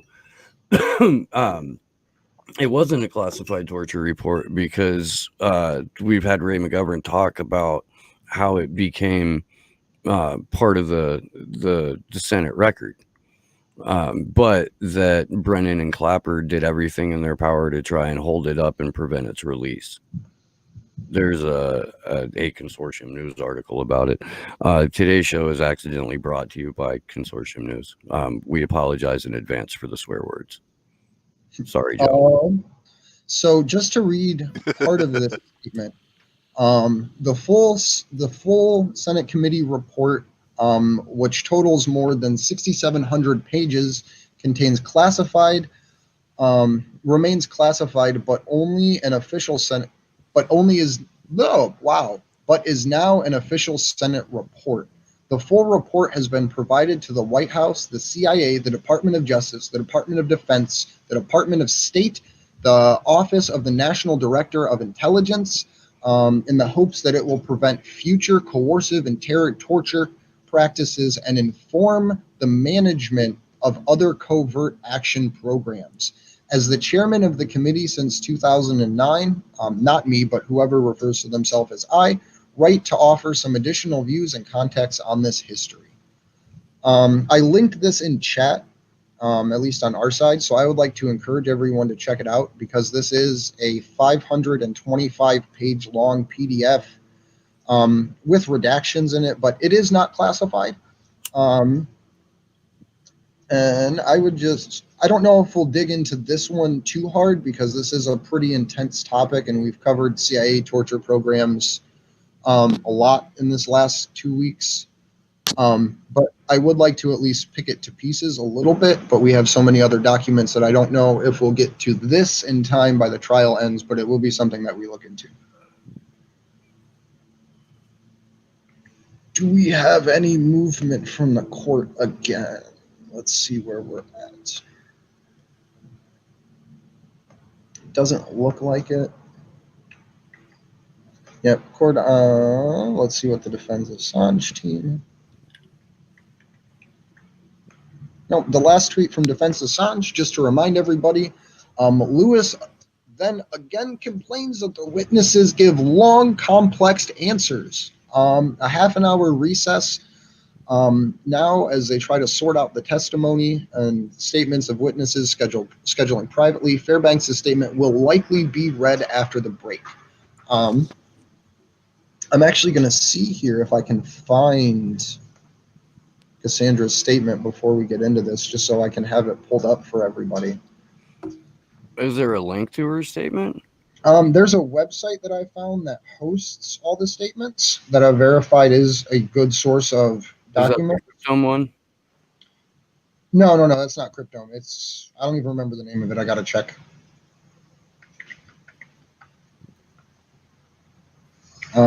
It's Bridges for Media Freedom. Oh, okay. So I'm pulling up their website and I'm seeing if they have Fairbanks' statement up yet because they release them as they come out day by day. So, and they have a documents section.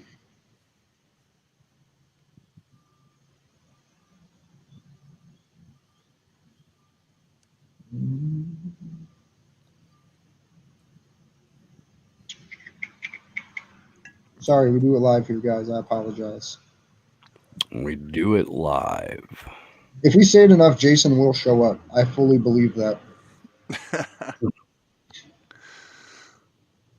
Oh, wow. Hey, if you are on Twitter and you are discussing this case, go to your analytics and look up just how grossly shadow banned all fucking reporting on this is.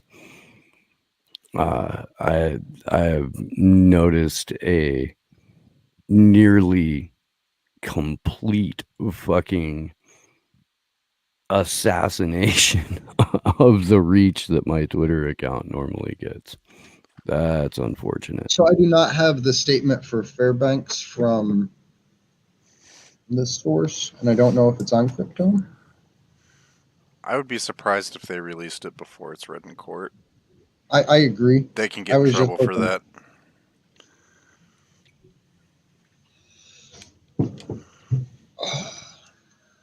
I'm glad Craig Murray can still make it into the courtroom. If you guys haven't read Craig Murray's articles, he is absolutely wonderful at getting information out. He does Your Man in the Public Gallery. So he actually gets a perspective that he really only posts after the fact, that no other people are reporting on in this way. And Craig Murray, in and of himself, is a wonderful individual. Let me see. I'm going to put his website up here for everybody. Because he is, as of yesterday, he put Your Man in the Public Gallery, Assange hearing day 13. So I'm going to drop his website in here for everyone to take a look at. We have a question over in the Action for Assange chat on Twitch. Is this got to do with watchdogs? An interesting thing, just because I thought it was funny when we first started, just ironically. Twitch, I didn't know where to put the stream at on Twitch, only that we wanted it on there. And there was a new game being released called Watchdog Legions, that was specifically about individually working with, in the video game, individually working with citizens to stop corruption in government. I just thought it was pretty funny, and quite ironic. So I decided to tag the vigils under Watchdog Legion, as we've been doing them. There's probably a better place on Twitch. I don't know where it is because I don't regularly use Twitch like I should. But that is why it'll just get it's owned by Amazon, man. It'll just get buried as well. I think so, anyway. I think Amazon. Yeah, no, Twitch is a Bezos company. That's what I thought. Man, And so is Yeah. IMDb. Is it? Yeah, I didn't know that one. yeah. They got their fucking Claws into dirty it. little piggies and a bunch of dirty little pies.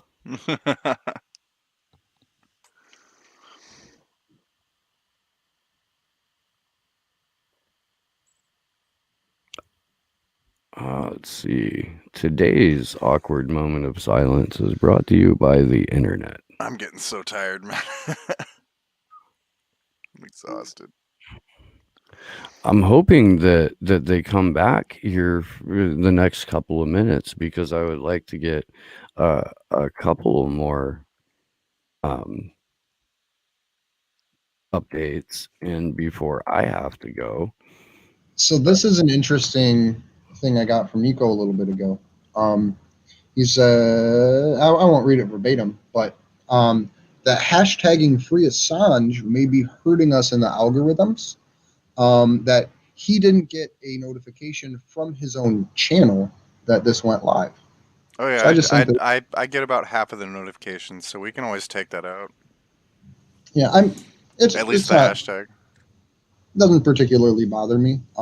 But if you guys didn't get a notification, I would be interested, because we are on Slow News Day, A for A. I had a couple in Slow News Day chat. They didn't get one.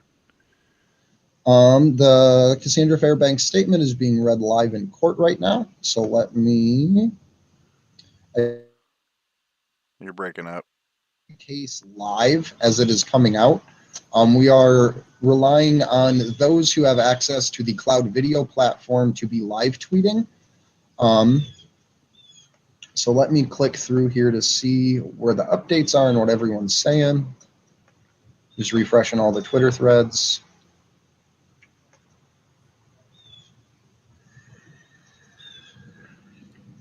Defense Assange says, back from recess. Turns out they need more time to discuss and agree upon the witnesses. So we have adjourned again until 4 p.m. London time. And that was the last statement from Defense Assange. Mohammed Almazy puts out this 41 seconds ago, probably closer to a minute and a half. The court has briefly sat and then re-adjourned until 4 p.m. as Mark Summers, QC, says the defense and the prosecution are making some progress regarding the matter of witness statements, but it remains unclear whether another witness will in fact be read into a witness statement will in fact be read into court as initially expected. So we may not get the witness statement of Cassandra Fairbanks being read into court. That's kind of what this feels like to me by the way that he's saying it. If it is not read into court, we will find it if it is put on the internet and we will read it to you. For real. Player and informing Julian about this whole case as we've gone over a few times. So that's disheartening and disturbing at the same time. It's just it's more of dragging this out and more of making it disconnected in the mind and memory of not only Baratzer, but everyone in the public gallery, everyone who's got an opportunity to view these proceedings or report on them. The discontinuous nature of this entire hearing seems intentional. Like it's really hard to just keep calling all of these things glitches or coincidences. Yeah, it's incredibly frustrating. It really is. And a question for my chat: Who are we referring to as Scruffy Bear? Because that's adorable. I don't know. I'm starting to zone out a bit. I'm tired. All right. Congratulations to the Action for Assange Twitter account, which just hit over 6,000 follows. Nice. And yeah, I should probably get on out of here and get my ass to work. Let me thank Kevin Gostola for popping in a couple of times, for all of the people who were live tweeting this morning that we were able to read out and assist in providing coverage of this. Thanks to Sleepy Josh for not going to fucking bed and running the ones and twos. I slept 3 hours. Oh, that's right. Yeah. You know, I took my ass to bed like fairly early and got something like 4.5 hours total, which is about my normal anyway. Fun times.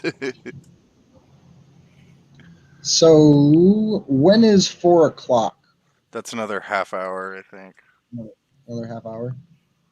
Do we want to just maybe put up a timer screen, or do we want to just call it? Well, if it's 4 o'clock in the UK, they're just going to rejoin to recess again. They've been ending these proceedings by like 3 p.m. every day. Yeah, I just don't want to miss the live coverage of the Cassandra statement if it does come out. I will read this out from my chat.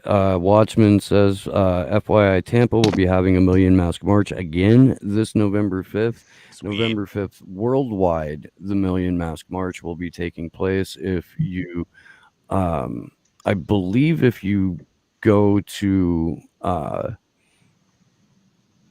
Anonymous Worldwide, you can find a full event schedule. If I'm wrong about that, Watchman, please throw it in the chat. I think there's a Discord for it and stuff too, and there's Yeah, events. and a Million Mask March Discord server. I believe that's invite only though. Yeah, there's going to be an event in Akron, Ohio as well. Which is those 45 minutes away from me. Yeah, that's near where I'm moving. So I might be there. You never know. You won't know because you'll have a map. Go to either LA or DC for November 5th. I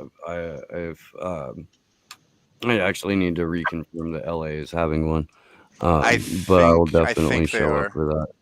I'm pretty sure What's they are. that? I'm pretty sure they are having one there. I'm kind of foggy on the list because I'm tired, but yeah, I can find that out today. So just to give a quick summary, Watchman, just so you know, it's never far away. So do we want to do a quick summary of court if we're going to wrap up right now? Just kind of what happened for the day. Sure.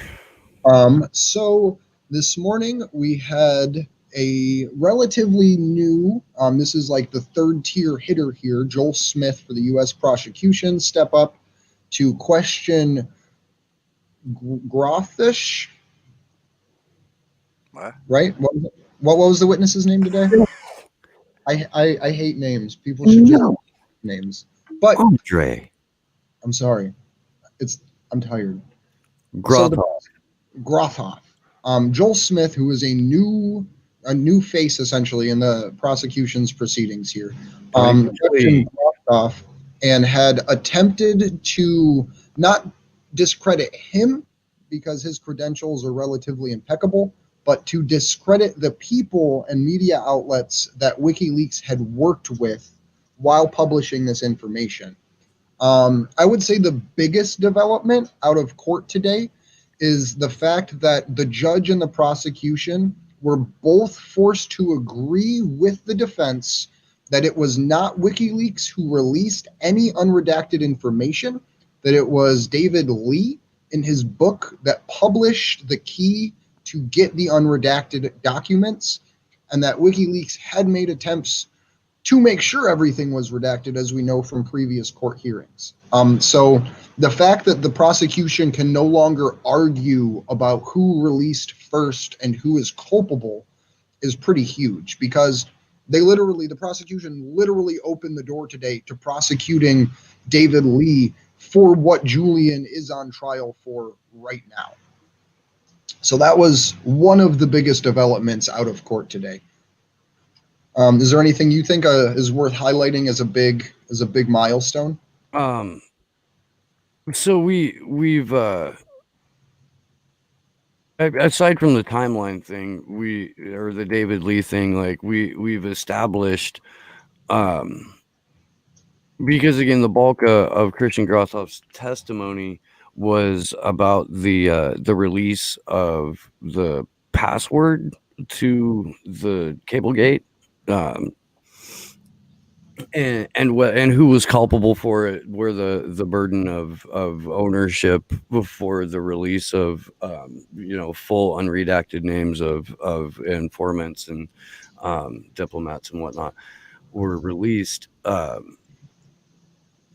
we've got not just the prosecution and the judge admitting that ultimately, really, David Lee is more responsible for this than Julian Assange. But we've got, we spent a whole 15 minutes, or at least the prosecution, the defense, and the judge spent a whole 15 minutes arguing over the timestamp on a tweet. That was pretty ridiculous. Once again, the prosecution's only tactic with a witness seems to be to try and discredit them or their expertise, or to show that they're biased. That is not working out for them. There's an exchange that I would like to reiterate here between Johnny Bush League, Joel Smith, third tier prosecutor, and Christian Grothoff. The prosecution apparently read the open letter to Donald Trump in 2017 calling for an end to the prosecution into WikiLeaks that Grothoff had signed. The question was, do you think the prosecution in America is a, quote, step into darkness? Quote, that's a quote from the letter. This is Grothoff, I think it's dangerous for press freedom. Yes. Johnny Bush League. So do you have an interest in how this case comes out? Grothoff says, I, of course, have a view that this prosecution seems unfair, but I tried to look if there was a case for the prosecution, and I did not find that evidence. Johnny Bush League says, so you're biased. Grothoff replies, no, I believe you're confusing actions WikiLeaks made to hide the documents with publishing them. So I say that you are wrong and did not properly do your homework as to who published them first. So I think it's unfair that you charged him with publishing them. And that was a significant exchange right there. once again, prosecution relying incredibly heavily on what is essentially a work of fiction from David Lee and Luke Harding, instead of, what actually happened. I would love to see David Lee hauled into this courtroom. I would love to see that. I would love to see him put to the question by Mark Summers. As to whether or not that's going to happen, I don't know. David Lee, MI6. So here's the thing, man. If you work for the Guardian, you don't necessarily have to be actively employed by the UK intelligence services. They make you an asset through excessive use of D notices, and the sort of self-censorship that would take place in the US is more or less legally mandated by the D notice system. I mean, we can. There's a lot of words that I can use to describe David Lee, but employee of MI5 or MI6 is not one of them. Yeah. Complete fuckweasel. And then Shit stain. the other big development, if this van drive by, the other big development today was Vanessa Baraitser specifically affirming that she will not consider anything about torture as torture, that she will not allow that discussion to happen, that any court reports, the Senate Intelligence Committee report on torture will be omitted and will not be allowed to be discussed, and she will make no determination, even though the determination was already made previously about the use of torture by the CIA. She does not have to make a determination that the CIA employed torture programs. There are other courts around the world that have made this determination, as well as the United States Congress itself in its own torture report made that determination. So she is literally just refusing evidence that would allow the defense to argue in the public interest. So that was one of the other big key things, big key takeaways. All right. Well, I've really got to bounce now. So. Okay. I think I'm going to just go ahead and wrap it up. If Cassandra Fairbanks' statements do get read, we will go live later, probably this evening after everything's concluded for the day, because we do have some actions to do in about 4 hours or 3.5 hours.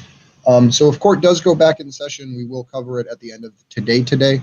But with that said, I would like to thank everyone for watching. I would like to thank the MCSC Network for allowing us to broadcast this early on their platform.